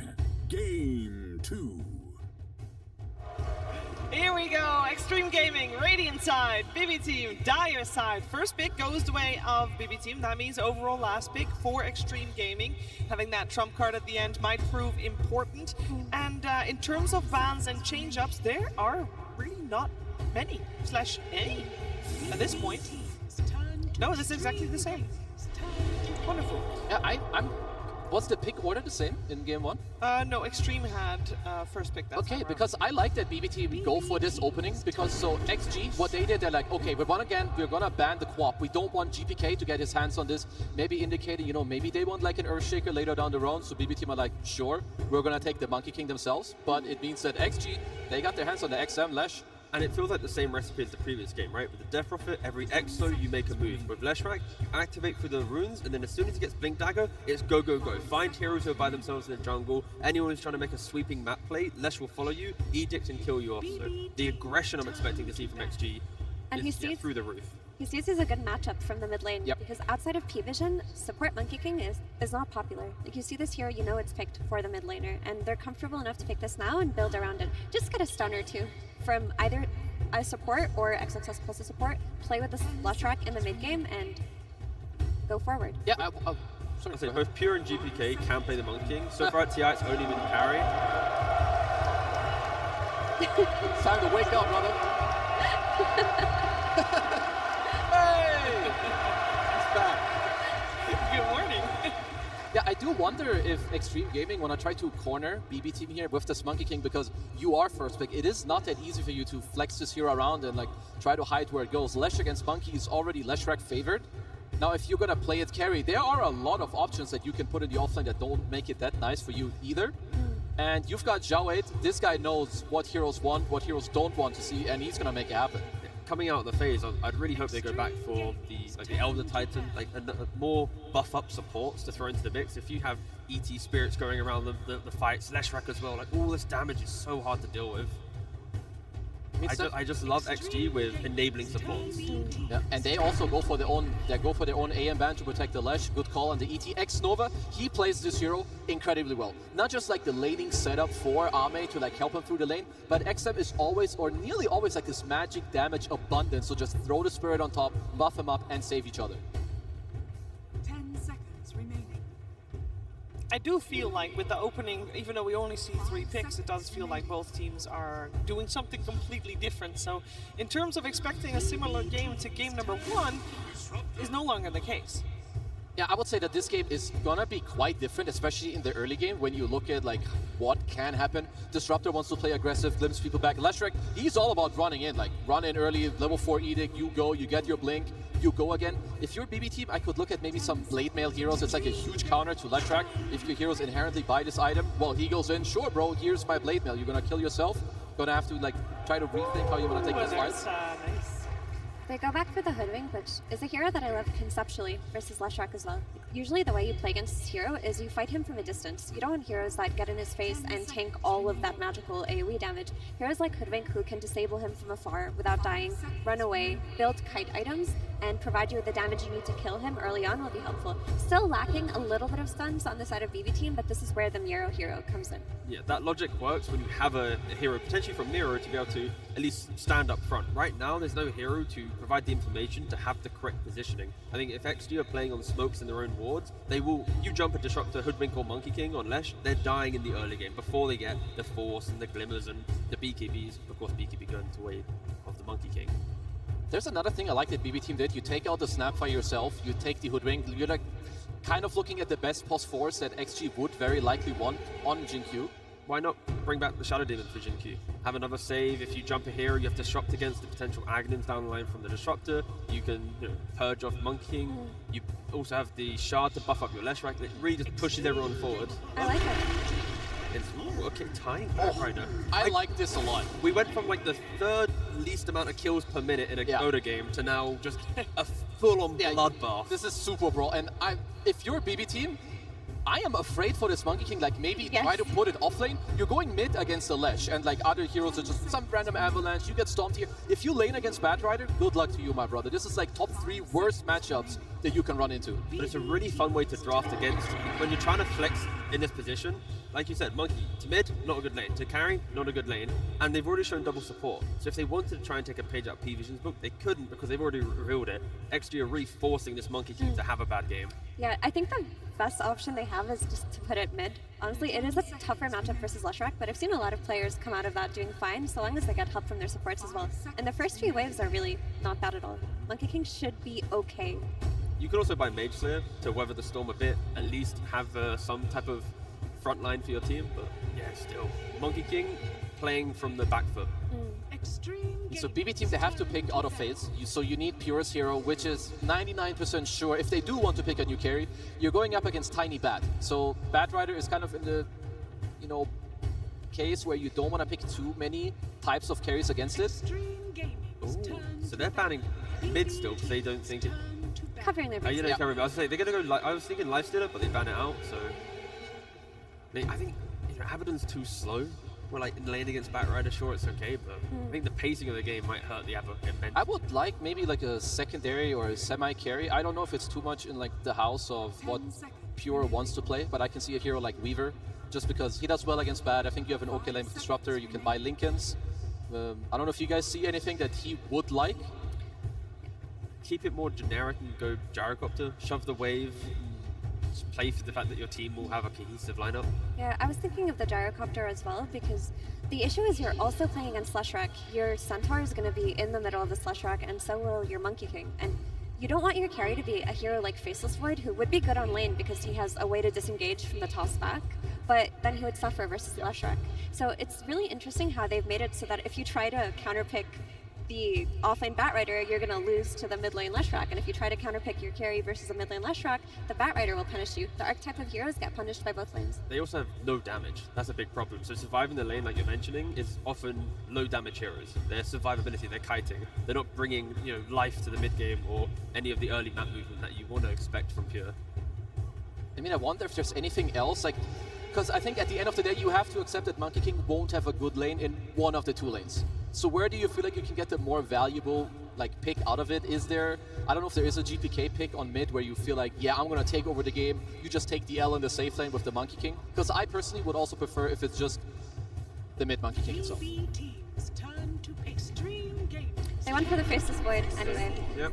The issue with this Void is it's really good against this bat tiny offlane because once he gets tossed back, he can gap close. He can get away from that. He just blinks away. But if the Slushrock is having a good game and he's getting on top of this Void, that's not pretty. That is not fun for him. That was quick.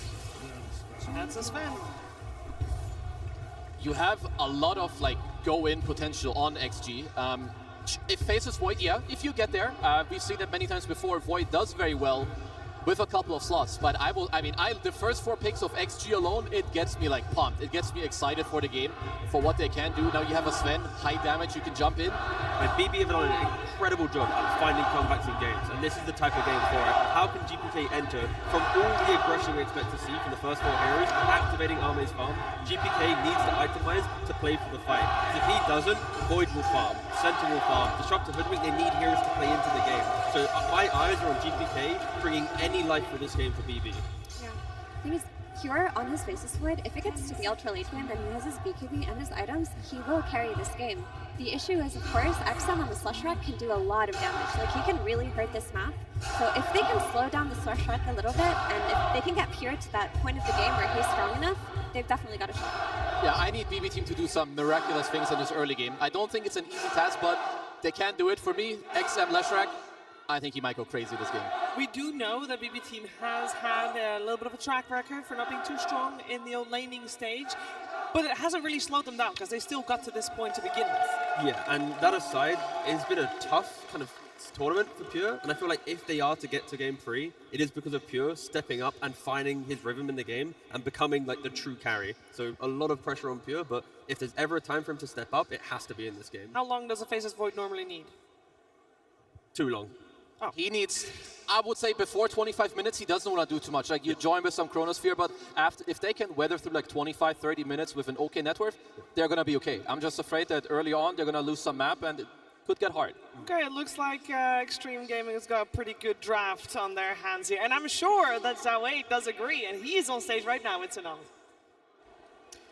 Thank you very much. Yes, I am joined by Zhao8 of Extreme as we prepare for the final game of the night. Now, I know BB Team have been your rivals all season long, but last month you finally beat them at Snow Rui. I have to know, what have you learned about them that you finally have the upper hand? 就我们也一直知道 BB 战队是超级战队的宿敌，然后呢，但是你们在上个月雪瑞的比赛当中呢，已经成功的战胜他们一次了。那想问你们是学到了什么，来让你们现在能取胜了呢？BB 战队特别厉害，然后我们上一次是侥幸战胜他们，最近训练打他们从来没赢过，所以这是一场很艰难的比赛。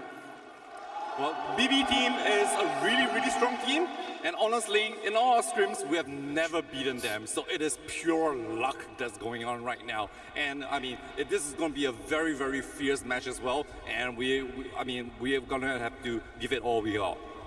Some say luck, some say skill. How about in the mid lane matchup? I know XM has had trouble with GPK in the past. Last game, you gave him last pick Death Prophet. This game, you gave him first pick Leshrac. Are you prioritizing him or letting XM figure it out himself?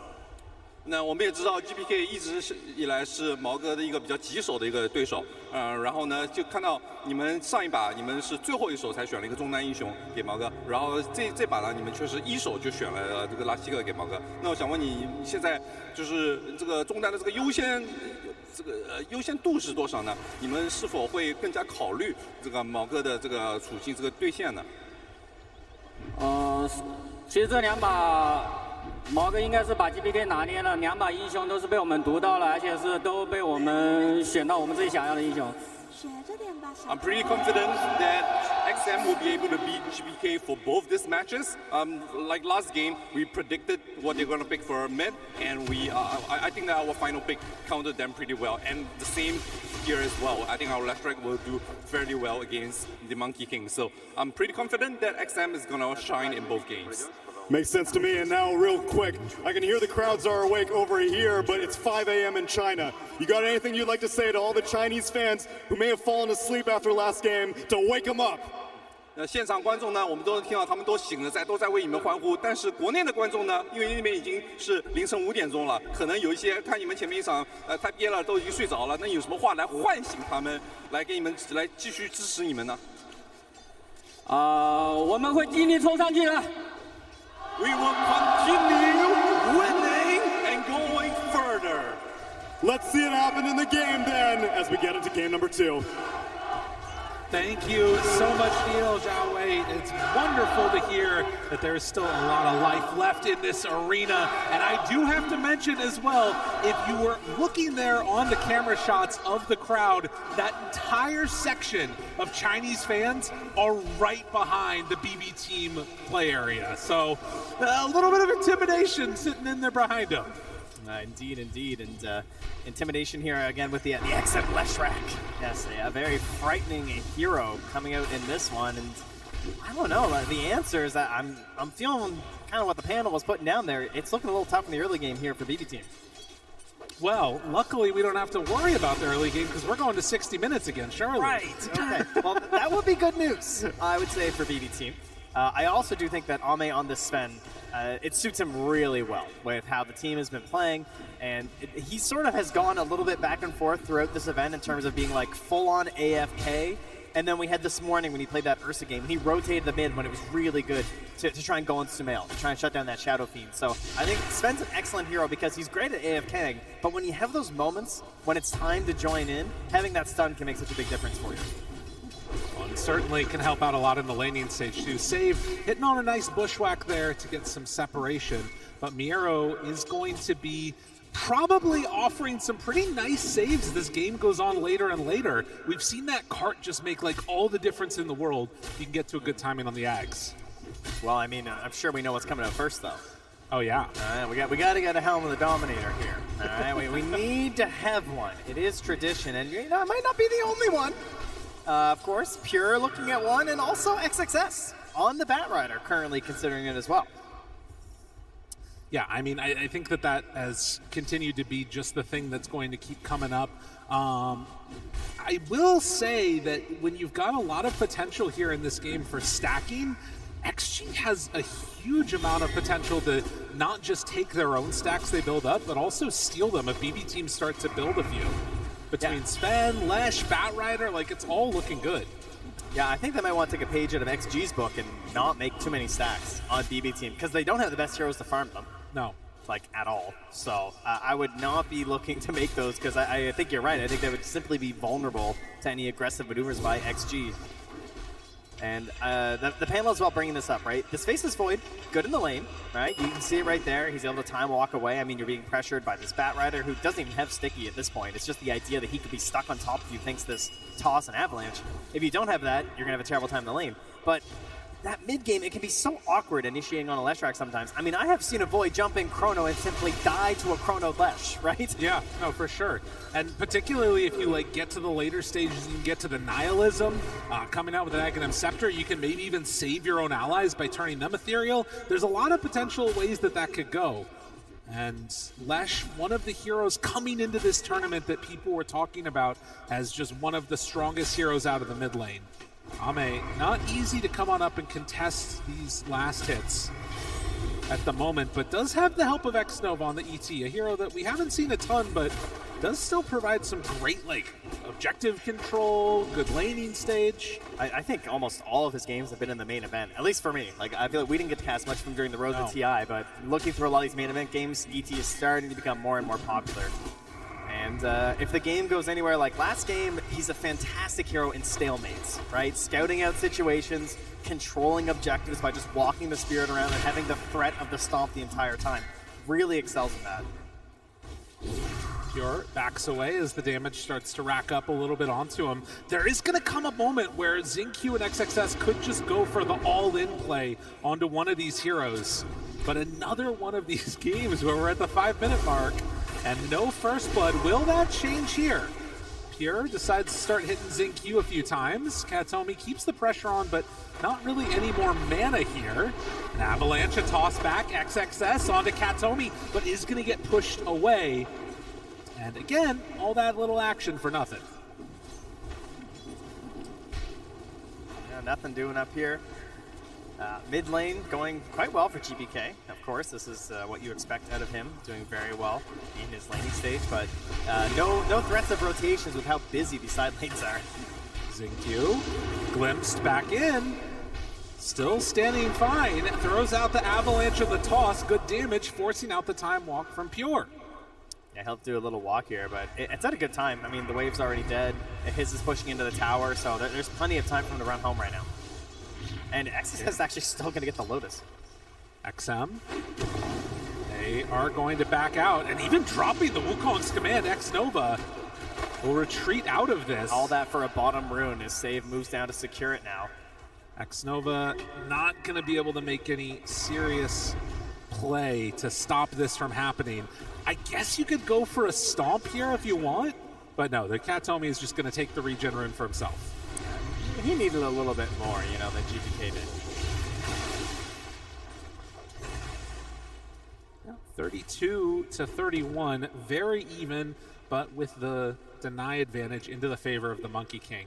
And Miro able to stop the Ame pull that was going in, takes away one of the range creeps. But 7 minutes and nothing doing. Yeah, but both teams just feeling the effects of last game, perhaps feeling the effects of the late night air here as we move past 11 o'clock, chilling their way through this game number 2. I will say, I don't think this game will be quite as chill. This looks a little bit more explosive in the mid game for me. I feel like there's better initiations. I don't think the counter initiation is quite as intense as the last game. I feel like there are some advantages to actually moving first this time because we don't have such powerful saves on either side. Right. Really, the best thing for disruption on the side of XG is probably the ET, and on the side of BB team, it's like what? Not too much, right? No. It's like an eventual cart, perhaps. Yeah, that's pretty much it. But if you jump a target on the side of XG, as long as there's not like some big chrono threat or something, you do have the opportunity to actually finish the play. Of course, for BB, going to be looking to see if GPK can make some solid moves around in this one and set himself up for success. I will say that for the Monkey King, this new facet, the changing of the guard, is super annoying to play against these melee cores. You think that you got the Monkey King caught, and suddenly he's just able to jump away. And you can see up here that it's XinQ on the lane. Well, that's because XXS was back using his helm. He clears out one of the camps and brings a Hellbear Smasher up here to help out. Save. Waiting for somebody to show up. The Lesh is there. This could be a chance here. Has a Fairy Fire, a bottle, and spotting him out. They jump on in. Able to do some good damage, but XM living for the moment. Then the Avalanche, the jump away. GPK down low, but manages to draw that first blood. Now XXS wants to hunt, gets him there with the lasso. He's going to get glimpsed out, and the heal, is it going to be enough? No. GPK goes down to the combo, and a 1-for-1 there. Yeah, slight edge to BB team, but very important that you come back and at least get some sort of a punish there. But man, I don't know, XXS, he's looking pretty solid. Like, he's going to really start accelerating right now. He's stacking up both of these camps. He's got his helm creep. He's in a position to get very large on this Bat Rider. And he's going for that aggressive build on the drums. Unfortunately, he doesn't get the ancient stack, but still has quite a bit to go back for. Pure picking up the Lotus now, playing underneath a ward. We'll see where they end up going.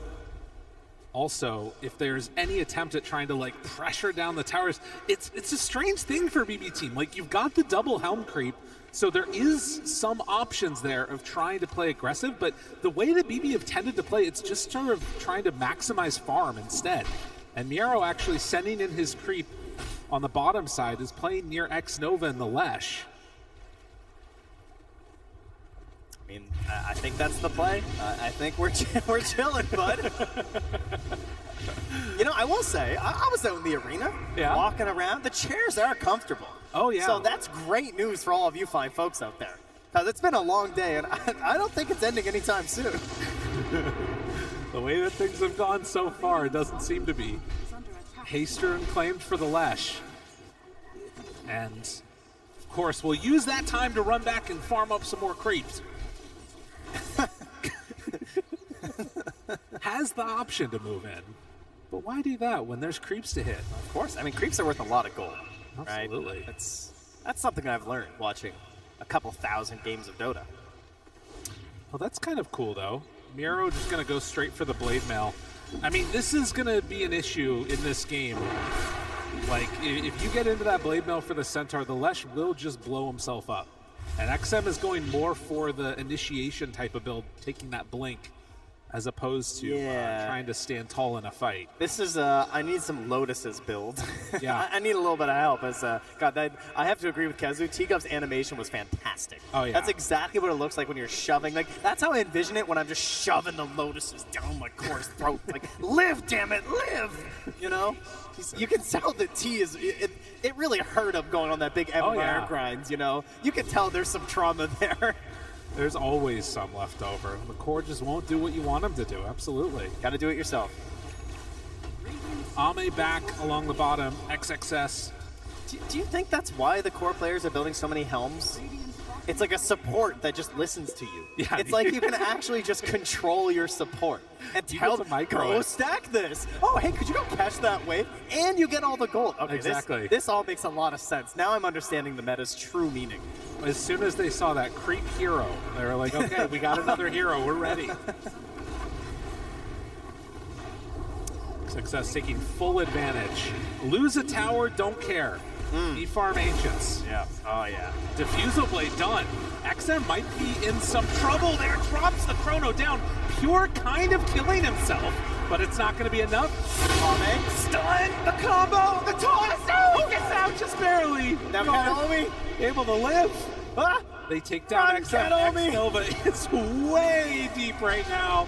Unfortunately for him, will not be able to take down Katomi. Dude, not dropping, they're trying to kill me right there is criminal. Come on, buddy. I know you got him.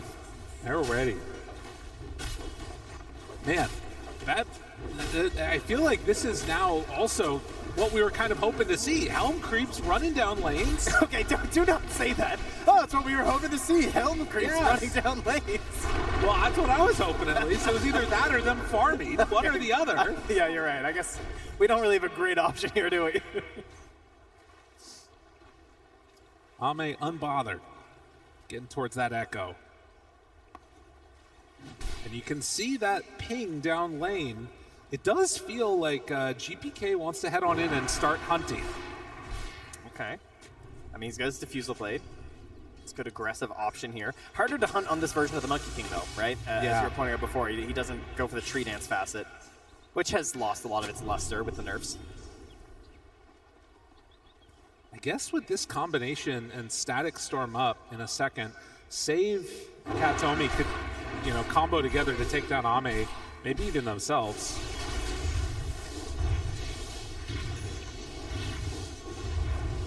So 13.5 minutes. Looks like Wisdom should be a trade-off here. And XXS starts taking down that top tier 1 tower. BB team, after taking that mid tower, wanting to push this to a game number 3 here, the 2,000 gold lead.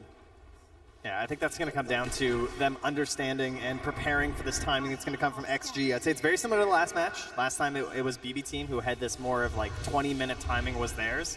I think that belongs to XG this time, right? Right. Ame gets like 3 items up, and then he wants to join into these engagements. Now, here's the really interesting part, is XM with this Blink Dagger and nothing else, right? Leshrac is a true glass cannon. I mean, so often this hero is drafted with some sort of a save, be it like an Oracle or maybe like a Shadow Demon, something that can assist you. This guy has 1,200 health right now. And it was first pick, too. They opted just to go with it full glass cannon like you're talking about. Yeah, it's very frightening. Although, I look around, we get some low HP pools this game. I mean, save's not even at 900. That's pretty nuts for modern Dota. I know. I'm so used to seeing everyone at like 1,500 at this point in the game.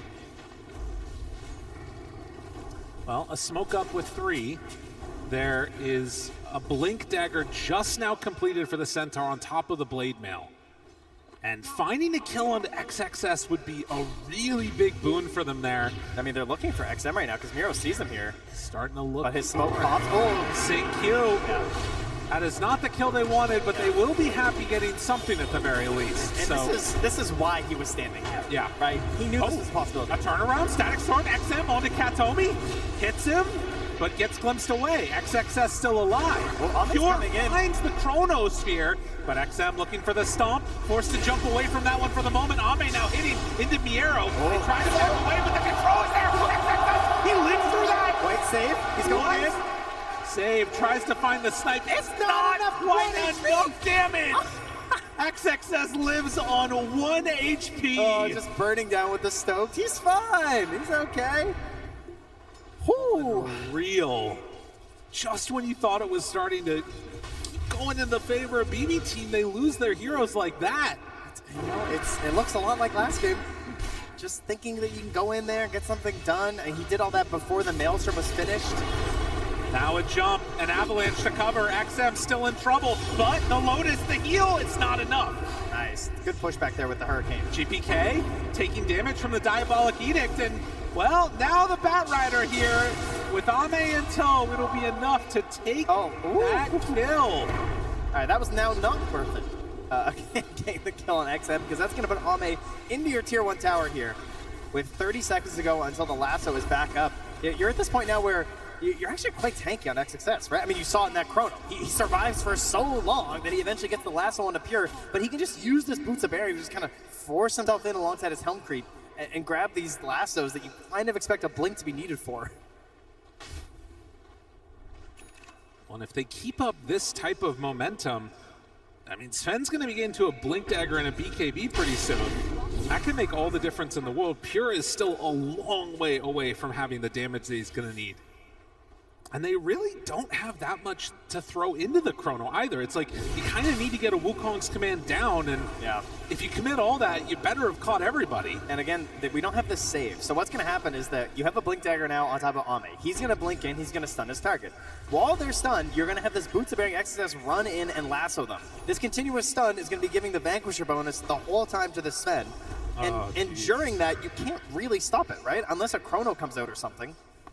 It's not going to look good. You're just going to have to throw your bodies in and pray that you then don't just get annihilated by the ET who can be covering them the whole time with Stomp and Spirit.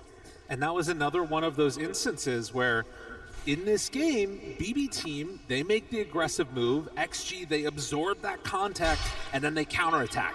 And that has been their formula for success. Yeah, initiations have not gone well. No. Across the board for both of these teams. They either don't connect on target, or they end up feeding away a couple heroes. Now some blue collar rune scouting up top there. Katomi just waits for it and does find an arcane rune. He holds it for a long time for GPK. He does take it and starts moving northward here. But what are they hoping to find? Well, X-Nova already away. All the rest of them on the bottom side of the map. The only hero not joined together with the rest of XG is the Leshrac, who has decided to go next for the Kaya and queuing immediately into the BKB. So BKB timings, it's what we're looking for on XG. For BB Team, I mean, they have a couple too that are coming up, but the pipe timing feels like the best one for Miero, I guess. Yeah, and GBK's BKB, which is also finished, I believe, too. So that is definitely some good news for the BB fans out there. And on the side of XG, that BKB, it's a long ways away for XM, so ideally, he's kind of hoping for an Aegis, you know? Take a fight up here. I mean, Tormentor's coming up soon. You're hoping to control that area with the ET. It should be yours. But BB Team maybe trying to sort of flex up here and say, hey, we're the ones who are going for this, but their tormenting is not nearly as good as XG's. No. No, they do not take it quickly. At least not if you don't bring a ton of people with you. GPK looking like a little bit of a different tree. XM, they show on a Obsword, actually. This is so awkward. What are we doing, BB Team? I mean, they saw XM on that ward, and they really were hoping he would just come down and play into We are not going to initiate. I mean, that's the thing. There's 4 heroes here, and I don't know, maybe they're just a little trigger shy. I mean, I don't blame them, for sure. I wouldn't want to jump in there. Maybe I'm underestimating this tormenting. I mean, I guess they're so far away, it's not really going to matter. Yeah, if they bring everybody pretty much, they can take it down. Okay, yeah, Pure is even coming through. Okay. Whoa. Okay. All right, we're smoking up here. I mean, there were so many of these last rounds where, okay, no, they smoke on a couple, but then... It was like, if they're here, we smoke, you know, and then they're just throwing Kataomi at the wave. Okay. So Tormentor goes to Kataomi. Oh, he's feeling feisty. Is he going for this? He's thinking about it. Dude, retreat. Get out of here. Dude, you don't want... Did we left? Oh, he's sneaky. Oh. Come on, do it. Kataomi. Maybe How they can do it with the they're glimpse. CPing. He's like, I just got Tormentor. I'm good to feed. I mean, yeah, he's realizing that it's not going to work. So drops down the Thunder Strike and then backs away. All right. Back he goes. Miro, in the meantime, sends his creep into the tier 1 tower. Catapult going to do some good damage to that one. It won't quite go down. Is within deny range if they wanted to do that. But it seems that XG want to keep their tier 1 tower alive if possible. Xingqiu been playing so defensive in this series. Again, dude, everybody has been playing so defensively. It's true, but like, I mean, you have this Solar Crest, Soul Ring, Tranquil Boots build, right? I mean, how many? Like, it's just so tempting to go Blink, but Blink really wouldn't help him that much in these situations. Yeah. It's going to be very valuable once the fights actually begin, but we're not there yet, and No. he recognizes that. Almost that BKB done. I will say in this game, I feel like Chrono late stage does just sort of beat everything in a way. Like it sometimes can be that difference maker, and you know, putting the hopes and dreams of your team on the back of Pure so far has not been a bad bet. Like, he's had some up and down performances, but when push comes to shove, he has been able to pull things together there. He's been trending upward. Yes. You know, him and 9 Class both. As the event goes on, they're gaining more and more power.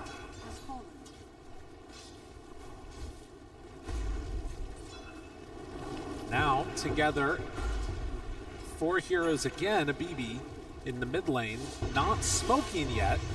XM, he's just going to farm down on the south side of the map. They're going to try and hunt him here. Shows for a moment, but immediately blinks out. I mean, that's all their BKBs ready. Are they going to start the Roche now? This would be a pretty bad time for BB team to really commit for this, because that's BKB Bat, BKB Leshrac, BKB Sven, and they're going to smoke up. Yeah, this is a huge power spike for XM. All right, now here's the question. When BB team smokes, it's been very hazardous for their health. Will it work out well for XG? Have a lot of ways to get out of the fight. Have the Chrono if they need to run, they can drop it. They have the Stampede, Kataomi. Oh, nicely done. Will break that smoke, ends up giving up his life for it. And then he's just hitting creeps. There is no insta rush to Roche or anything. Well, I say that. I saw a ping, but no. All right. Abandoned ship. They're like, Ahmed, come on, it'll be great. Come hit Roche. It's going to be so much fun. He's just got the music playing in his headphones. Oh, you know? yeah. He's not listening. He checks his watch. It's like, it's not 30 minutes yet. I'm good. They're making their way towards it, but it is going to be a cool minute. And Vale, Miro looking towards Ashivas. Wouldn't mind that one bit. Yeah, kind of an interesting game to go for it. A lot of mixed damage on the side of XG, right? We got magic. We got a lot of physical. We got a little bit of pure coming out. So kind of hard to get this like super secure aura that just does everything. Listen, crowd, I'm going to ask you to do one more thing. We don't have Lycan anymore, but can on 3, can I get an AU? 1, 2, 3. Wow. Oh, thank you. I needed it to come back for just a moment. That's all I needed. It kind of works, you know. Nighttime's coming in 30 seconds. That was the signal, too, for, listen, whenever anything gets a little bit dull, we'll just howl, and then things will start happening. They went in to hit Roche, but now it's over. And then Roche is going to start his great migration. Oh, yeah. Smoke up from XG. Oh, that's a good one, though. The old basher on the monkey. Obviously not as broken as it once was, but still going to be a useful tool in this game. Okay. Nighttime Falls. They're smoking up. Dude, that spot right there that Katomi is by has had so many wards dewarded in this series. It's a graveyard of wards. Oh, execute, does he just go? He plants the jump. Abot onto 3! Oh, but then the BKB reaction jumps away. Dude, this is all just for a tiny. They've used everything. Just so much. XSS pulls on Impure. The stun is there, he's gone! Oh, and XM is there with the follow-up. Now on to the Centaur, tries to TP away, no! Dude, XinQ just tanked everything. I mean, he just jumped in and they just mashed their faces all over their keyboards. They hit every single spell just for him. And then you just get XXS strolling on in. He's like, I don't have a Blink Dagger. I don't need one. I got XinQ. I'm going to pick you up, and your Faceless Void is going to get absolutely vanquished by my Sven. A very big moment in this game. XG, when they hit their initiations, it works well. Finding 3 heroes up there. And now into the next phase of this game, XM has an Aegis. Playing in his Leshrac.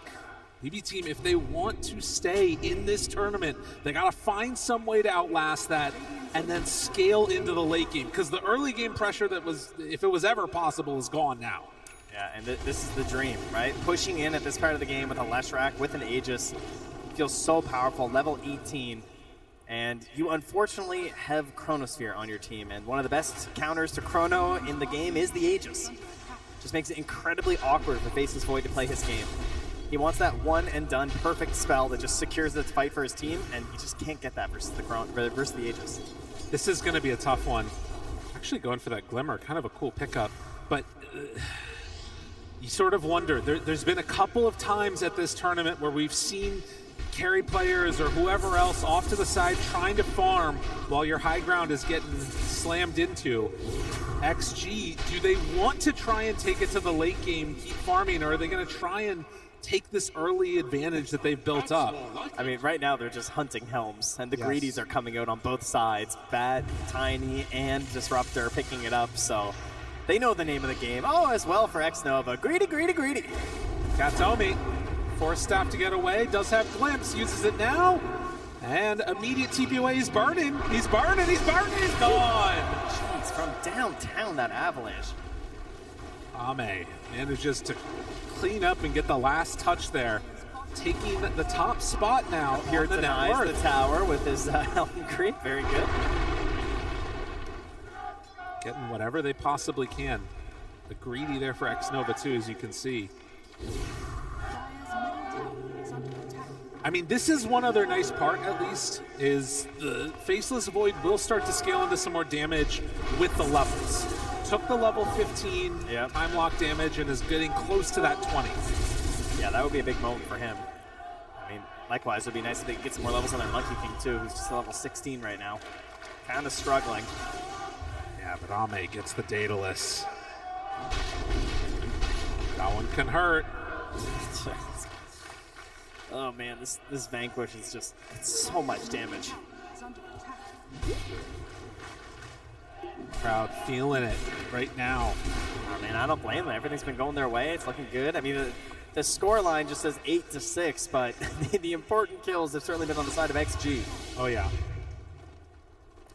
A couple of those big objectives. I mean, it is not an enormous lead at this point, but the bigger problem is this Aegis and how much you're able to get around the map, trying to bully and push BB team into areas where they don't want to be, where they don't want to farm. Credit to BB team. They have spent a lot of time chasing these Helm creeps, and they have not gotten a tier 2 yet with this Aegis. Yeah. I think at some point we're just going to see them fully commit down mid or something. That might be coming soon, since there's only 2 minutes left on this Aegis. But you really want to secure a tier 2 with this if you're XG. And there it is, that level 20, man, those levels are coming quick on Pure. He's getting a lot of space right now. Just, I mean, he got punished a bit earlier today, right, with some of these plays, where he was farming really aggressively, trying to just go for every little bit he could when he was in a situation where they were falling behind and they needed him to catch up on these levels in gold. Yeah. So far, he's getting away with it. And trying to make his way towards the Lincoln Sphere, so he'll have some more damage there. A Chrono onto XXS could be an option if he shows, but XXS is backing away. He's really annoying too. I mean, he's got 27 armor. you know, it doesn't feel great targeting the bat either, because if you mess up, if he survives, you just get lassoed. XXS looking, jumps in, Pure. Does he go for it? He will. Chrono save, pops the ultimate.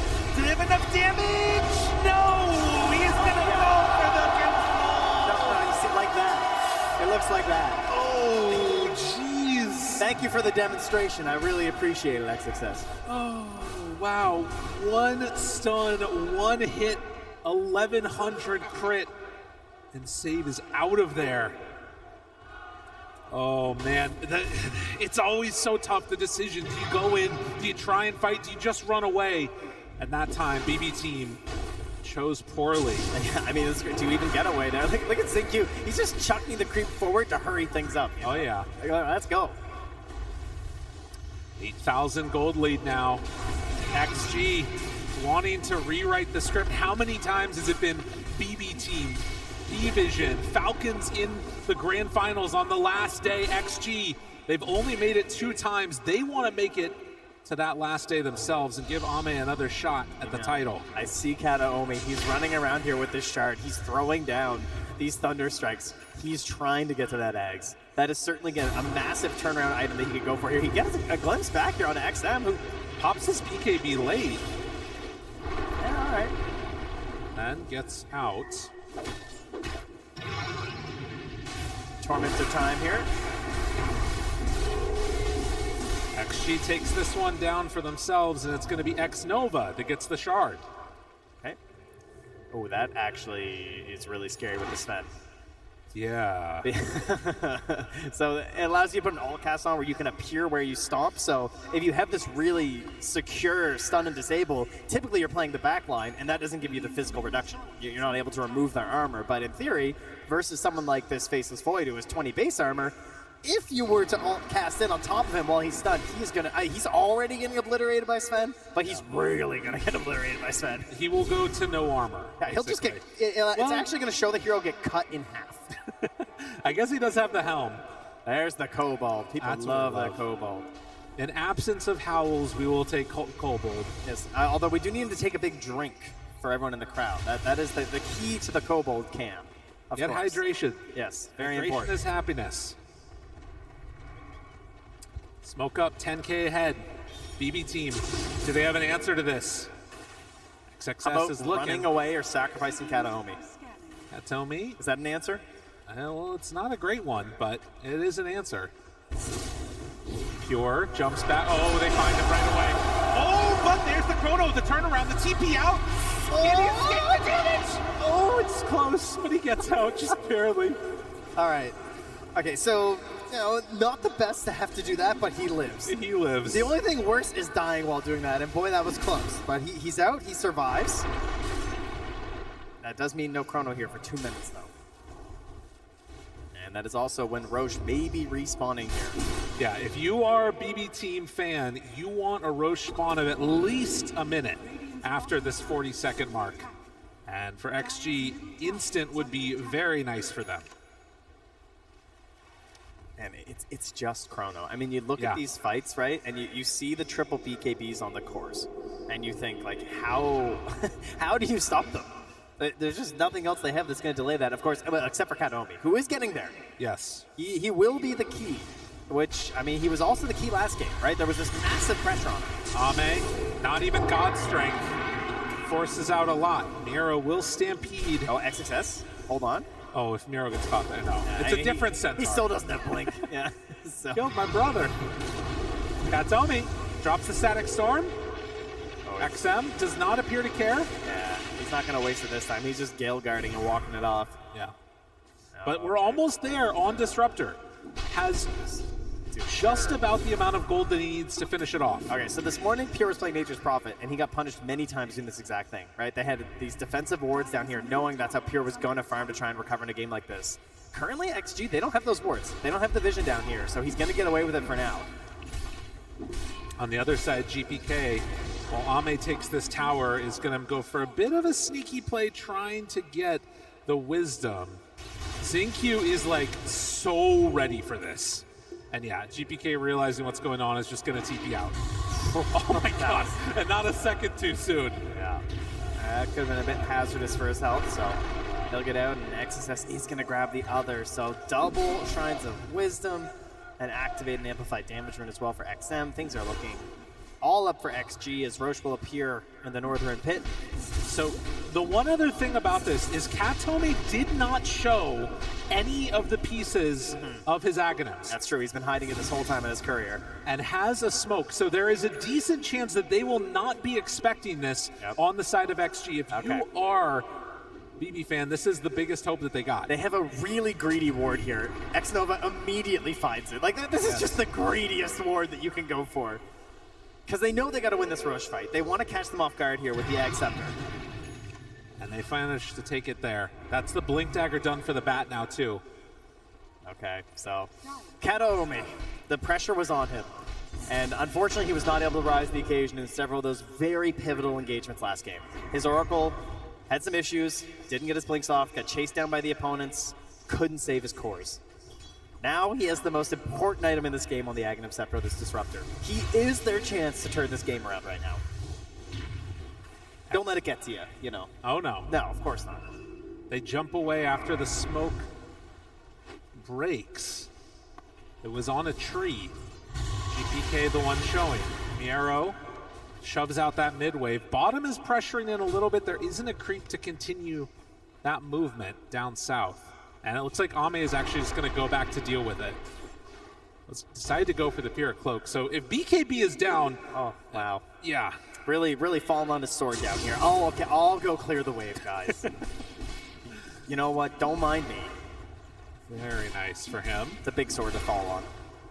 Doesn't quite have 25. Could be another big window for him.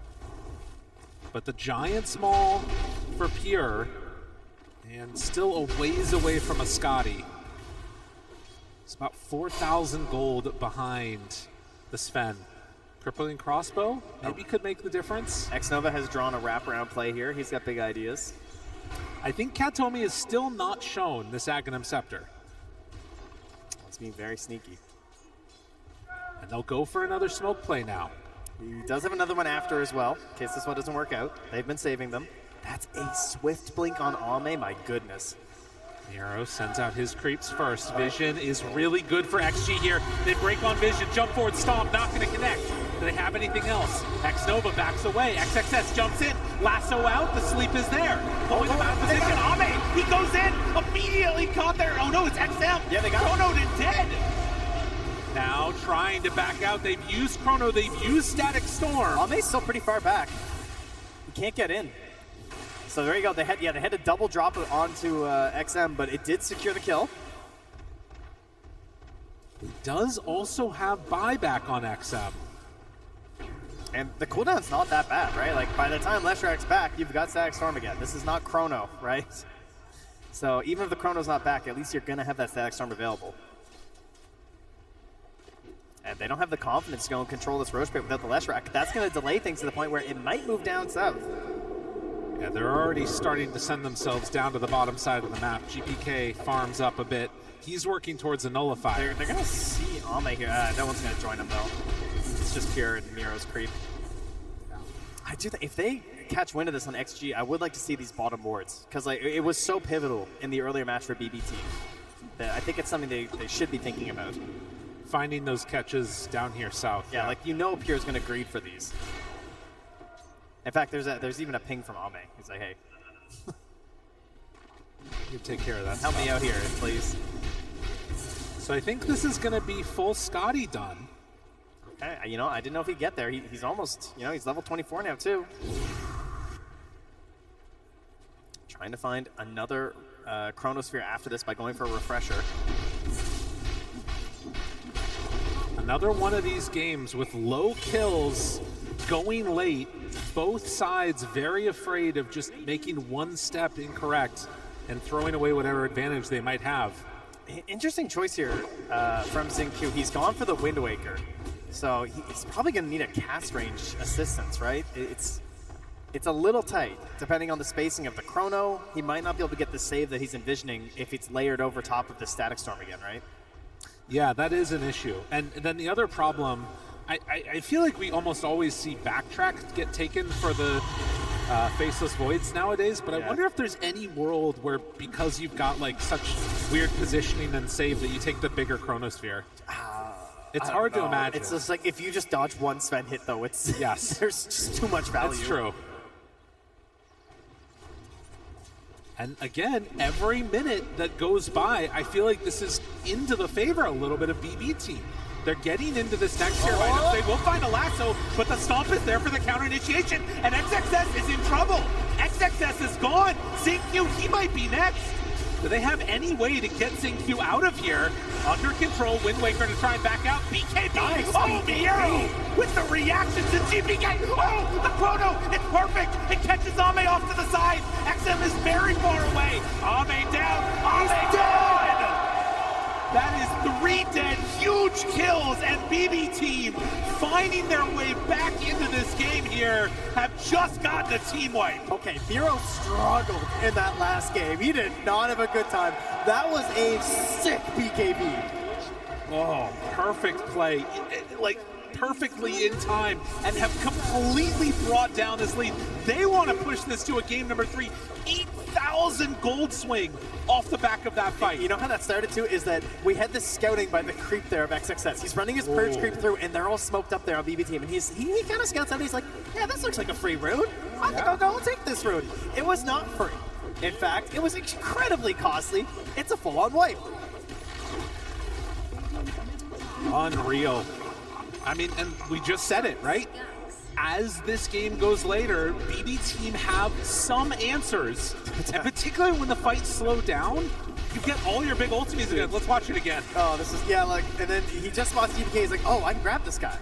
And then it's almost like a defensive static storm, right? Because it stops XingQ from helping. And this is the issue with the Wind Waker, right? He can't actually help. He's thinking, oh, maybe I can do something here. And then this BKB. Oh, my goodness. Oh, my gosh. And then the chrono, too, like, just... You needed to be so perfect with your spellcasting here. This is what they were talking about the panel. This is an ease of execution thing where, like, things just look a little bit easier for XG. You gotta play like this on BBT to win these fights. They have a hard challenge ahead of them. They've got to be perfect, but that last fight they were. And another one of these moments where it's the counter initiation that wins, you know, and for XXS, a little bit greedy not to pop his BKB right there, right when he jumped in for the lasso, but not anticipating everybody was just going to be sitting behind that Monkey King. And now it gets easier for Kataomi. He finishes off that Blink Dagger. Yeah. Huge for the Disruptors throughout this entire tournament. One of the most popular heroes for a good reason. I will say, the other thing you got to be careful about right now with BB team is not letting that last win get to your head. It could turn just as quickly the other direction, and Sven could end your dreams of moving on right here if you take a bad fight. That's true, but they got better chances at it now with the refresher finished here for Pure. He's got 2 chronos to go for. Do they have what it takes? It looks like first they're going to be going up, and a smoke as 5. Feels bad to just go for the Tormentor, but XG is already retreating away. They can take the easy objective if they want it, but they were hoping to find a little more there. Yeah, I mean, game 1, it was the same thing where they just had Save running around the map, and he didn't even die in game 1, despite them losing. But he was consistently playing super aggressive, running around the map, trying to get this vision, trying to find where they were at. So again, they send him out here to ensure that they can grab this Tormentor. So they sit back for now, and we also have another answer that has proven to be really effective throughout this entire tournament. Miero picking up the Aghanim Scepter on the Centaur Warrunner. So if things get dicey... Oh, somewhere I heard it. I heard Sunsfan yell. He's so excited, the workhorse. There it was. One random woo. Can we get a woo for the workhorse? Oh, they're into it. They're so excited. That sounded a little bit like a howl, too. A little bit of both, you know. All right, getting aggressive here. XXS up on the high ground, finds the backline. Whoa! He gets away. And Pure, thinking about dropping it, decides not to. Interrupted by XingQ. A little bit of hesitation there means that XXS gets out. That's the nice thing about Workhorse. It's only a 24-second cooldown. You know, it's not, no worries. Pop that whenever you want. Outpost taken. And XXS just happy he survived. Yeah, his BKB's gone, but he lives for another attempt here. Very scary to even think about going high ground for BB Team, even with the Aegis. They do not have good tower hitters. Eventually, you have that ability to go up there with Monkey King Big Ring and like do that thing, but you know, with the Bat Rider in this game, it's very spooky. No, they are killers. They are not building destroyers. No. I would not want to be risking that. I mean, look at this high ground. Although, what are you thinking? Pure, he's up there on their high ground now, deciding they'll take a chance. He is an Aegis. I'm okay with this. Jumps in, jumps out. They've got the banner down. Catapult's going to work. All right, could XinQ find some crazy toss play? Maybe if he wasn't getting hit by Maelstroms constantly. I mean, if they can find a toss back into a lasso, he could go in the fountain, hypothetically. Why didn't we see one right there, actually? There it is, the toss back into the hex, and now the stun, the control is there, Pure, he jumps away, but look at it, they just rip him apart. GPK now also in trouble, never go high ground, never! Do not go high ground, always go high ground. Oh, it's so good from Pure, he's amazing. The greatest ever do it as he jumps back and tries to get away. Oh, nice blink by XXS. Baits him over to the side there. Ame still here, still scary. A TP in their face. It's a bold move there by Miro. That was never going to work. Another TP, it's under reward. Whoa! Okay. It actually was still really bad for BB Team. It was still quite bad for BB Team in spite of the turnaround. They XG win that one. They didn't finish the melee racks either. You can hear the calls, echoes of ROTK, Jio from the crowd. And Ame searching for a refresher.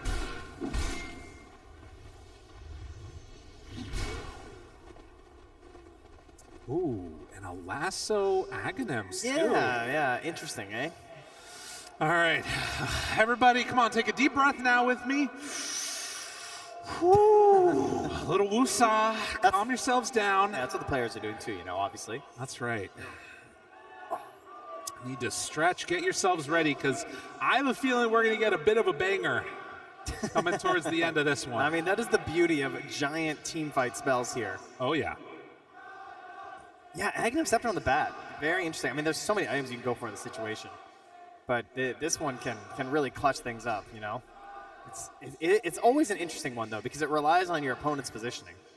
Right, and you can sort of mess them up a lot. Like, it can have insane impact depending upon where you're able to find it. And if he does finish off a refresher, just lasso the whole damn team, you can take them all out. But again, at this point in time, up 4K net worth, BB Team on the verge of elimination if they make a few too many mistakes. They have a strong late game team fight lineup, but XG, they don't need that many to really completely swing this on its head. Ame can find 1 to 2 big crits playing on this Sven, and everything could fall apart. 13 to 13. And back and forth, the net worth graph swings. Ame racking up fantasy points for all y'all out there that believed and made the switch after the road to the International.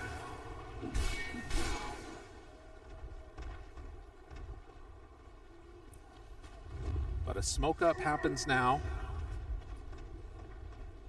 And they're hoping to push in this bottom lane and maybe find somebody who's playing a little bit over into that triangle. Actually can maybe even just steal that away if they want. There you go, XM. Get the party on. Yeah. Just keep hitting all those buttons there.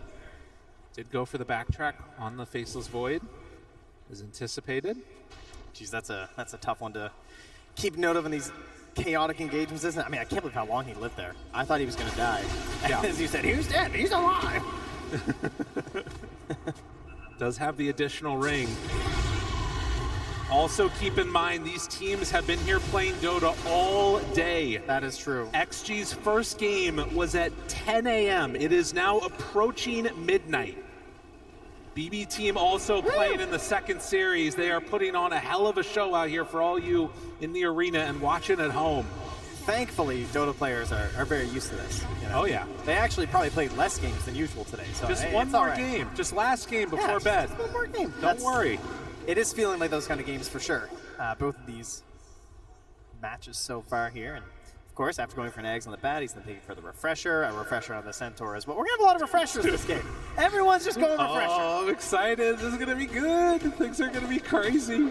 I do think the saves on GPK, if he gets the ring down, that could create some pretty intense havoc, because you just, I mean, he's going to be dealing out tons of damage. It's also just like the Abyssal Blade on the Monkey versus the Sven. I feel like that's going to be really crucial. Right. Because you got to slow Ame down during these BKBs. Because if he's just able to swing, it's over. I mean, he's got MKB. He's hitting for a gajillion damage. Smoke up BB team. Tree leading the way. This is into vision that XP have, and they see the Spirit immediately. Okay, scan from the Dire. They know no one's up there. That's going to let them go up to the high ground. Roche. Here's feeling aggressive. Capable of spawning. He sees one up on the high ground. The jump. Miero wants to find him. Stun is there. GPK also controlled. Hex is out. Follow-up keeps him inside. Ame finds the backlines on a save, but there is the chrono down. Do they have enough damage? GPK is doing a lot. Ame in trouble. Ame gone. XXS soon to fall now too. And as Xingqiu has nowhere left to go, BB team, they are too strong. It's a big wraparound move there, coming up the high ground. They jump in aggressively. It looked a little dangerous. Pure jumps out, but Miero jumps in confidently there, and then the workhorse onto the Monkey King. That was pretty slick. They are not done yet. As they BB tip team, each other. They're ready to keep this moving. A team that in the past have been known to tip their opponents or tipping each other, finding some appreciation for what they're seeing. What a growth. That's so nice here, as they're going to start moving up this mid lane, maybe trying to put some damage on this Rax they missed out on last time. There's no Roche to claim right now. Oh, he's feeling so sneaky on Kataomi. From the blink now, he's picking up the Shadow Blade. Oh, geez. Terrorizing pubs everywhere right now by picking this item up. Kataomi double gem. Also, I just noted on XNM, he has 4 greater healing Lotuses. Yeah, that's important to keep an eye on. I mean, he needs them, you know? Pure. Miero is nearby, so any attempt at a jump onto him will be able to be found with the save. But they move on in, they take down 1 lane of Rax. To BB team feel frisky? Are they going to keep going for more? I mean, this is a perfect time to Roche, right? You know they're not going to buy back on Sven right now. You can get in the pit really quick. This is another refresher shard. Roche or high grounds? The answer is Roche. We have learned that that is indeed the correct answer. Roche will roar. And at 52 minutes in, they will be able to claim this one for themselves. So a refresher can be passed over to Disruptor if they want. Could be pretty high. Also the Monkey King. I think Centaur would be also really nice too, eh? Oh, XXS. Anyone but Pure. Yeah, he's going to pass over to the Monkey. They were just kind of like moving out, grabbing as many camps as they could. Maybe hoping someone got greedy, but don't think there's really an aggressive maneuver that works out well for you right there. I think they also have enough for a block of cheese right now if they wanted to use it. Yeah, they have a block of cheese on Monkey King. GPK has it ready. Oh, and he just munches it. Okay, he's just going for it. So 5 minutes of having that barrier up. That is one we don't get to see all too often. I mean, the thing is that the Lotuses are just so valuable. It's kind of scary to save them for all that, you know? Oh, absolutely. And has the refresher shard in tow now too. I mean, this is a pretty damn good push now. You drop down the Wukong's command, you got the Savory Shield. He's almost level 30 on Void as well, so we could still even get to that big chrono that you were hoping for earlier. And did also go for the linked up Aghanims. So Pure now has that one ready for himself. Does not have buyback, notably. No, he does not. That is true. I mean, 1 kill he has it, surely here. Ame has not gotten to play the game here. All right, now, this is a Batrider thing, right? If you're lazy setting up on this positioning, XXS will strike. And we saw it before, right? The toss back. Jumps, toss back. Got him caught, stunned, controlled, in trouble. Pure, gone. Oh, the card's too late. Oh, this is dangerous. This is really, really dangerous. The static storm is down. Pure in trouble. Slap. Oh, the sleep is there, but Ame in trouble. And Ame dead. Do they have enough damage? Miero low. Miero gets out. And the chrono now. They find XM. Pure has him in their sights and looking for more. He's still going. They do both have buyback, though. Pure pops the refresher. BKB jumps back and overthrows again. Pure, he smells blood, but does he have enough to take him down?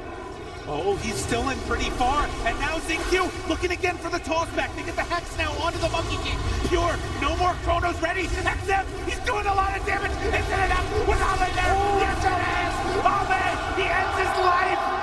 GPK has to run away. Ame trying to chase the Avalanche. The toss the control. Oh, they got him. GPK is going down. XG somehow they hold. They didn't even get the freaking tower.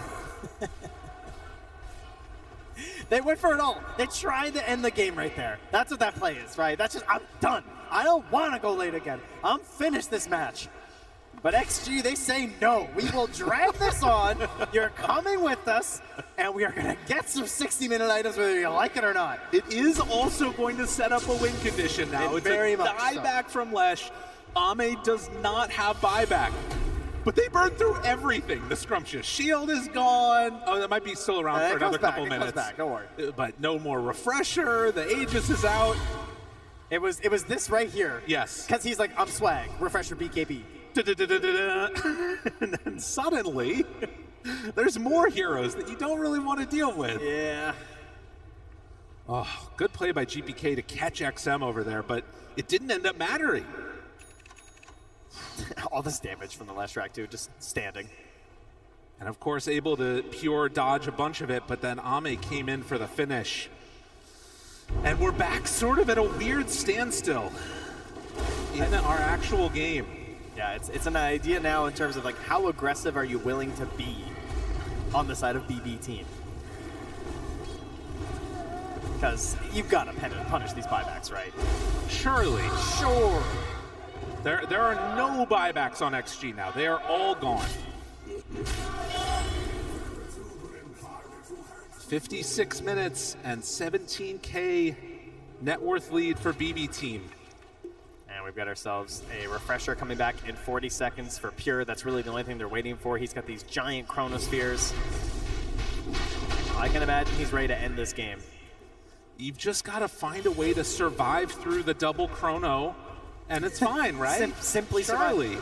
They also need to find a way to actually let Ame swing and do some damage, right? Because the problem is he hasn't been able to do that. Like, he died immediately with his God Strength in that previous fight. So even though he did come back out and help get the stuns and stuff, he's not Big's fan. No. Hasn't been able to hit hard enough. I mean, there are a couple other things that could be interesting in there. Like, I saw the, Miero getting slept by the Elder Titan, which meant that he couldn't pull him into the cart. The first death for Pure has been pretty consistent, that like he goes down before there's any help that's able to come and save him to make sure his Aegis doesn't burn out. Yeah, they were really close to having a hitch a ride play to like try and save him, but it was just a little bit too late for Miero. He was just a bit too far back, unfortunately, for them. Savory Shield wearing out soon, but you can see how much it has swung into the favor of BB team. Gaben thinking that we're going to a game number 3, and that amplified damage certainly makes me feel similar. Oh yeah, come on, you gotta enjoy this. I mean, I can't imagine resisting this. They're going for the tier 2 top. They want to make sure they can end this game. Oh, save. Is he feeling feisty? Maybe with a scurry ward placement, perhaps? Oh, that's a sneaky one. That range is so insane. That's so sneaky. Yeah, if they catch somebody there. Also worth noting, though, that Tiny double toss charges. I mean, he's been very good with them. ZingQ making the moves. Jumps in. Finds Pure. Big chrono. There it is, the Aeon disc for the moment. One chrono down. No chance for a kill. Double last. They got him. Oh, damn. GPK, you gone. Miero now not able to get in for the save. XXS wants to hunt. It's all falling apart. No, not like this. The stun, it's not enough. It turns him out of the park with a second salvo. Pure's going to start to die to this, though. In the duration, is BKB wearing out. He finds the kill onto XM. Now turning to Ame. Pure, he's got to do so much with the buyback in that. The Lotus, he ends up stunning himself. Sync you at the top. That is full power Ame. He's getting his chance to swing, and you are indeed decapitated. An unreal play. Pure again goes high ground for seemingly no reason and then ends up getting punished. Oh my goodness, big hits. It was a good attempt. If you find that kill onto XM, the game is just over at that point. If you manage to get out after. It's a risk. How many times have we talked about that? This TI, taking these risks. I mean, the Aeon disc. Yeah. Right? Clutch. He assembles it here, and now he keeps going. We don't have a nullifier, just like, help him out. And then XXS. Again, game one, he was insane on the Earthshaker. Able to pick apart the initiations and try and ruin whatever fight is planned out by BB Team. He does it again. Jumps back in, boom, another grab. Really, honestly, the biggest thing about this is less any of the plays, going bad for BB, but XG waiting for that perfect moment to punish. What a beautiful sack there from Bureau as well, eh? To look at blink this in and keep Pure alive. They find the stun. All it took was 1, 2, 5, 6, 5, and you know what it was? It was X-Nova, like you were talking about. Him being there and having the natural order meant no armor. One hit that did 4,280 damage. That is insane. Just very casually, Those look like pretty small numbers compared to that, don't they? If X-Nova can stay alive, he's a win condition. He's making sure that he's next to Ame when these fights go on. Oh my gosh, we got refresher orbs, we got Aeon discs all over the place. Because that's the other thing. Yeah, Pure has no plus armor right now. Yeah, you're right. He hit some earlier, but with the helm changing gone. of the build as we move, yeah. Straight into some pure damage at that point. 60-minute items. It is indeed that time. We need to be guided. We're just like dogs, just being led around here by the observer. Oh, by the way, guys, it's 60 minutes. Thank you. Thank you. I'm losing my mind here. Another game going to 60 minutes, and I mean, after that play, I don't know if BB Team. Obviously, one racks up. They've got insane teamfight potential, but with no armor, basically, on the Faceless Void, if ET is next to him, everything can change. I mean, he's going Stygian. That just seems excessive. I'm not going to lie. But in combination with ET, it is crazy. He will, if they're next to each other, he will one-shot Pure. And that is the most GPK item ever. He goes for Divine Regalia, of course. He's feeling himself, so some hazards there, perhaps. Another hero with not much plus armor, just plus 10. I like this helmet dying on XXS. It's so annoying to deal with. And we also do get the nullifier as well here from Pure. So he's had enough here. He wants to ensure that when he gets this chrono, they actually die.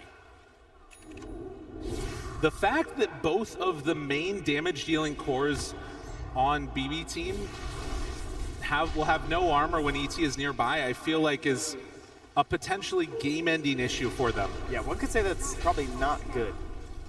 And look at this, the scan hits, they know. Pure, he chose for a moment. He just jumped. So there it is, the chrono already onto XM, trying to kill him off. Aeon disc out, but Ame is hitting hard. Do they have another? The chrono just barely able to hit onto Ame. Does he have the damage that he needs? It's not quite looking like it. The safer center is there. Ame hits him one time. Pure, you gotta run. Where are you going? Ends up sends up, but Sync is right there. And he takes right over the air. He's gone. Oh, BB Team, wait, they're all dead. They're all dead. No, by now. There's nothing left. They've already used them. Pure, he doesn't have any chronospheres. He can't do anything. They can't believe it. He's standing on the high ground. Just sit and watch this right now. It's Sven. He's explosive. There is no buyback for time. They know. Ame, he won the grand finals. He's hitting the tier 4 towers. And Pure, he does not have an answer for this. Save, caught to the side, gone. He's gonna buy a rapier, but it's gonna take too long. He doesn't have a TP. Your race is gone. They are top 3.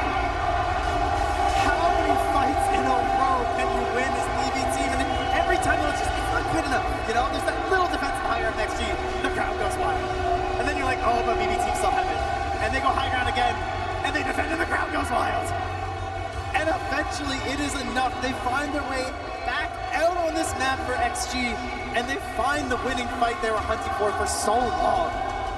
Oh my goodness, when you let Ame play, when he is not controlled in a chronosphere, he will end the game. So close so many times there. Things getting very tense in that last moment.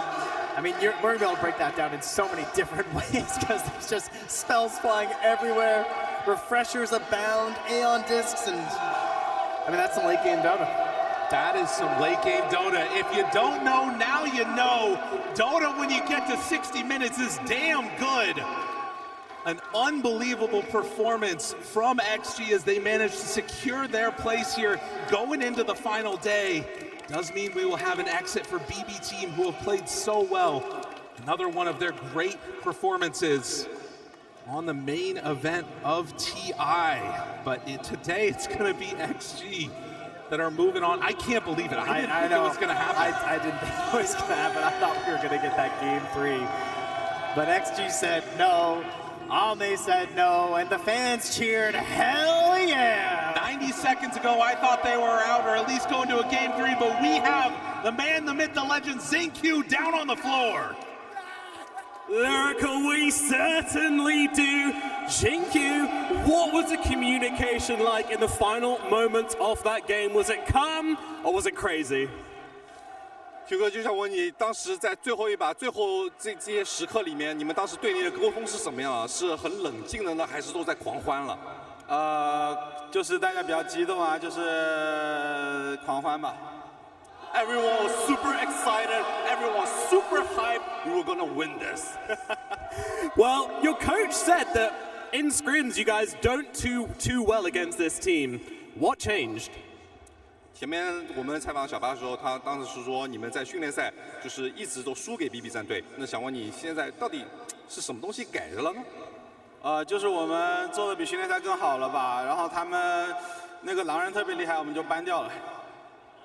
Well, we have performed a lot better than we have in our scrims, and the fact that we know that Lycan is kind of like a super weapon, and we made sure that that was banned. Excellent stuff. And in this game number 2, were you always confident of the win, or did you ever doubt that you weren't going to be able to take this one? 就想问你当时，第一把的时候，你因为节奏也比较慢，当时你们是想是不是有点不敢犯错呢？还是说是你们觉得胜券在握，然后只要慢慢打到后期就完事了？我们觉得我们有一点放不开吧，但是大家就是互相提醒，就大家不要太怕了，就会做得更好吧。We were a little tense. I think a lot of us were pretty anxious and afraid of making mistakes. But the communication within our team was really good. We kept on, reminding each other, stay calm and don't be afraid to go for opportunities. And I think that was what got us the win in game 1. Awesome stuff. And finally, XG, do you have any word for all of the fans out here who have waited 13 hours in this arena to watch you play this match? 那现场有很多粉丝呢，他们等了13个小时，就从你们今天的第一场到现在最后一场，那有什么话想跟他们说的吗？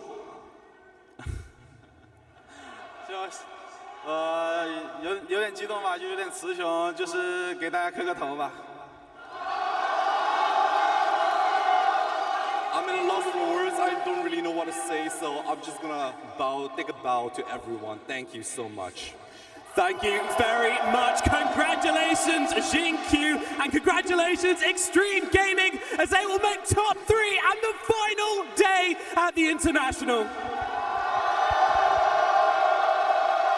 A lot of cheers, a lot of happiness here from everybody still here in Barclays Arena. It was very clear that Extreme Gaming was the fan favorite, and pulling through in a game like that, let me tell you, that was some excitement. Again, it started somewhat slow, but the excitement towards the end definitely worth it. And to be fair, Effie, for a little while, I did think BB Team was going to do it.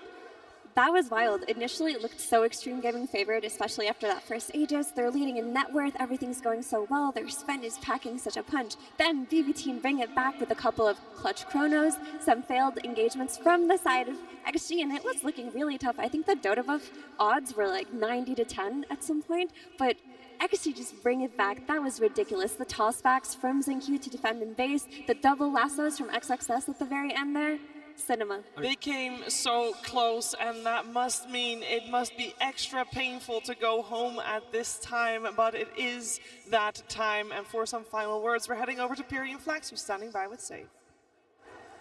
Thanks, Sheebs. I am here with Save. Save, a very long and hard day for you guys. You must be exhausted. We're very sorry to see you go home. You've already played today, now you've had to play another brutal series. Mentally, how tough is it to stay focused in these games? Yeah, I mean, it was an exhausting day, but what can you do? I mean, they in the worst position, I guess. They played the first today, or we were the second, so everyone were in the same conditions, and we just played worse. This team, XG, have given a lot of other teams trouble at this tournament. What is it about them that makes them so hard to beat, do you think? I mean, they're a typical Chinese team that plays very good, like goes to the late game, you know. Oh, what can I say? We lost in the late game and the basic mistakes. Could have won. What can I do? Let's think back to happier times. What would you say was your highlight from this TI, either for yourself or for your team? Highlights? I don't know. I guess that we didn't lose to Heroic at least today. It was a highlight, you know, we could lose. Fair enough. And you've got a lot of fans here. I see a lot of jerseys up in the crowd, people cheering for you. They've been rooting for you all season and all TI. Do you have anything you'd like to say to them as you exit the tournament? Yeah, guys, I mean, thanks a lot for your support. We appreciate it so much, and yeah, I'm just sorry that we played that bad. Being very hard on yourself. You've played a fantastic tournament, Save. You guys have been fantastic to watch. I'm going to throw it back to the panel. Maybe you guys can figure out what went wrong. Thank you very much, Save and Pyrian. I mean, it's tough. I think BB Team gave us some of the more exciting games to watch on this main stage, and this game number 2 we just witnessed was no different. It was late game, and it was very clutch. No, absolutely. Like the way it was going back, because I thought that BB Team, they had it for sure. You know, we've seen these Faceless Void games. It slows down, the net worth trickles up. You know what Face Void's gonna do? He gets a refresher, double chrono, whoop-de-doo, game's over. But that didn't happen.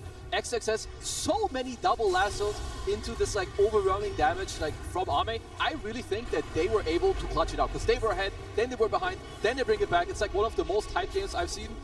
I don't know, I'm just so happy that I got to see this game and like witness it like right here. I mean, the problem for BB, they was fighting against, you know, TI Magic. You know, the way that XG are playing, it feels like they're destined to make it to the final day. And we keep praising, you know, Batrider and Ame finding the jumps, but I think X-Nova, he played such a stellar game. Like, in the early game, the sleeps onto the Void. As the game progressed, he was amping up in the right position. Like, every single player on XG at different moments made the team fight look exceptional. And for BB, like, look at their heroes. If it gets to 50, 60 minutes, you're expecting them to win every fight on autopilot. You got Disruptor Aghanims, you got Faceless Void, the Chrono, but yeah, I mean, every single fight, there's a different player that stands out for XG. Wind Wakers or double lassos or, you know, big crits and amps. It's just incredible, this game. Yeah, before this fight, BB Team was almost 20k ahead, and one fight could just make him lose it all, it felt like. Yeah, I mean, you go for like a risky play, you go for the one-man chrono onto the ledge, but XM, he has an A on this, ready to disassemble, so he lives. That's not the kind of play that you want to jump the gun on to like take the initiation. You need to make sure whatever play you go for here, especially when you're up 20k gold and you have the Void, you know you've got the game in the bag. This is a huge risk to take, and honestly, it really came back to bite them. 58 minutes into the game, like Ame going for the self-stun. I don't know if he did it on purpose, but either way, getting the stun onto Void, stopping the time, or buying time for another stun, it doesn't really matter. The fact is they're layering it beautifully and just clutching it up. And here, of course, they kill the Monkey King, who doesn't have buyback. And at this point in the game, XG, they've deserved the win. They've overcome that kind of mid-game comeback from BB. And my eyes are personally on Xingqiu as I watched this highlight reel. He played an incredible game. He had all the toss box in base, the clutch stuns, the clutch double stuns at the start of the game that got them that initial lead for the first stages. And here at the very end, he Wind Wakers Ame when he got stunned. Ame could have died there. Like, you could just see him dancing on the outskirts of the fight and looking for his opportunities to cast as many rounds of spells as possible. He never made it so that his hero was in a position to die late game. You do not want to get to late game against this team. Like, if we see any games tomorrow getting to 50, 60 minutes, just expect this level of just incredible layered team fight to excel. I mean, you've got Ame, you've got these other like legendary players, right? They have been at this stage before at TI.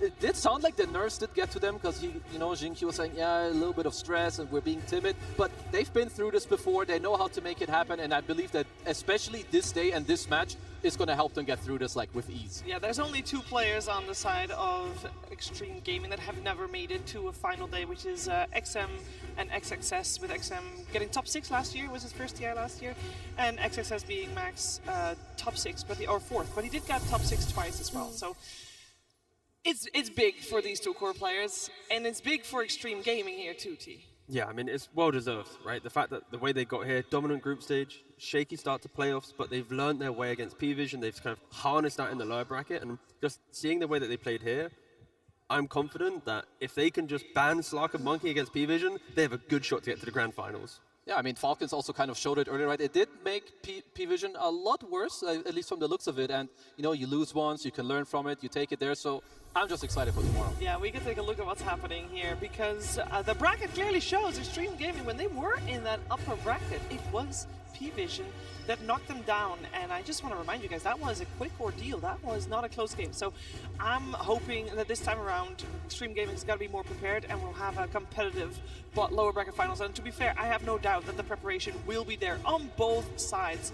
Let's be real. And that means, for me anyway, I don't know who's going to come out on top to make it to that grand finals, but Team Falcons, Effie, already waiting in that grand finals. Yeah, Team Falcons established themselves firmly as the raid boss of this tournament. They leveled up throughout that road to the international, and they're in top form right now. They're playing exceptionally well on all of their heroes. They have such a good grasp of the meta, of their timings, of how to split push, how to farm, how to scale into the late game. It feels like they do it all.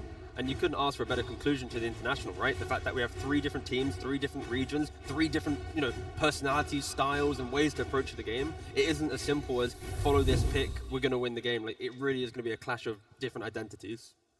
Yeah, final 3 teams, Kezu. Yeah, happy. It's been quite a journey for everybody to get to that point. Yeah, honestly, it's been amazing. I think from the games, what teams have taken away, what they're playing against each other, what they're like showing us. Like tomorrow as well, I'm expecting new things, even though it is the last day.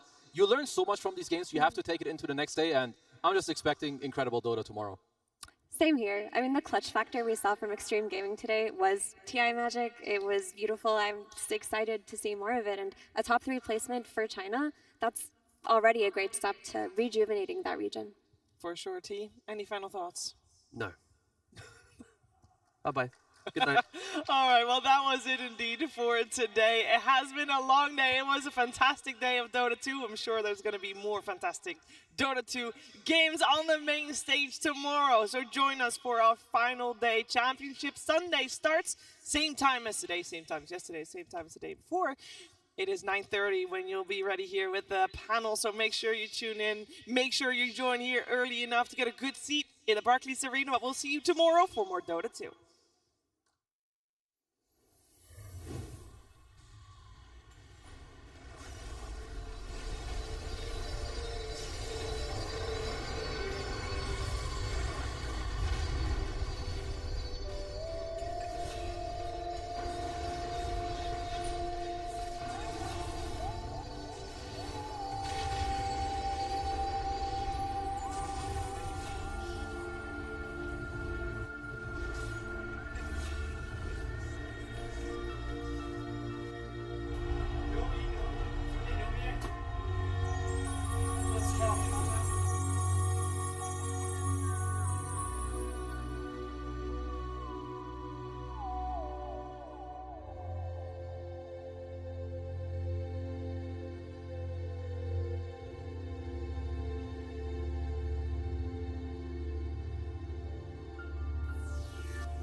Impossible.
Impossible.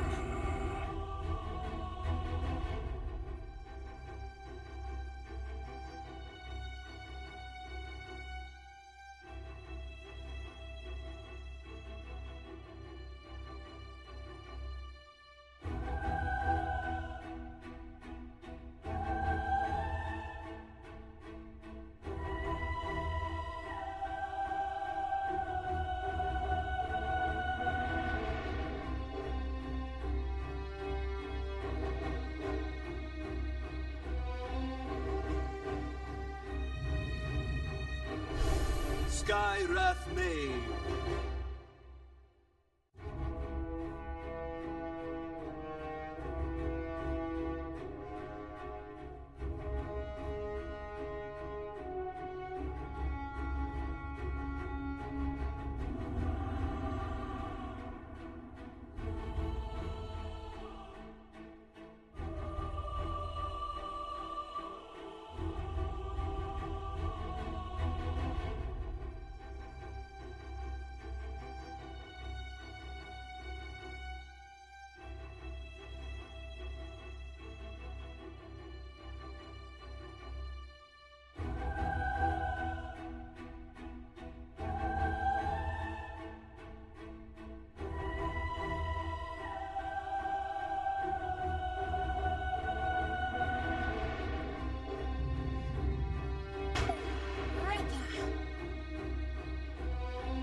Disruptor.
Night Stalker.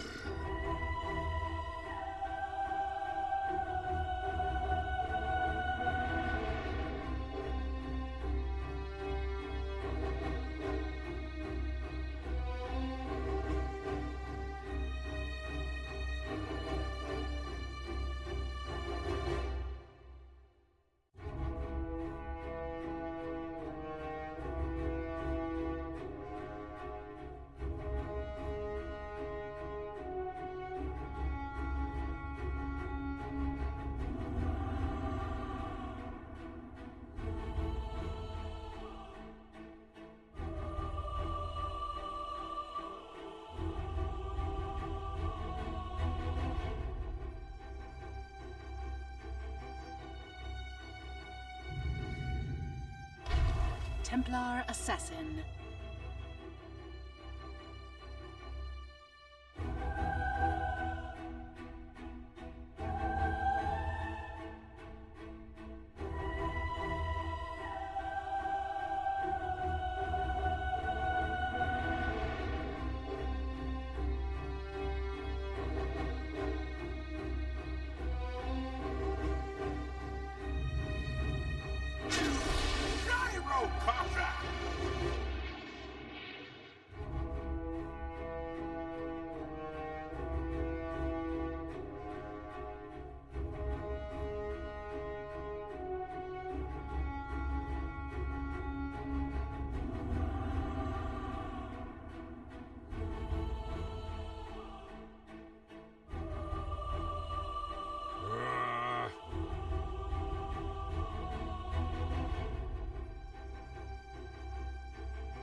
apologies.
They'll never find Your nightmare continues.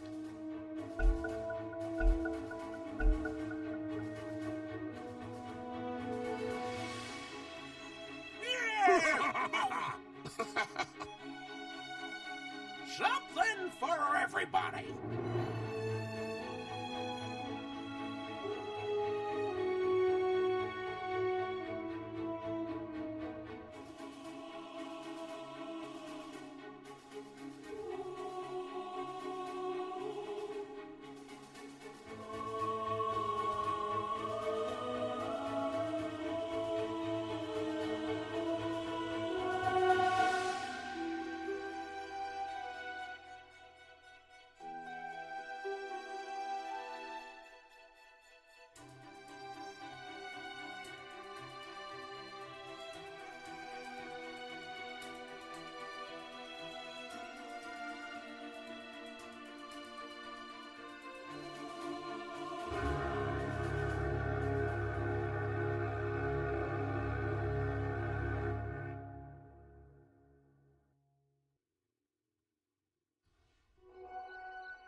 Where you're watching, that's how it's done.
Impossible.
I speak for the trees.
Disruptor.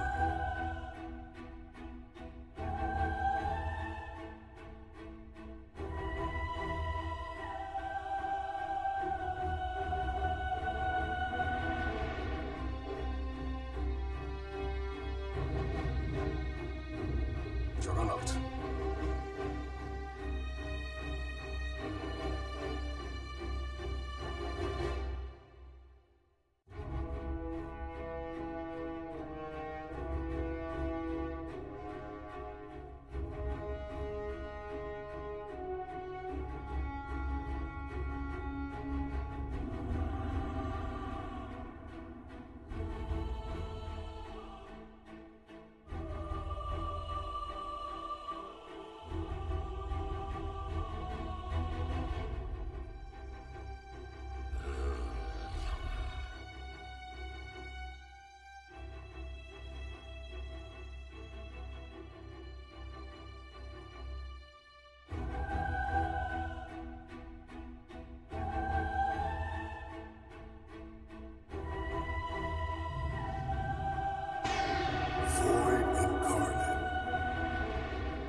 In the spirit.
Ante todo, muy buenas noches. Primero la educación. Como no te voy a querer que estás soñando. We're gonna need a clean up in the middle lane. Clean up middle lane, thank you.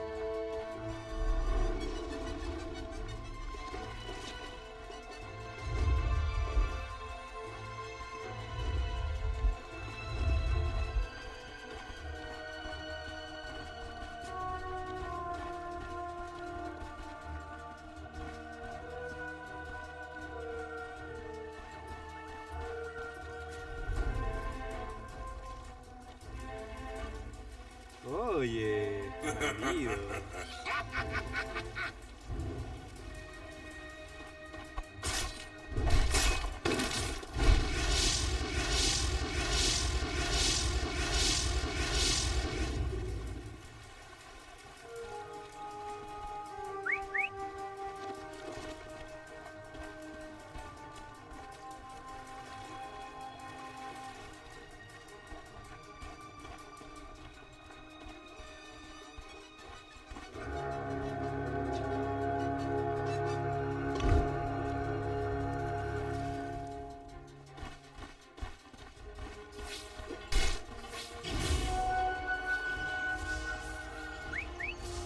Adiós.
We're going to need a cleanup in the middle lane. Clean up middle lane, thank you.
What weathermancery is this?